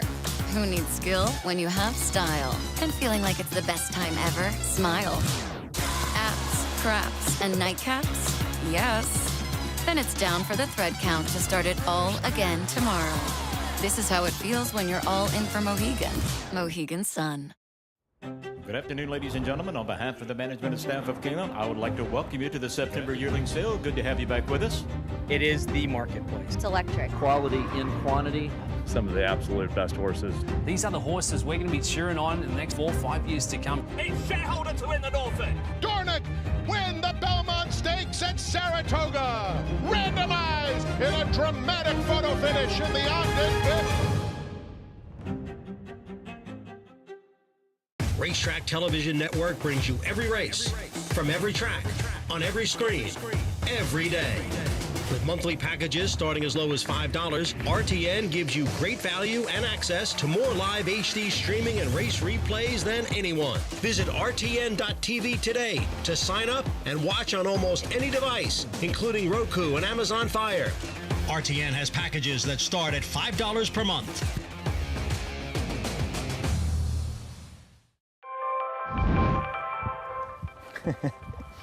Spirited, strong, speedy. Just a few of the S words Rockridge owner Laurent Visagi uses to describe the first foals of Stallion Disco Partner. It's a horse that, with what we've seen on foals so far, there will be a lot of upside in this horse in the next couple of years once this first baby starts running. Time flies if you're having fun or reliving Disco Partner's back-to-back wins in the Jaipur Invitational Stakes. In the 2017 running, he stopped the clock in the 6 furlong turf race in world record-setting time. Holy mackerel! 105.67. They're off. When he won the Jaipur again in 2018, it had been elevated from Grade 3 to Grade 2 status. And Disco Partner did it again. His speed wasn't the only astonishing thing about Disco Partner. He was actually a horse that ran 33 times, so if you ever wanted something sound, this will be the horse. From those 33 starts, Disco Partner won 11 races, including 4 stakes, placed in 12 additional stakes, and amassed nearly $1.5 million in earnings. Disco Partner was bred by outstanding New York breeder Patricia Generazio, who is now supporting the stallion with some of her best mares. He himself is a very balanced horse. He's not a big horse, but balance, I think, is what helped him to be so sound in his career. And you see that in a lot of his young foals, that they are balanced and they are very, very interesting. And I think you'll be very happy as they mature. For more information on the New York Bred breeding program, go to nybreds.com. We say all the time, it pays to have a New York bred. Time right now for our Great Jones New York Bred Performance of the Week. Great Jones, first whiskey distillery in Manhattan since Prohibition. You can visit them at 686 Broadway in Manhattan. The Big Torpedo. He goes wire to wire. Different kind of torpedo, but there's not just one torpedo around here that can run. This guy's good. Yeah, I mean, he's not Torpedo Anna, but he's good. Yeah, he's very good. Big strapping horse, too. I mean, a lot of substance to him. I got to think Tom Morley's thinking about the Saranac at the end of the meet, open company. I don't know if there might be another Stallion Series race he could run in, because he just dominates those horses. And, you know, the worst thing people say is he's good for a New York bred. First of all, New York breds have won the biggest races in the country. He's a very, very good racehorse that happened to have been bred in New York. I don't think he's going to have to go to open company sooner or later. Yeah, he's that good. He's good. Yeah. That performance last time. I mean, he won cutting back sprinting. They didn't know if that was going to work for him. Trapped behind horses, still able to win that race. And now at a mile, showed what he can really do. Now, I don't know how far he ultimately will go for his best, but to put it in comparison from a speed figure standpoint, he's running every bit as fast, if not faster, than the horses we saw in the Grade 1 Belmont Derby at a mile and 3/16 back at Aqueduct. Yeah. So he's running races from speed figure standpoint that put him in company with the best 3-year-old males in the country. Now, he may not want to go as far as some of the bigger races, but this guy is going to compete at the highest level. Tom Morley with a good one in his next start. He'll try and win a third in a row. We'll see if it is much tougher company against open company. He's already been very competitive against open company. 8th race, 6 furlong sprint. New York breds, entry-level allowance, Dolomite, 3-year-old return. Third in the Grade 2, Demoiselle behind Life Talk. Getting set for her return for trainer Chad Brown. We're going to take a timeout and we'll look back to the Honorable Miss Spirit Wind. Mike Smith in town. Gate to wire victory. Mike Smith said I was warming her up and she was oozing confidence.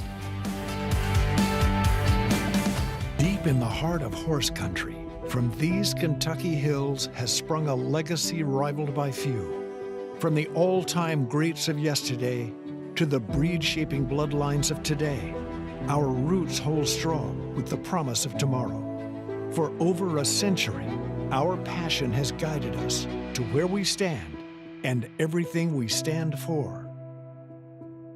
Claiborne Farm, the tradition continues. What makes Life is Good so exciting as a stallion prospect is his freakish talent. Really, really fast horse. And Life is Good is set right out for the early lead. He had so many different gears. Life is Good is the winner. Not only had the speed, but he's also able to carry that out. You know, win in races like the Whitney and the Pegasus World Cup at a mile and an 8. Life is Good! They ran him off their feet in the Pegasus! To carry that speed over that type of distance is super impressive.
Back on our Fox Sports 2 coverage, Saratoga Live. So we continue along here on First Responders Day at this historic racetrack. Seeing a lot of those vehicles in the parking lot. Free admission for all first responders. Mentioned some recruitment events as well for those interested in learning about a career as a first responder. And we owe them a great debt of gratitude. Question about it. Thank you to all the brave men and women that are people running towards danger to protect and serve us. Can't thank them enough. Honorable miss from yesterday. Mike Smith in town to ride for Saffie Joseph Jr., and she was quick early. Out hustles Money's Gold and goes gate to wire. She didn't even break that sharp. We should get left, but she didn't break as well as Money's Gold. And Richie, this was the opposite of the way Honorable Miss ran. Yeah, Honorable Miss would come from out of the clouds. And this is what Mike Smith has done so well his entire career, allowing horses to do what they want to do naturally, take nothing away from them. She has good speed. Mike, just look at the reins. Just loop the reins and just let her keep going forward. I don't think he ever picked the reins up. No, and you know what? The second place finisher ran giant, considering she got the lead. I'll tell you this, Mike's the master. He even said it before the race. I'll just play the break, and what ended up happening was Irad was not aggressive at all with Money's Gold, and Joel Rosario was not aggressive, clearly unhinged, and the race was over. Now, this horse is now 7 for 12 lifetime. This, obviously, big race in its own right. Got the ballerina, though, to come, 7/8. Saffie Joseph Jr. says 7's probably pushing it for her. She's best at 6. Well, it's his horse. He should decide what he's going to do with her. You'd like to think if it was your horse, you'd want to try the grade 1, even with a horse like Vava waiting in the wings, but not my horse. Great performance. That was a fun one yesterday. 8th race coming up next in this New York bred. A other than allowance race 6 furlong sprint. Let's get a paddock report presented by McMahon Thoroughbreds with Maggie.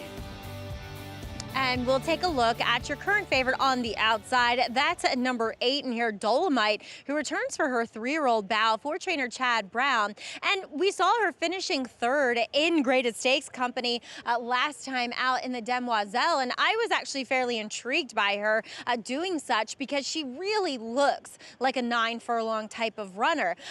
She moves that way too. So I find it curious that she comes back here in a sprint. Now, does she look ready? 110%. Like, she looks ready to go. It does not look like she's been on a layoff since December. And she's grown and she's filled out, and mentally she's way better. She looks better in her coat for icing on the cake. I just really question the distance for her. 6 furlongs does feel a little short at this point in time. I know she won going 7, but again, I'm a little concerned about the distance. Moving on to number 2, Cruz to Catalina. Same cannot be said about her, as she definitely wants to sprint. She's one that showed up in the paddock looking incredibly fit for her debut and was just really laid back. Well, today, much the same. Sometimes after they know what's going on, they'll get a little bit more engaged and on their toes. Nope, not her. She's cool as a cucumber here for Riley Mott. I wish she'd filled out and gotten a little stronger having that race under her belt, but I do think she does command some respect here. I do think she's also gonna have to run a bit faster. Horse I find a little intriguing is one that has the best figure, though it's just one, and she ran it in her debut, and that's number 5, La Banquera, as she kind of came back on short rest in a stake on a muddy sealed surface. So there's a lot of things that I find forgiving about her last performance, which was not good. And I think Landed and Caldwell Loves Gold are nice horses, including the 2nd place finisher coming back and winning a stake with an 83 buyer at Finger Lakes. I like this filly. I've never seen her before in her 2 previous efforts, but she just looks like your typical out-and-out dirt sprinter, like a horse that's supposed to be quick. She's in an easier spot. She's really well-muscled and well-conditioned, and I wish I'd seen her kind of off of that short layoff, Greg, to know what I'm dealing with today, but she does make a nice appearance here in the paddock. Now, what do you believe from her debut? If you believe that it was legitimate, I mean, it's just a huge performance first time out at 20-1. It's really the question of the race a lot of ways. You and I talked about it earlier. It's a figure that came very fast. Now, Geopolitics, who she beat, came back on the turf twice, so while she ran lower figures, it was on the turf. But the horses that have come back on that race and run the dirt have run lower numbers, and even though it came a very fast race, and I don't knock the number based on how quick the race was, there is some concern that it's a race that's just not as good as the figure looks. She did lose all chance to start last time. I wouldn't knock her off her last race. The question is, do you think she's as good as her first start? No, and that was an off-going as well, although I have a theory about horses that have to duel and fight as hard as she did first time out. A lot of times it tears them down. It doesn't build them up, and that could have been part of the reason why it was a subpar effort as well. Yeah, no, absolutely. I agree. And now in the third start, maybe she gets back to what her more true performance is. The thing I look at this race, though, and I know she's a heavy favorite. The 2 has speed. The 3 has speed. The 5 could have speed. The 6 has speed. And Dolomite draws so perfectly outside of what has to be at least an honest pace, doesn't it? Nobody? 6-5 favorite, and Manny Franco, in the background on Dolomite. Just 6-5. Does she deserve to be that number, Paul? I kind of think she does. I mean, I don't know about 6-5, maybe like 7-5 in that area. But like, Chad's just so good when he hits the reset button. Here's Better Humor Me, her 4-year-old debut coming up for Charlie Baker. She's not impossible. I mean, she's got to build on her races, but as a newly turned 4-year-old, she could certainly get a piece here.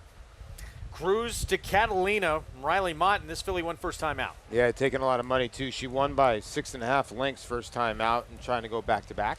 18-1. This is easy play coming in from Finger Lakes. Listen, she's not untalented either and ran fast 2 back on a sealed track at Finger Lakes, but her best races just aren't really good enough. Another big price next door for David Donk, Big Hazel. Just missed last time at 17-1, showing a little bit of pace.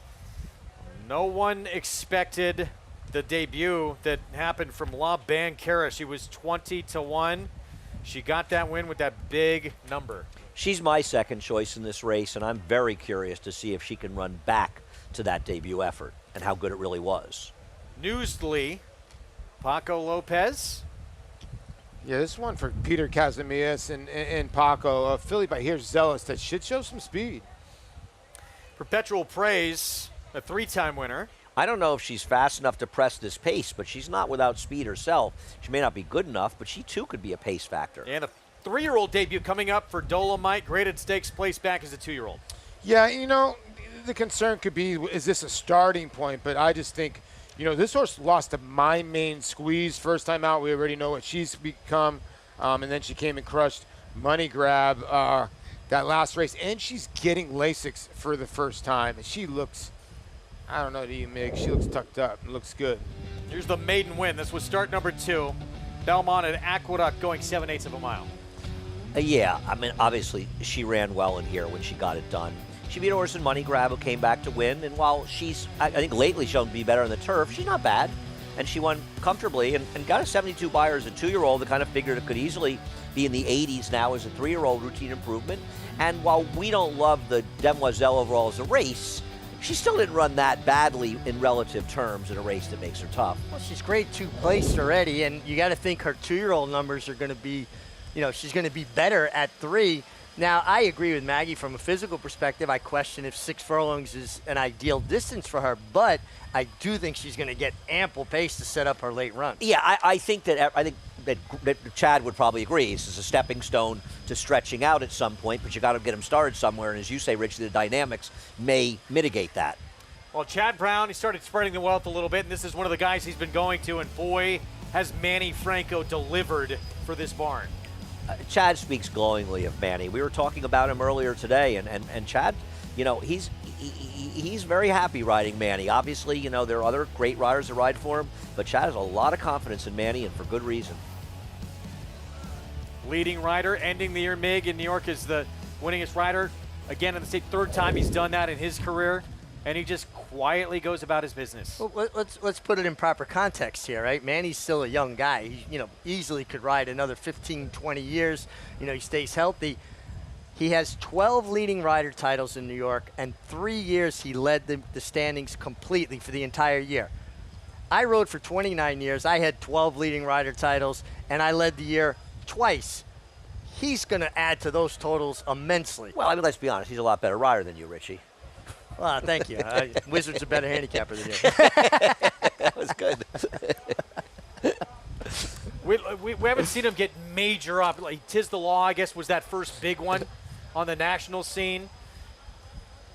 When's he going to start getting those in the in the Triple Crown, getting those kinds of mounts? That's a great question because it's hard to, right? I mean, he got Tiz the Law. Who rode? Somebody else. Junior Alvarado rode Tiz the Law first time. And he was riding somebody else, I believe, in the Champagne, and that's how Manny got on him.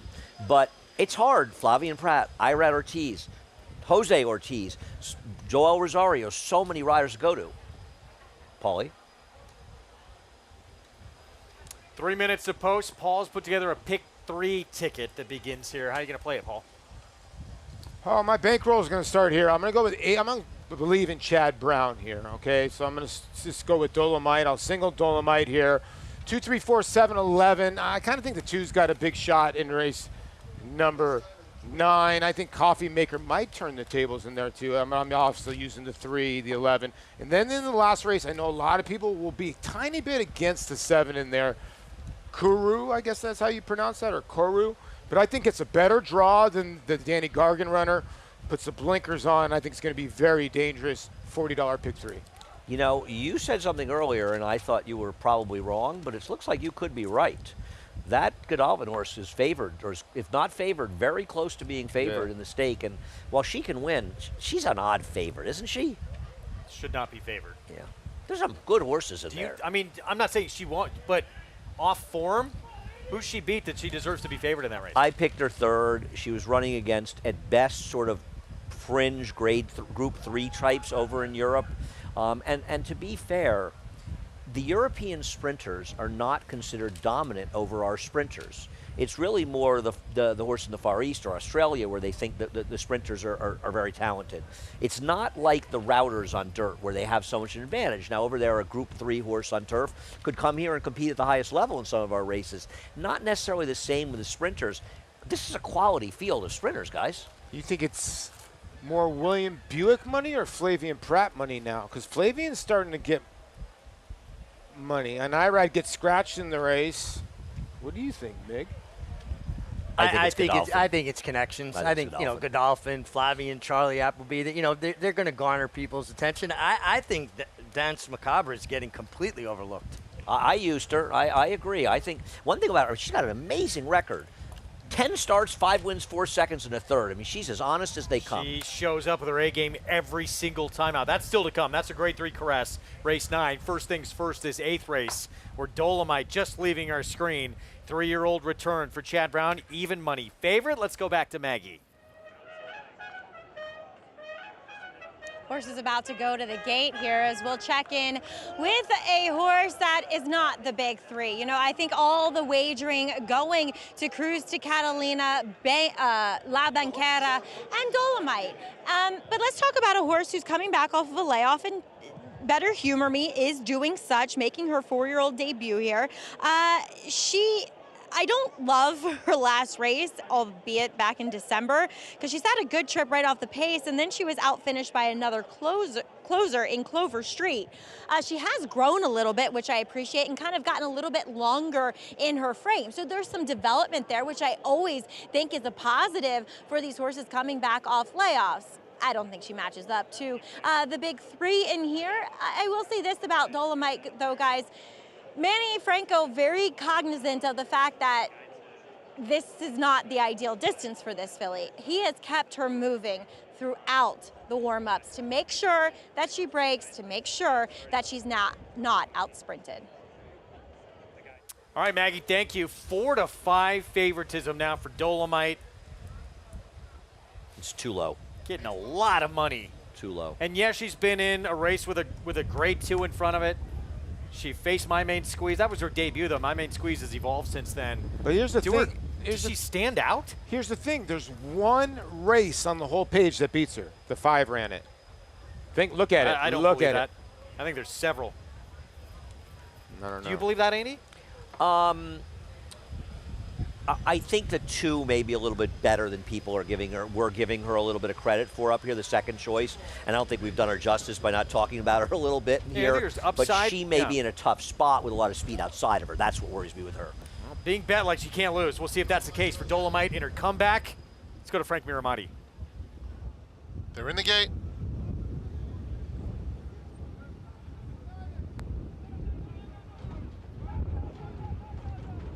serious movement there. It might be easy play. And now the rider of La Banquera is off. Let's go back to Greg. I believe, yeah, that is Javier Castellano, who is the rider of La Banquera. Looks walking gingerly, but appears to be walking back to the gate, and we'll hop back aboard here. Yeah, now he's going to climb back up in there. And you can see he is a little ginger there. Hops back on. Let's go back to Frank Miramati.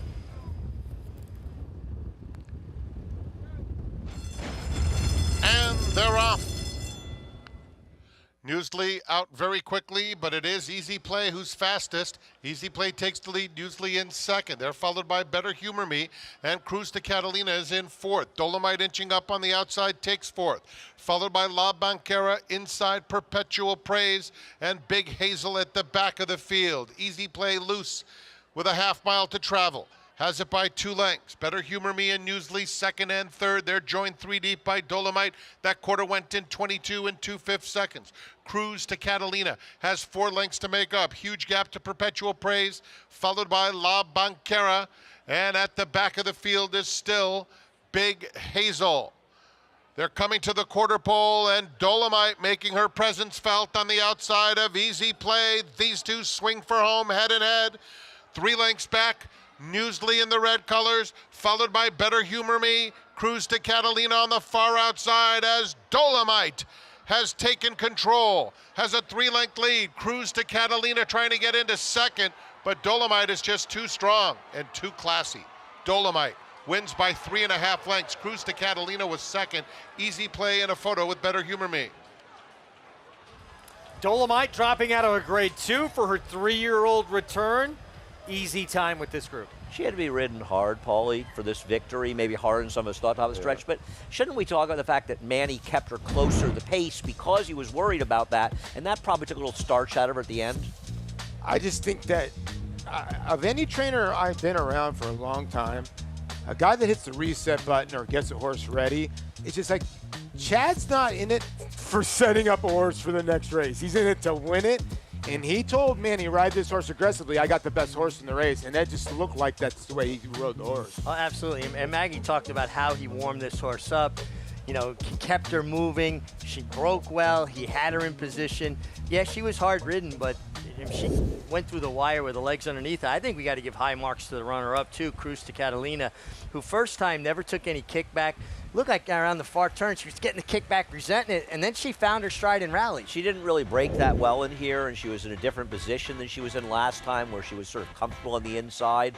And she was beaten by 3 lengths or so here, but I agree with you, Richie. She ran okay. So back to Paul's point, these thoroughbreds, they don't play 162-game seasons. Why not be ready to go first off the bench? Why don't we see more trainers with that intention? Well, Paul's absolutely right. You don't have the kind of numbers that Chad Brown has off the layoff if you're not getting your horses ready to win off the layoff. It's as simple as that. Sure. But getting back to what you just said, maybe it's not that they don't have the intention of doing it. It's being able to get a horse ready. Not everybody can get a horse that fit off the bench. Yeah, no, that's fair. Manny Franco, Chad Brown Dolomite handles this group in her 3-year-old return. Here at 4-5, there's a look at Chad Brown, leading trainer at the meet, adds another. And both Linda Rice and Todd Pletcher had almost conceded the meet to him before it started. This man right here, been relatively quiet so far, but the Vanderbilt, one that he has had a lot of success in, he might bring in the fastest horse in the country with Skelly to try and add another. We'll have a preview next. He possessed such natural athleticism. It is Golden Pal winning the Juvenile Turf Sprint. He's very, very agile and quick. Golden Pal has repelled the challenges. Each and every race, he just got better and better. Golden Pal broke like a rocket. Golden Pal, wire to wire. He's a very confident horse. Golden Pal, the lead is out to 5 lengths in deep stretch. He's just got a brilliant mind. They're all behind Golden Pal. I'm going to be breeding everything I have to him. Horse racing? Check. Weekly promotions? Got 'em. Huge payouts? You bet. With Naira Bets. Download the app today and bet on any track, anywhere, anytime with live HD horse races, betting tips and tutorials, expert picks, and more. You bet with Naira Bets. Join now for a new member bonus at NairaBets.com. At Three Chimneys, our name is our promise. Our commitment to quality, our customer, and most importantly, the horse, is at the heart of who we are. For over half a century, the storied Stallion Station and Nursery have been a place where dreams are born. From Horse of the Year, the mighty Seattle Slew, to Horse of the Year and modern-day breed shaper, Gunrunner, we've been defined these past 50 years by the company we've kept. Three Chimneys, where dreams are born. Basing-Tipton New York bred yearlings, showcasing New York's finest yearlings. Recent grads include Grade 1 winner Therapist and Graded Stakes winner Mo Plex. Plus 2023 New York bred champions Tara's Time, Dr. Ardito, Silver Skillet, and the Wine Steward.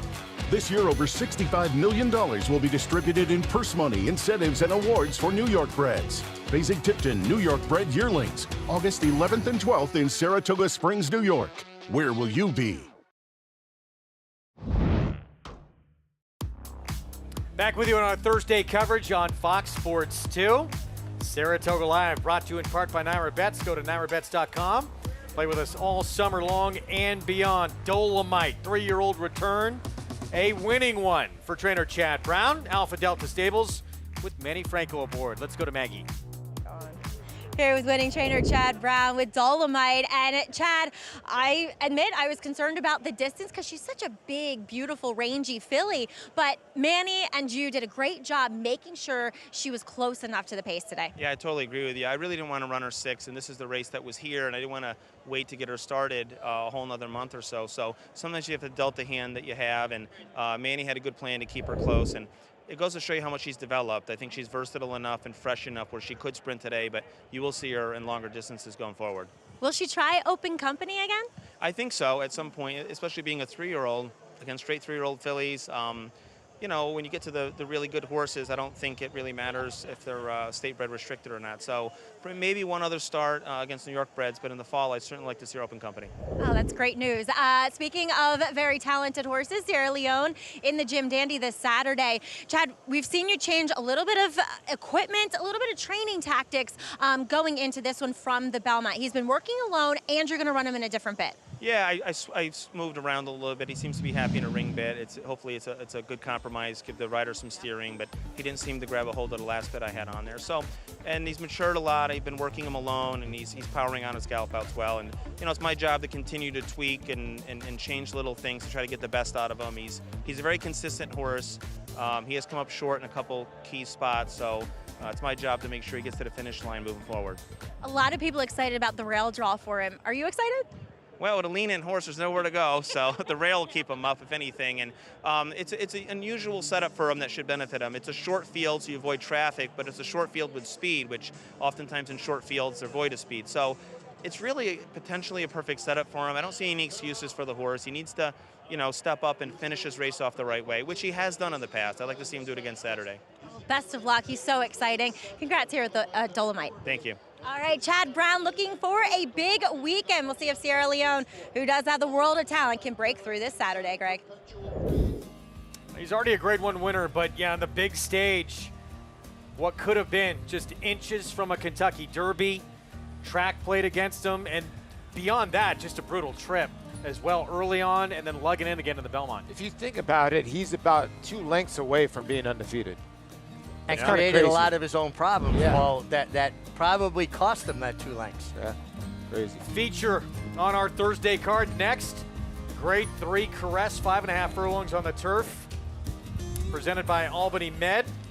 Fillies and mares 4 and up. And yeah, keep your eyes on Star Guest, who does draw in. Named after this one, trained by the great Alan Jerkins, 13-time winner, multiple graded stakes winner in her career. Yeah, was trained by Alan Jerkins on the East Coast, started her career, was very successful, wound up with Charlie Whittingham on the West Coast, and then ended her career back on the East Coast with Alan Jerkins, 2 of the greatest horsemen of all time. And here she is winning the poker beating the boys. There's no chance that's Pennine Ridge inside of her. Doesn't it look like those December Hill stable silks? It actually it does, really right? does look like I don't know if it was, but it looks like those December Hill stables. She was winning. She circled the field and drew off the win impressively. She was good. And also a very good broodmare, right? Yeah, well, Caressing won the Breeders' Cup Juvenile fillies, her little baby, yeah. Well, this year's edition of the Crest we'll get to in a moment. We're going to take a look back at the 1997 edition of what this race became. Was the A phenomenon back then. Who's aboard here, Mick?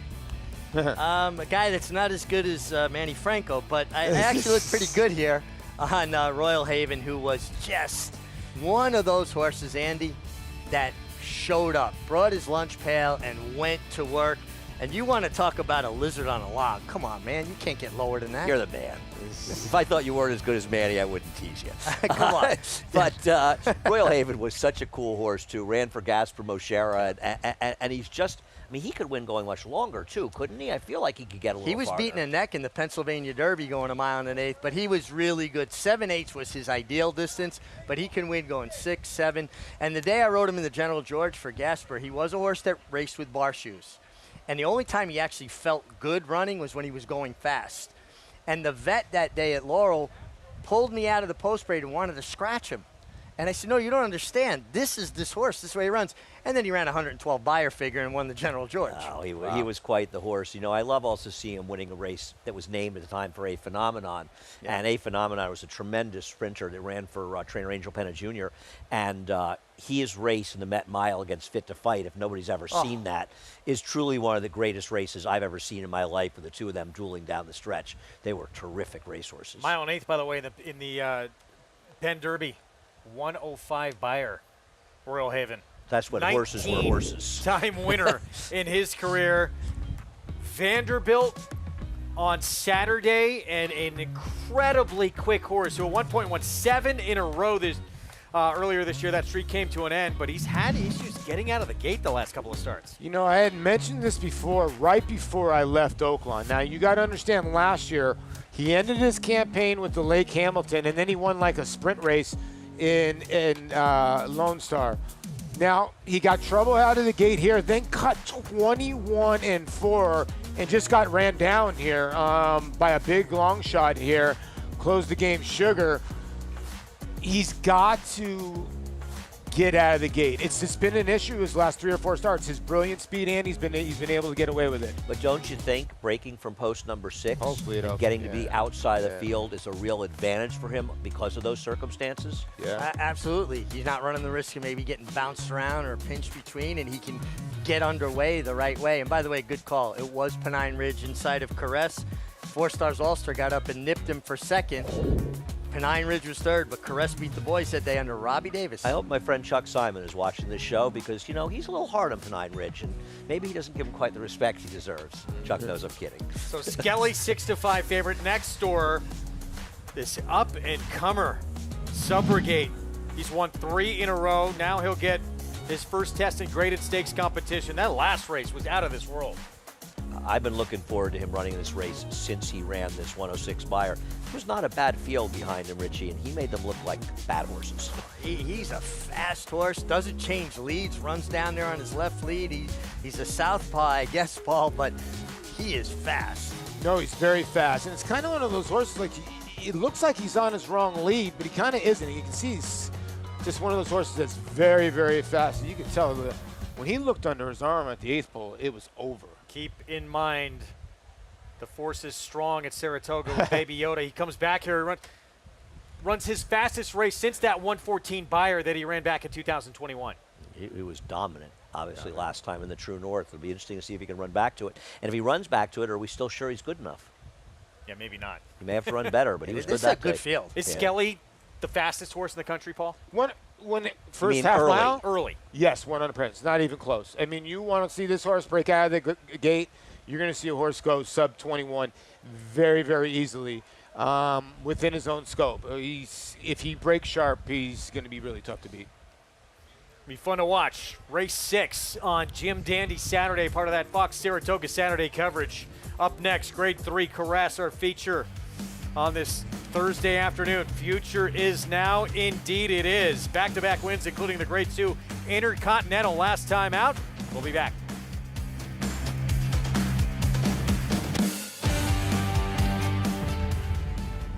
History remembers moments of extraordinary strength, skill, and determination. True greatness is forged by those who fulfill their destiny.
You're watching Saratoga Live on Fox Sports 2.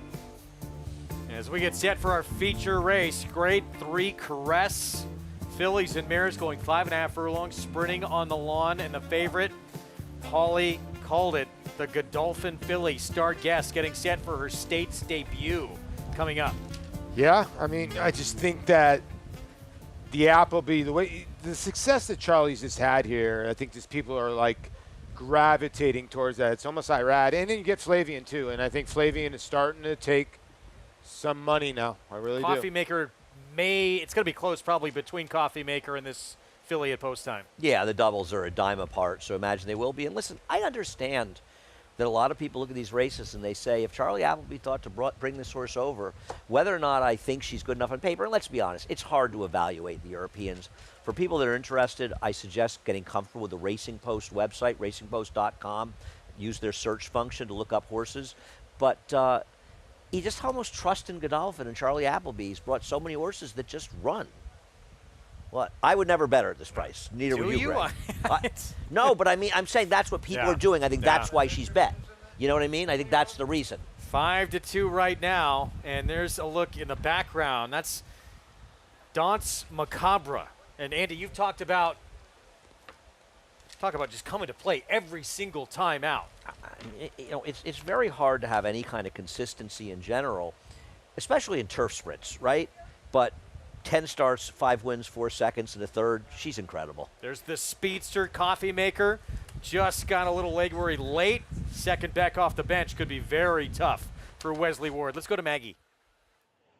We'll start right there with Coffee Maker. She is a tank of a mare. She is as broad as she is tall, and she comes in here like a little pit bull, or I should say a big pit bull. She has to be accompanied by the pony. She wears that training saddle just to make sure that, you know, we don't have any mishaps when she's saddled. But you can see her, she's on her toes now. That is typical of her. She's quite a high-strung filly, but that falls in line with a horse that has the early speed that she does. And because she is that heavier body type, I am going to take a gander that she probably needed that start and will move forward vastly from that. And if she does, then she's a serious force to be reckoned with here. She looks fantastic in the flesh. I don't have any notes to compare her to from that last start in the Intercontinental, but all things good for her second off. Now, one that is coming first off the bench is Danse Macabre for Kelsey Danner. I've always been a fan of this filly. She was a good 2-year-old, she was a good 3-year-old, and she's moved forward 3 to 4. She's beautiful. She's just everything you want in a turf sprinter. She's the quintessential physical prototype for this type of condition. And she's dappled head to toe. She came in on the muscle, on the bridle, and she looks fit. It really feels as though, or looks as though, Kelsey has left no stone unturned with her preparations coming back here today. She's gonna have to get a touch faster to beat the best fillies in here and mares in here, but I think she's primed and ready to do so. As we'll check in with the horse that draws into this field that is taking a lot of money currently for Charlie Appleby is number 11, Star Guest. Now, she finished third in her first start as a 4-year-old at Newmarket when finishing third behind Unequal Love, who did return to win later on the Wokingham handicap on Ascot Week. So, as Andy said, I still don't think quite as good as our best turf sprinters. You know, she is probably that handicap group 3 type of horse. Looking at her here in the paddock, I think they're doing the right thing in entering in this caress. She's definitely a turf sprinter, really well muscled, and that's just really typical of Charlie Appleby and his team here. Their horses are so well conditioned. They go out there, and I watched a battalion of them train over the turf course in their turf works, and they're just machines. And she looks like just another one of those. Fairly laid back here in the paddock. So I know in her European races she has been prominent. I'm not sure she's quick enough to keep up early with ours here at Saratoga, though, Greg. We will find out. 5-2 favorite right now as you get a look at Dylan Davis. Excuse me, Tyler Gaffleon. I'm losing my mind. Secret Money. This one for Brendan Walsh. We showed you a little bit earlier in the show that Unbridled Sydney on the yielding turf course missed by a neck to Overcharge, who came back and won again. The thing that I'm concerned with her, and I think she's talented, is she doesn't have the speed to keep up with these horses. And I worry, especially the inside post, that she could really get shuffled to the back of the pack. That's a concern, at least for me. Yeah, I get what you're saying. She has had gate issues in most of her starts. If she can get out of the gate and get good position, she's very dangerous. Now, she ends up finished second in this spot. She got disqualified to 7th. And, you know, that was with Tahishi Kimura. No, this is not the race she was disqualified. Oh, this is the race she ran. Yeah, this is 2 back. Oh, it's 2 back when she ran at Churchill Downs, but she just missed on Overcharge. She's talented, you know, and Brendan Walsh and Tyler Gaffleon, they've already won at 17-1 on the turf. They're very dangerous, and you're getting 15-1 on a horse that probably going to need the race to break down. Do you think her best, Andy, is good enough here? Well, that's another question. No. I don't think she's ever run a race that's good enough to beat the best horses in here if they run their better races, and there's too many of them. Future is Now is faster. That was a look at Steve Asmussen talking things over with Christian Torres, who he's starting to give more opportunities to, and Zeitlos, only one career start on grass, and sort of wondering why she's staying in this race. I feel as though Steve probably thought, I don't really know where to run her. I don't think she's good enough to win the honorable miss. Maybe I'll take a shot. The race comes off the turf. And you know what? She ran the turf once, and she is a better horse since she ran that turf race. So the argument would be she's improved as a racehorse, so I'll give her another shot in the turf. It doesn't work out. There probably was nowhere else to run her. You know what I mean? She can only really run in stakes. She has no conditions left.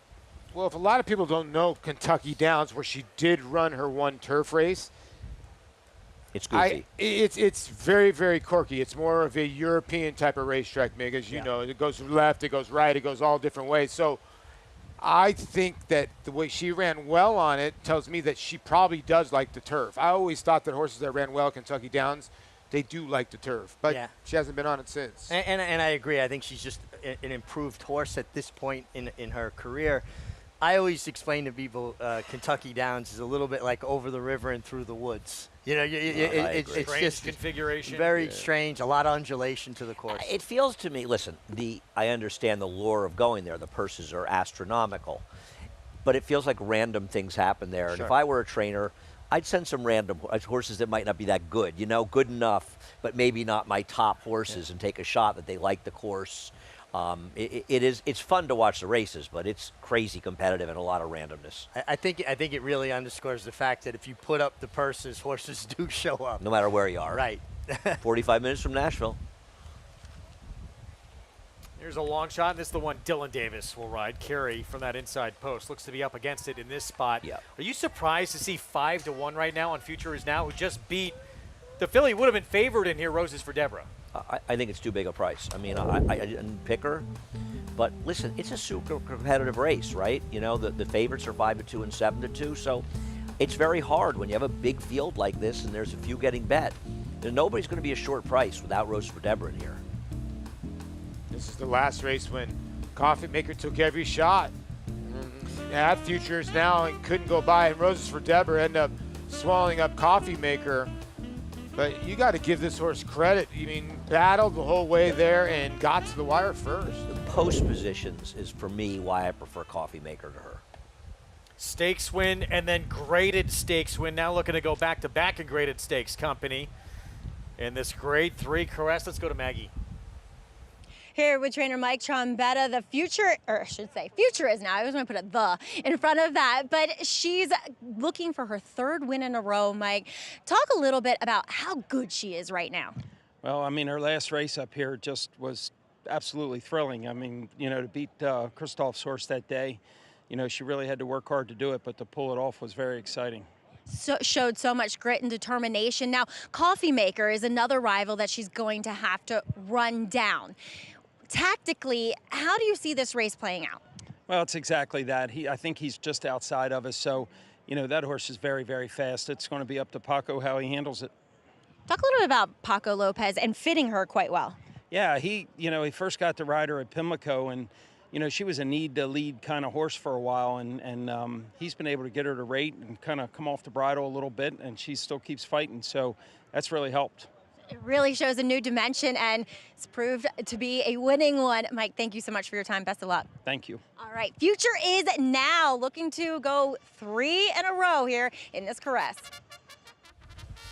She's really come on, and surprised to see her at 5-1. Now look, Coffee Maker, that was her first start back since October, and she has every right to last a little bit longer here, second off the bench. We kick off the post parade with Carey for trainer Joe Sharp. Joe Sharp's taking a shot with her. The New York bred, she doesn't have many places to go, but this is a tough road to hoe, or row to hoe, excuse me. Tyler Gaffleon on Sacred Money for Brendan Walsh. I think this horse is the scary horse in here, the 4-year-old filly, that if she can get a good trip, she's going to be dangerous down the lane.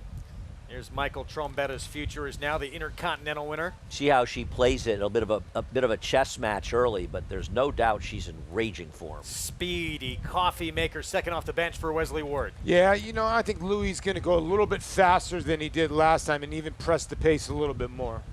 4-year-old debut for Danse Macabre coming up. I'm just a big fan of this horse, and it's not going to be easy here. It's a tough spot, but she always seems to show up, and if the pace is fast enough, she'll put in a run. Freedom Speaks, she is undefeated sprinting on the turf. Yeah, she is, and she's coming off a useful race where she ran just an even effort. Now Johnny V gets aboard for Jose D'Angelo. I thought she was the dangerous long shot. Dismiss the Mark Cassidy barn at your own peril at this meet. Run for the hills. His horses are just running every single time, and she ran so well in the dirt last time, it's not even the right surface. Brad Ortiz Jr. lost his mount with Roses for Deborah. He shows up here on Don't Look Back at All. And here's a horse that I guess kind of lives up to her name. She kind of goes to the front end, although she's been able to rate a little bit. I don't know if she can rate, though, at the 5.5. We'll see.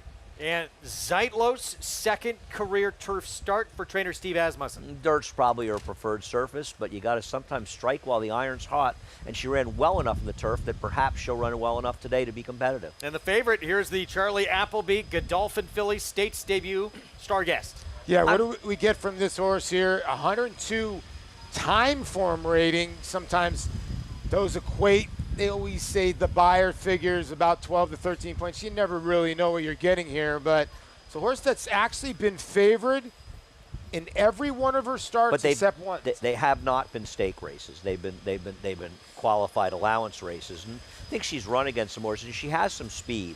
That's one thing about her. She could be forward. Now, she's not going to have the kind of speed that the speedsters have here, but I don't think she's a horse that's going to come from out the back door, Richie. No, I agree. And I think just to expand a little bit on what she's been running against, she's got 3 wins and she's earned $50,000. These are classified races there. You know, she's not even made it into a listed stake, let alone a graded stake. Let's go to Danse Macabre coming off the bench. 4-year-old return for Kelsey Danner, 6-1. And again, easy to root for with her incredible consistency. Does she need a forward move, though, to contend against this group? Yeah, probably a little better, but then again, it's her first start as a 4-year-old. Why can't she have a forward move? You know, she's a horse that clearly could still be improving, so she has to get a bit better, but she's not bad, and she's 7-1 in here, and her consistency makes you feel like, you know, she's going to run a decent race. It still might not be good enough, but at 7-1, there are worse gambles. No, this is who I like. She's my pick. I love that she's that consistent, never been off the board, and I think she's got the right style for this race, and she's run well off the bench in the past. She's tearing up the racetrack at Turfway, too. She's got 5 bullet drills, 4 bullet drills. I mean, she's working like...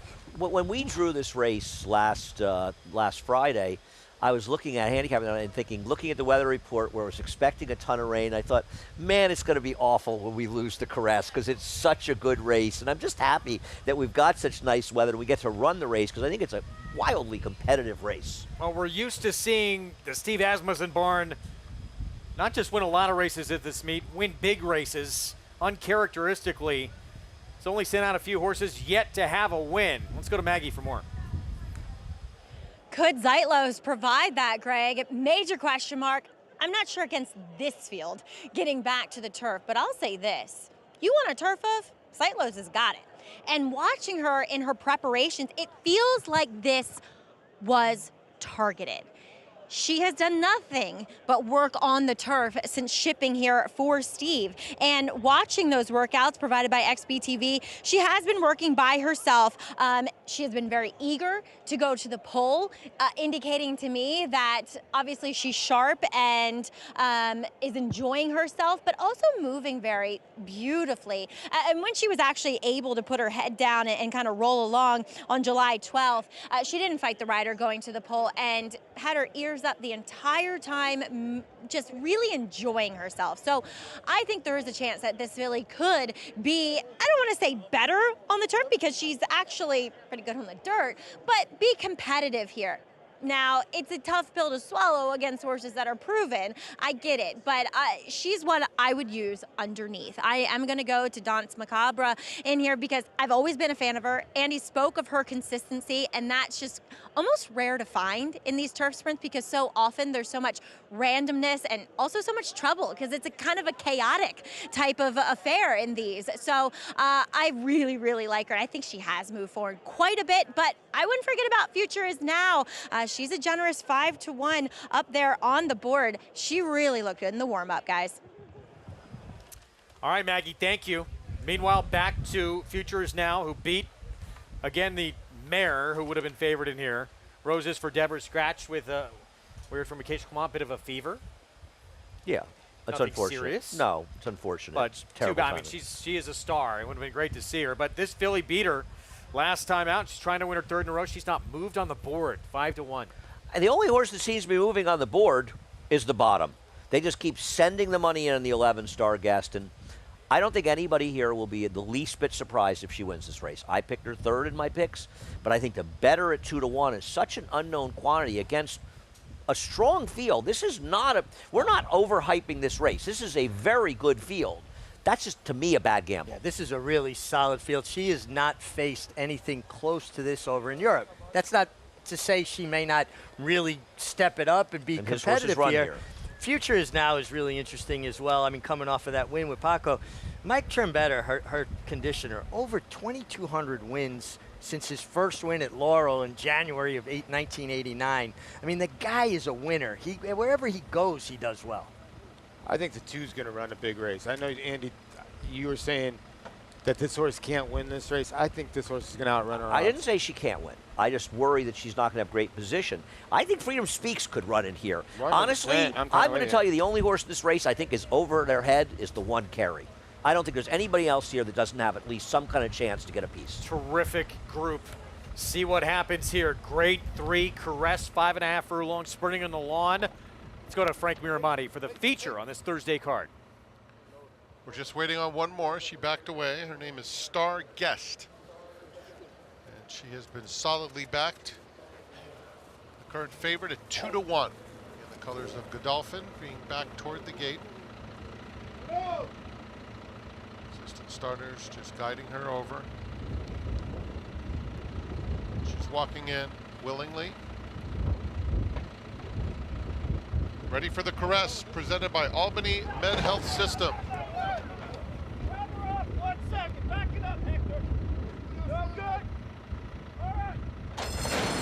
And they're off. A nice start for Future Is Now. Coffee Maker, hard ridden for early speed. And outside of them, Run for the Hills is a close-up third. Don't Look Back at All, Carry along the inside is in 5th. Then comes Freedom Speaks. Danse Macabre 7 or 8 lengths off the speed. Star Guest is just outside of her. The 2 trailers, Secret Money and Zeitlos, 21 and 2, 3 across the course. Future Is Now, Coffee Maker, and Run for the Hills, dashing for the quarter pole together. Don't Look Back at All, 4 lengths back in 4th. From the back, Star Guest, blue colors, unwinding her run, has 8 to make up at the top of the stretch. Future Is Now on the inside. In the center, Coffee Maker and Run for the Hills have been going at it throughout. Angling out is Don't Look Back at All, coming to the 16th pole. And Future Is Now puts away those top 2, but a complete cavalry charge coming on the outside. Don't Look Back at All is surging. It's going to be Don't Look Back at All in a photo finish victory. Danse Macabre was coming very nicely along the inside and just missed in a thrilling renewal of the Caress presented by Albany Med Health System. Ryan Ortiz Jr. has won this race now 4 of the last 5 years. It looked like that streak was going to come to an end. His mount scratched with a fever, gets a pickup mount, and wins at 8-1. I mean, 8-1's an underlay, frankly, on her, considering her PPs. The Clements lost the favorite in this race. They found an able substitute, and she gets it done. Got an absolutely perfect trip in here, and our friend Danse Macabre runs second. She never fails to show up. When she rallied up the inside, Paul, I thought she was going to get up, but Don't Look Back at All with that perfect trip. Irad picked this mount up after his mount scratched, and Joel Rosario also spiked the temperature like Roses for Deborah, and they certainly had a very able replacement in Irad. Yeah, when they went 43 and change, the 8 was sitting in the perfect spot, right in the cat seat. And I could see the 5 and the 2. They were both moving at the same time because I had bet the 2.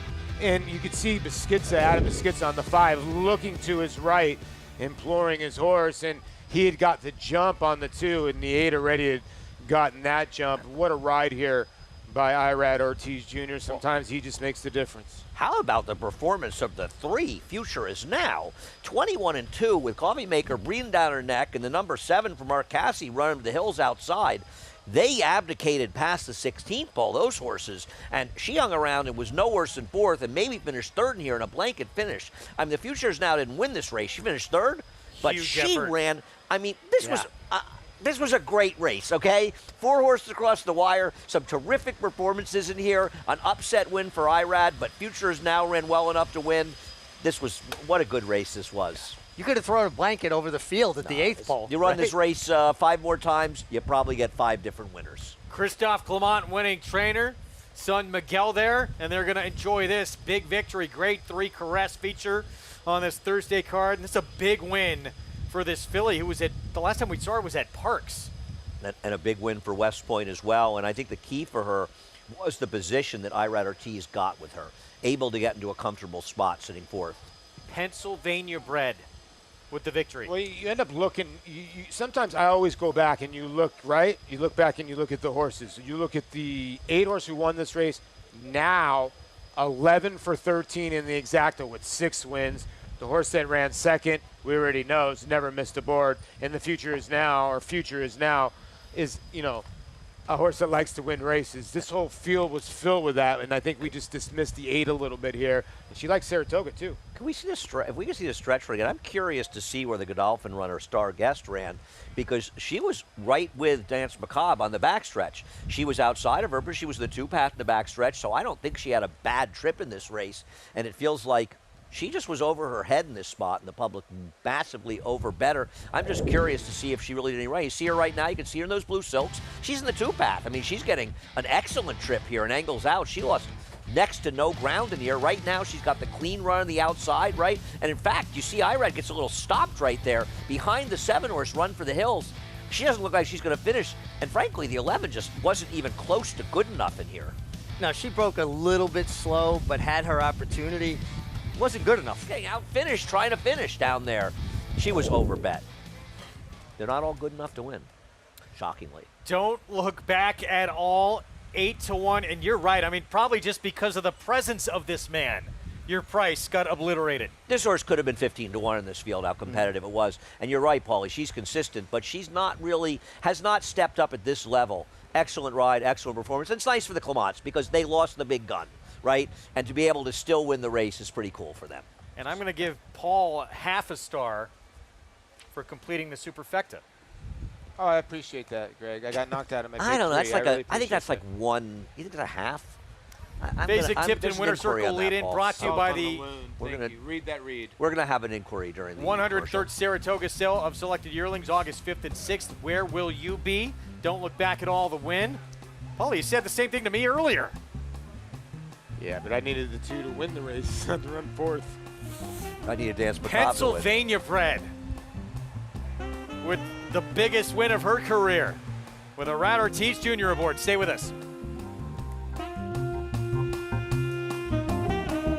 Quality Road, proving Lane's End's tried and true stallion-making tradition. Quality Road has sired multiple Eclipse Award and Grade 1 winners, including champion 2-year-old Colt Corniche, champion 2-year-old filly Caledonia Road, champion 3-year-old filly Abel Tasman, Grade 1 winner Bleecker Street, and classic winner National Treasure. He's a leader of his generation. Quality Road, a stallion that stands above the rest. Horse racing? Check. Weekly promotions? Got 'em. Huge payouts? You bet. With Naira Bets. Download the app today and bet on any track, anywhere, anytime with live HD horse races, betting tips and tutorials, expert picks, and more. You bet with Naira Bets. Join now for a new member bonus at NairaBets.com. They're off in the Belmont Stakes at Saratoga. Here's Dornick, headstrong in the early going. Mindframe is 4 deep, but up and on the pace, and Antiquarian is in the field. Turns for home. Mindframe on the outside is coming after Dornick. Dornick in an absolute thriller. Dornick and Mindframe. It will be Dornick and Luis Saez to win the Belmont Stakes at Saratoga. Who's still a nose in front. Kourou is lifting late as well. Better lucky than good at the rail. Better lucky than good. Kourou, better lucky than good, wins the finale. Welcome to Adelphi Racing Club's unparalleled partnership experience. Exclusive access to the Backstretch at Belmont and Saratoga, premier accommodations on race day, and of course, experience excitement like no other. Contact us today and come hang with us this Saratoga meet. Welcome back. You're watching Saratoga Live as we just saw the feature race. You can't miss that big white face here at Don't Look Back at All. And she said just that to the rest of her competition in this Grade 3 Caress. And pleased to be joined by winning conditioner Christophe Clement in here. And Christophe, She was your other horse. Unfortunately, Roses for Deborah, who was likely to be one of the favorites, sick this morning with a fever. What did you think about kind of going to the Plan B horse today? No, absolutely. I'm just very lucky. They are both top-class fillies. Rose for Deborah is proven and top class. And don't look back at all. He's improving. She's won 3 stakes in a row. It's great, and let's enjoy it. Absolutely. She has really developed, though. She's turned into a very good-looking filly that is on top of the world right now. No, absolutely. She's getting better. I'm thrilled. A friend of mine called Mr. Arthur Hancock bought the mare last year for a bargain price in November. So he must be very happy as well. And no, it's great when it works out. And also, I need to say something, but an amazing ride for my dad. Was very patient and waited, and it paid off. And finally, thank you to West Point to give us that kind of horses. Well, congratulations. Big winner circle celebration. I feel like, there's this big team kind of effort when West Point wins. And absolutely. Today was a very popular win. Yeah. There's a lot of people, a lot of noise. In a good way, it's great. And this is what racing is all about. Absolutely. Congrats. Enjoy it. Thank you. All right, don't look back at all. Subbing in for her teammate, Roses for Deborah, for the win in the Caress. Greg?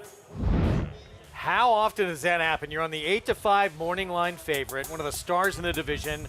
That mare scratches, and you get a pickup mount. It's 10-1 morning line. You win the race anyway for the 4th time in 5 years. Well, it was a great ride, and Richie and I, we were watching the replay, and there was that moment when she kind of ducked in a little bit, switching leads, and the 7 ducked out. She could have got in trouble there, and Irad just reacted so quickly to keep her out of that spot. He was riding her so confidently, running up into his hands, but when she made that lead switch, she took that step in right behind the Cassie runner, and he extricated herself so smoothly without losing any momentum. Listen, he's a tremendous talent. It's really, we are blessed to watch this group of riders ride on a daily basis. Well, how hard is it, Richie? You've been in these spots where things happen. How hard is it to be able to react that quickly and that efficiently? Well, that's it. I think the key word, what you just said, efficiently. It was so smooth. He not only reacted quick, but he didn't ever break her stride. He didn't get up in her mouth and cost her any momentum. He reacted, he corrected, she went on. It was fun to watch. And it won the race for him, because if she had steadied a little bit, she wouldn't have won that race.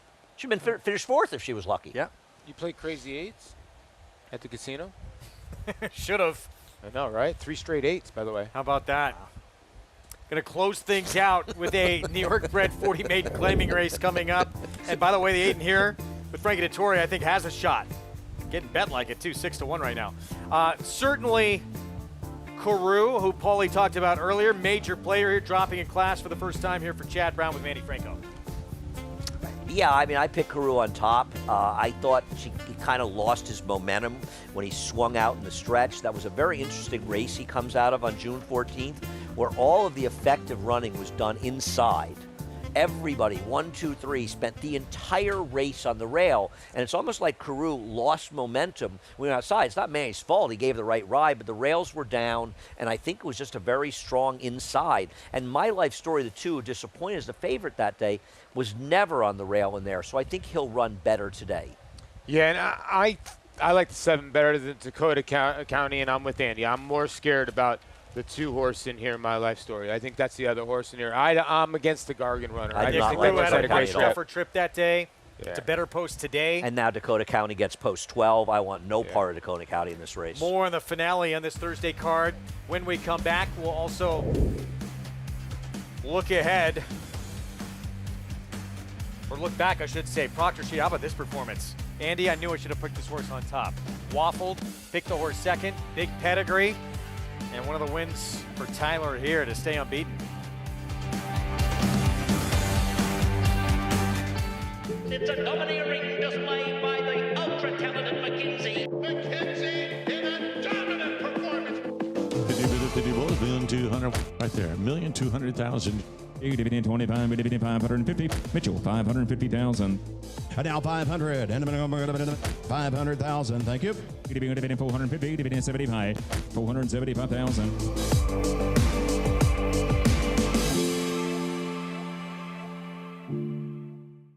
These New York bred foals represent many sires: War Dancer, Salamini, Honest Mischief, Central Banker. But they all have one thing in common: Starting in 2026, they'll be running for the same purse money as Open Company 2-year-olds at NYRA tracks. That's nearly 20% more than they run for now. Learn more about it at nybreds.com.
Back with you on our Fox Sports 2 coverage. Saratoga Live, that's a beautiful thing, isn't it? Blue skies above that historic grandstand there here at Saratoga. Going to close things out with this $40,000 maiden claiming race, mile and a 16th on the turf. But it's time right now for our Modelo Outstanding Performance. And filly that stays unbeaten. 17-1. Let's go to Maggie. Yes, Proctor Street, a somewhat bittersweet victory for Patricia Mosley, her owner and breeder, as she campaigned Proctor's Ledge, who Brendan Walsh trained through a multiple graded stakes winning career. And Proctor's Ledge, she became a mama to Proctor's Street, who by all accounts really didn't show much in the mornings.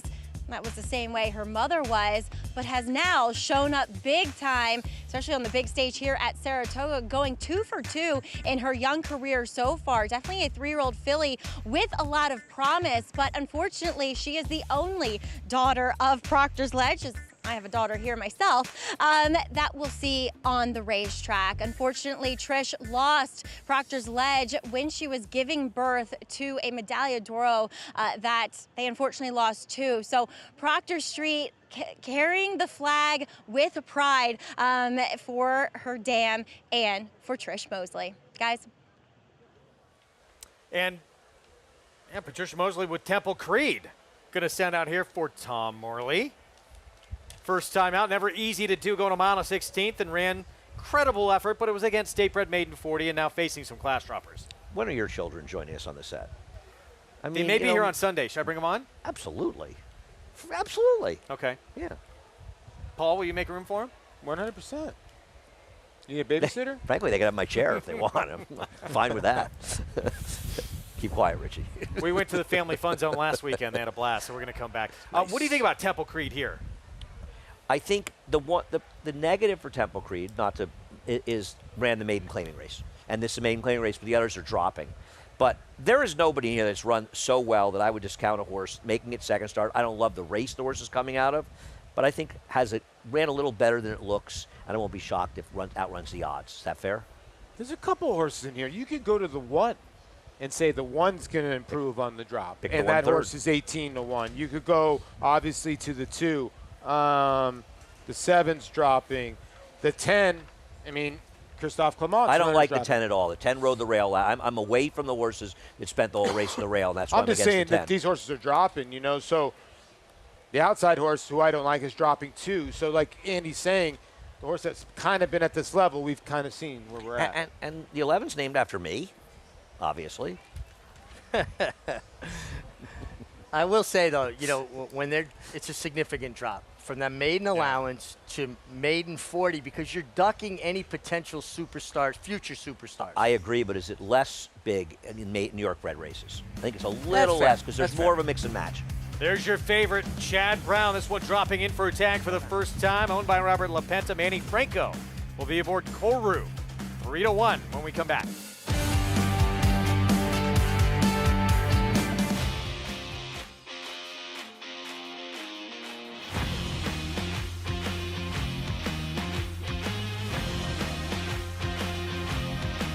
The son of Run Happy, Natala Fella, has won the hopeful.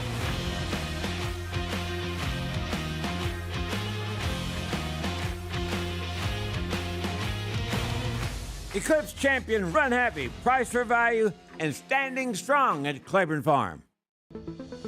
Serving others is our foundation.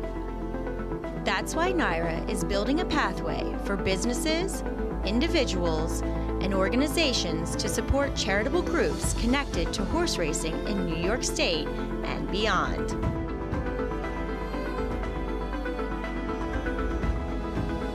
The NYRA Foundation, supporting our community. It's America's original sport, and no one covers it better than americasbestracing.net. From the sport to the lifestyle, the best races, horses, and destination venues, cocktails, gambling, fashion, and more. americasbestracing.net is a sport for you.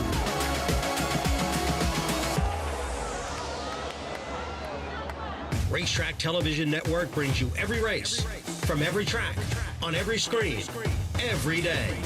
With monthly packages starting as low as $5, RTN gives you great value and access to more live HD streaming and race replays than anyone. Visit RTN.tv today to sign up and watch on almost any device, including Roku and Amazon Fire. RTN has packages that start at $5 per month.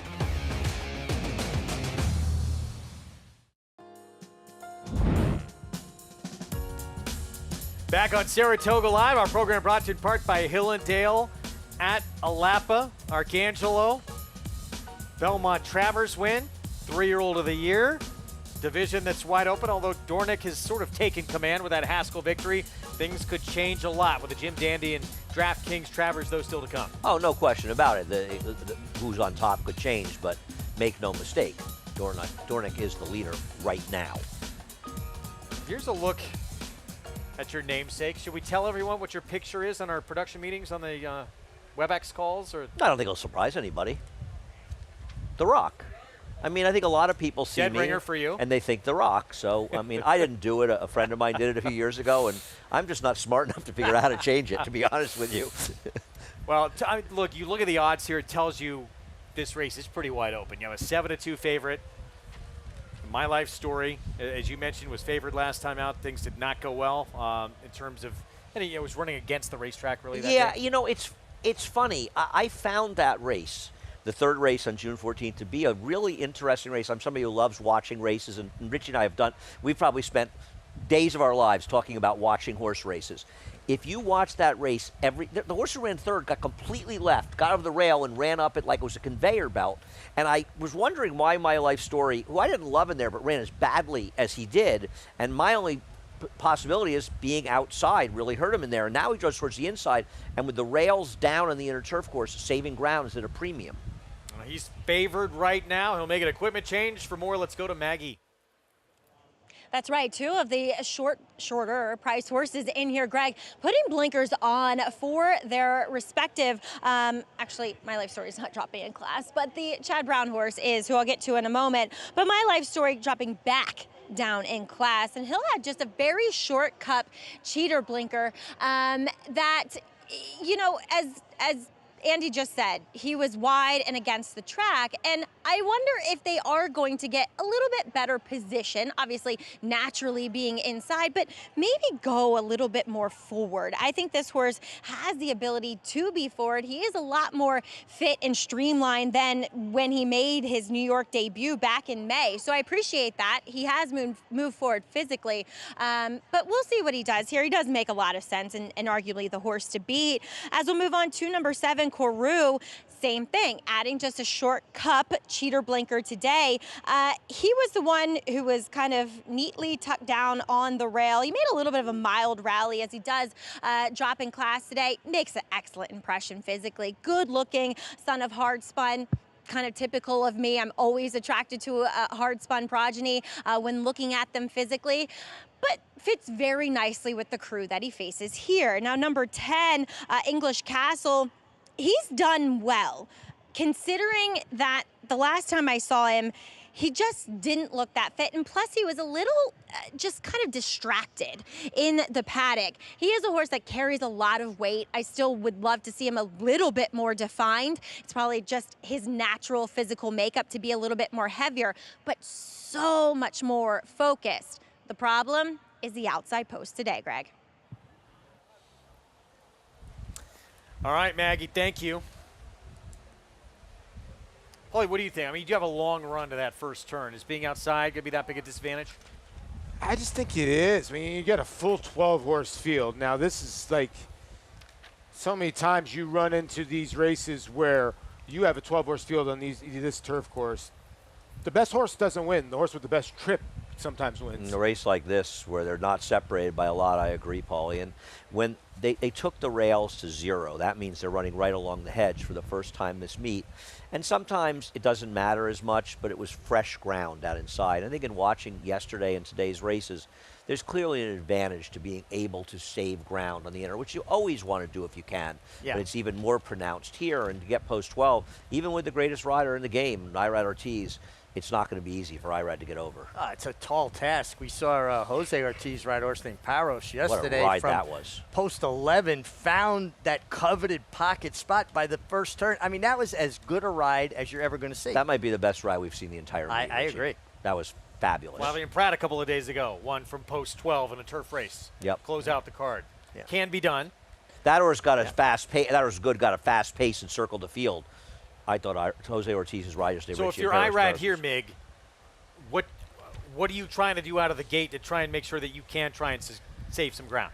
You're just constantly looking for that gap between flights. This horse isn't so slow where he's just going to drop out, right? So you got to kind of go forward and then constantly be searching for that sliver of space to slide in, just like his brother did yesterday. It's a very tall task. Sometimes there's nothing you can do because this horse really doesn't have much speed. And he's got an English Castle at 10. You know, it's hard. Who's he going to outrun so much inside of him? And if you're going backwards, that's the worst situation. It's tough. Here's Tis the Prince with Romero Mirage. I'm with Paulie. I think this horse is an upset chance here for Romero at a very big price. My Life Story major player for Mike Maker. Yeah, and the blinkers go on, so you would think the intention of maybe moving this horse forward. Tom Morley Barn with the Patricia Mosley runner, Temple Creed, second-time starter. A little interesting at a price as well for Tom, second time out. Artful Dreamer, Katie Davis rides for Barclay Tag and Saratoga Stable, Funny Side Silks. Yeah, first time gelding. Had a little issues in the last start, hitting the gate. Didn't get off to the best of starts. Kid Carissa has Eliseo Ruiz. Tell you one thing, this horse should be in front in here, and maybe that'll give the horse a chance to run a little better than he maybe looks on paper. He was third at this condition last time out. Here is Within View, Javier Castellano. Well, you can tell the difference in class. Looked 2 back, lost to Dakota County by a lot, but then dropped in class and ran a good race. Favorite, here's Kourou in for a tag for the first time. Did save ground for the majority of the race last time, but once angled out, just the rally stalled.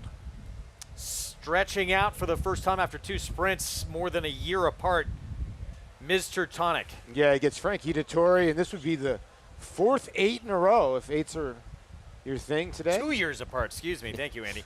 Cash or Chocolate, 45-1. Yeah, goes out for Bruce Brown. There just isn't much pedigree to suggest this one's going to improve how much he'll need to improve. Can Clement go back-to-back? He has Dylan Davis on English Castle. Who's riding just as well as anybody, and another horse dropping in class. Slow down Big Andy, 35-1. I can't say anything bad about my namesake. Tries the turf the first time.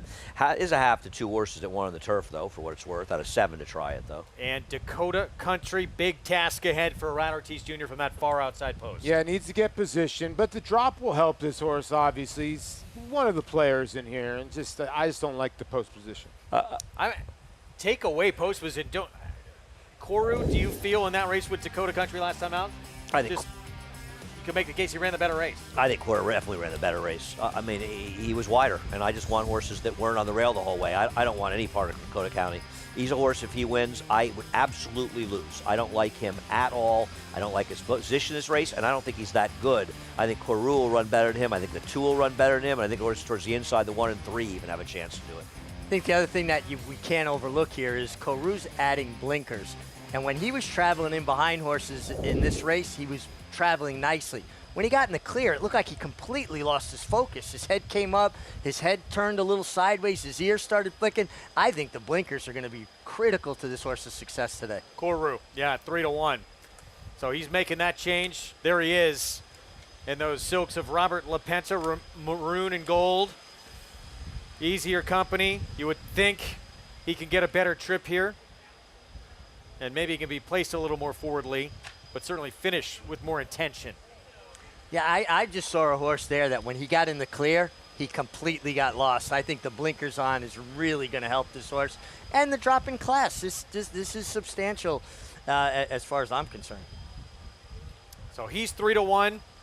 And then, we talked about the tough outside post for the 12. And this one, brother to 2 pretty good ones, Paulie, Ramblin' Wreck, and Dakota Gold. Both stakes winners in that New York Stallion Series. Dakota Gold was just second to Spirit of St. Louis. Yeah, this horse did run well last time out. I know the horse got a good trip, but was a good second. And then the first 2 starts of his career, he did have excuses. He comes in here with a nice bullet drill.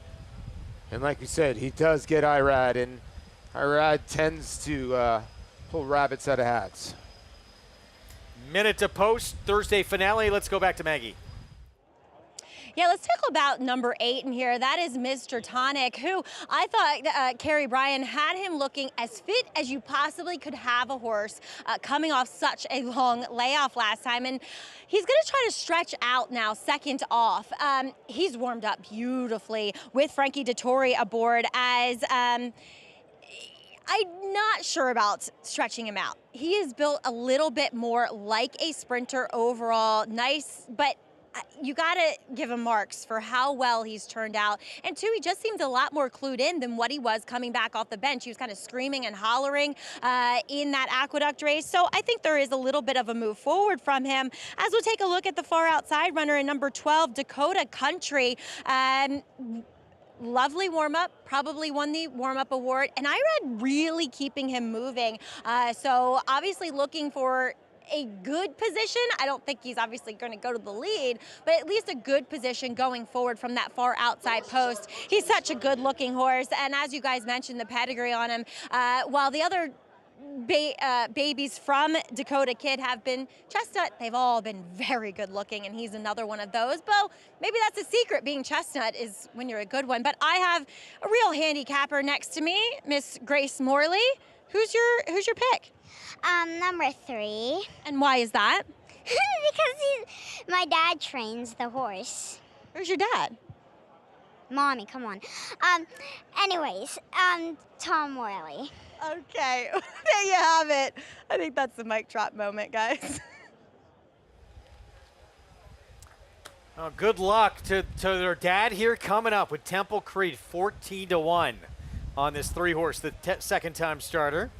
He could take a step forward, and it's nice to see Patricia Mosley have success. Her and her family ran Suffolk Downs for many years.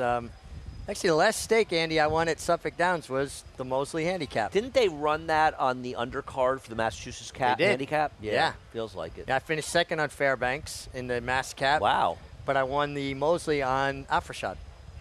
Who was very quick for Godolphin, right? Very fast horse. Godolphin, right? Yep. And Fairbanks was Todd Pletcher and Eugene Melnick, I want to say. Is that right? No, Team Valor. Team Valor, okay. A lot of weight on the 7, by the way. No, this poor Yeah. thing is, he's...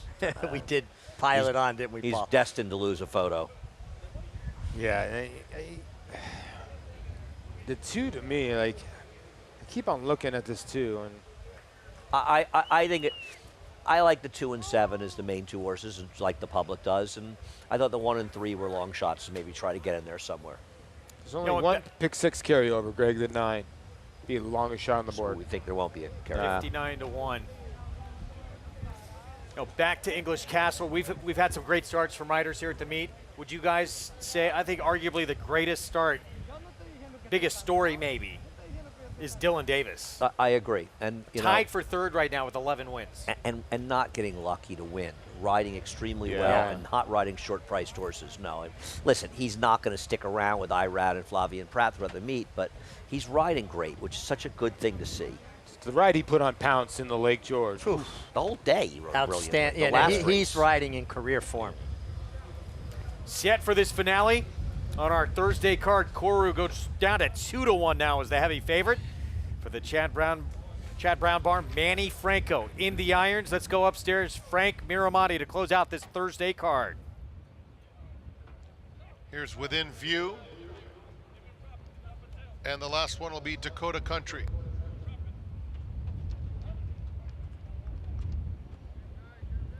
Dakota Country coming up.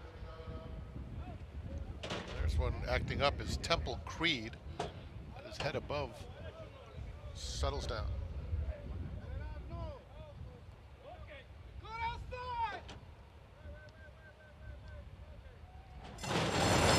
And they're off. Artful Dreamer, flat-footed out of the gate. Kid Creasa, very quick, gets over to the rail, but My Life Story has to steady as a result of that. And here's Mr. Tonic moving up to take 2nd. English Castle is up and on the pace. My Life Story will settle in 4th along the inside. They are followed by Koru. Cash or Chocolate is next. On the outside of them, Slow Down Big Andy, 8 or 9 lengths off the lead. Tis the Prince is down on the hedge. It's a break of 3. Cash or Chocolate is now toward the back of the field. Dakota Country is next, racing on the inside of Artful Dreamer. It's a gap of 5 to the 2 trailers, Temple Creed, and Within View at the back. 23-3 for the opening quarter mile. Kid Creasa, the leader, tracked by Mr. Tonic in 2nd. Then My Life Story racing in 3rd. English Castle is 4th, heading toward the half-mile pole. Down at the rail, Tis the Prince is racing a joint 5th inside of Koru. Another 3 back to Dakota Country, who's followed by Slow Down Big Andy. Then it's Artful Dreamer, Cash or Chocolate along the inside, Temple Creed in between those 2, and 6 more to Within View. 48 flat for Kid Creasa. On the outside, Mr. Tonic is in 2nd. They're followed by English Castle getting into it on the outside of them. 3rd, My Life Story at the rail. Yellow blinkers looking for room, a furlong from the finish. And Mr. Tonic is right up to Kid Creasa. On the outside comes My Life Story in 3rd. Also in it still is English Castle. 16th pole, Kid Creasa resilient, trying to turn away Mr. Tonic. Kid Creasa, Mr. Tonic, they come for the wire together. Photo finish. Noses bobbing up and down, Mr. Tonic or Kid Creasa. It's close between those 2. And in behind them, it was Koru and English Castle battling out 3rd and 4th. Kid Creasa, huge long shot. Mr. Tonic, Frankie Dettori. These 2 look like they came together. We'll get a look at the head-on. What'd you think, Mig? It appeared to me like maybe the 5 Kid Creasa came out a bit. I'm going to defer to our bionic eye and Paul LaDuca as to who got this bob. Well, it's 31-1 on the inside, or it's 7-1 with Frankie Dettori here. Now the 8's going to get the front bob here, and then it's going to get the last bob.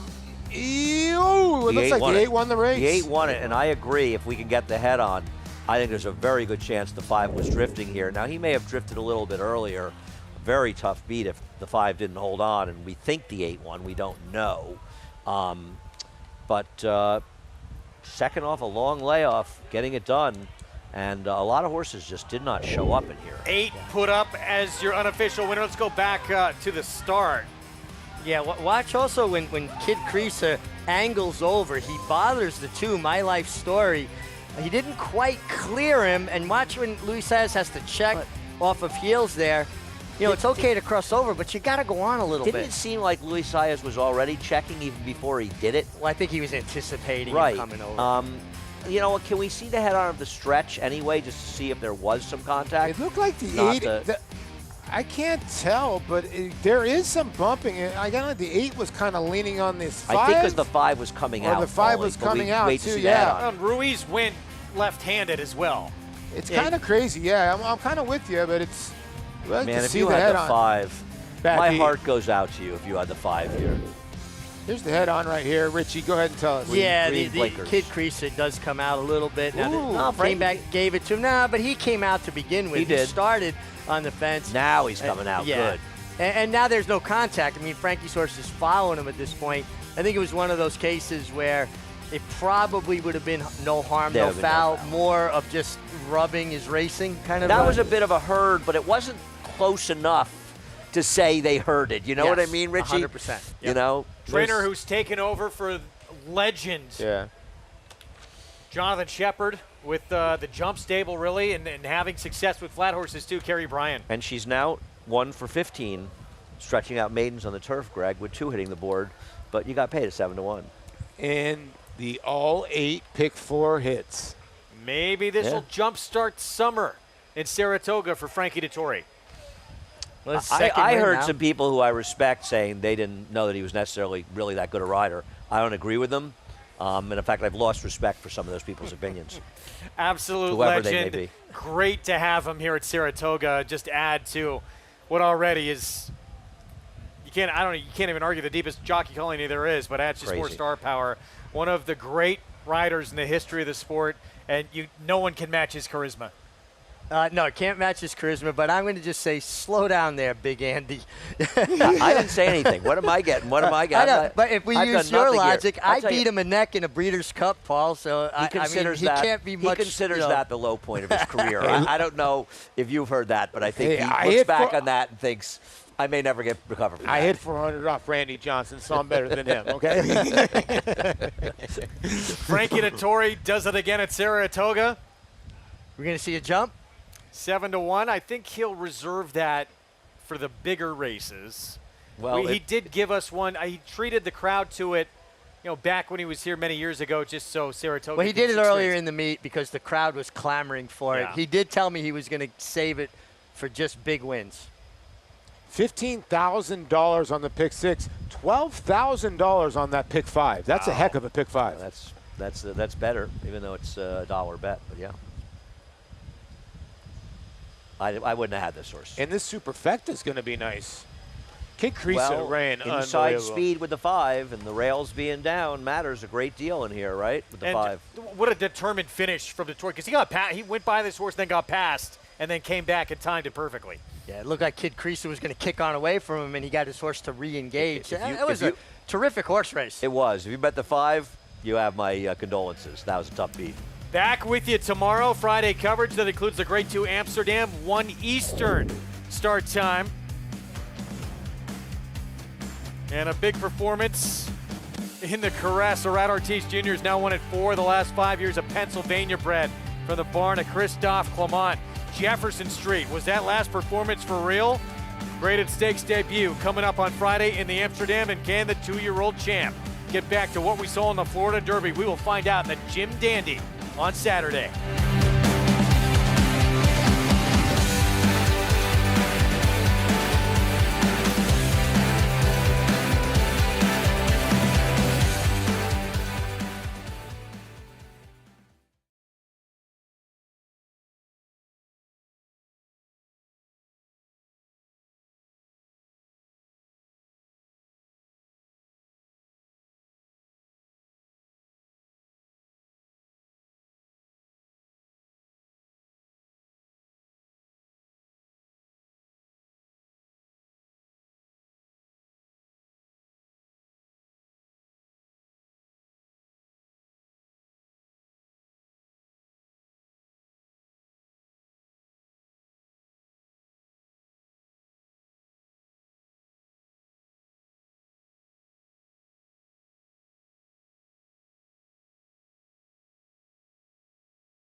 outside of Artful Dreamer.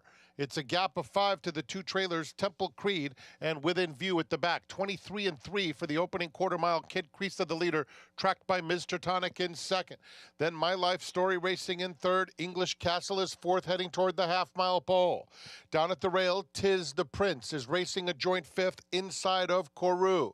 Another 3 back to Dakota Country, who's followed by Slow Down Big Andy.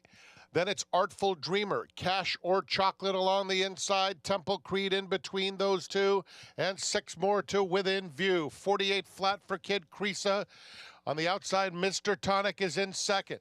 They're followed by English Castle getting into it on the outside of them. Third, My Life Story at the rail. Yellow blinkers looking for room a furlong from the finish. And Mr. Tonic is right up to Kid Creasa. On the outside comes My Life Story in third. Also in it still is English Castle. 16th pole, Kid Creasa resilient, trying to turn away Mr. Tonic. Kid Creasa, Mr. Tonic, they come for the wire together. Photo finish. Noses bobbing up and down, Mr. Tonic or Kid Creasa. It's close between those two. And in behind them, it was Kourou and English Castle battling out third and fourth.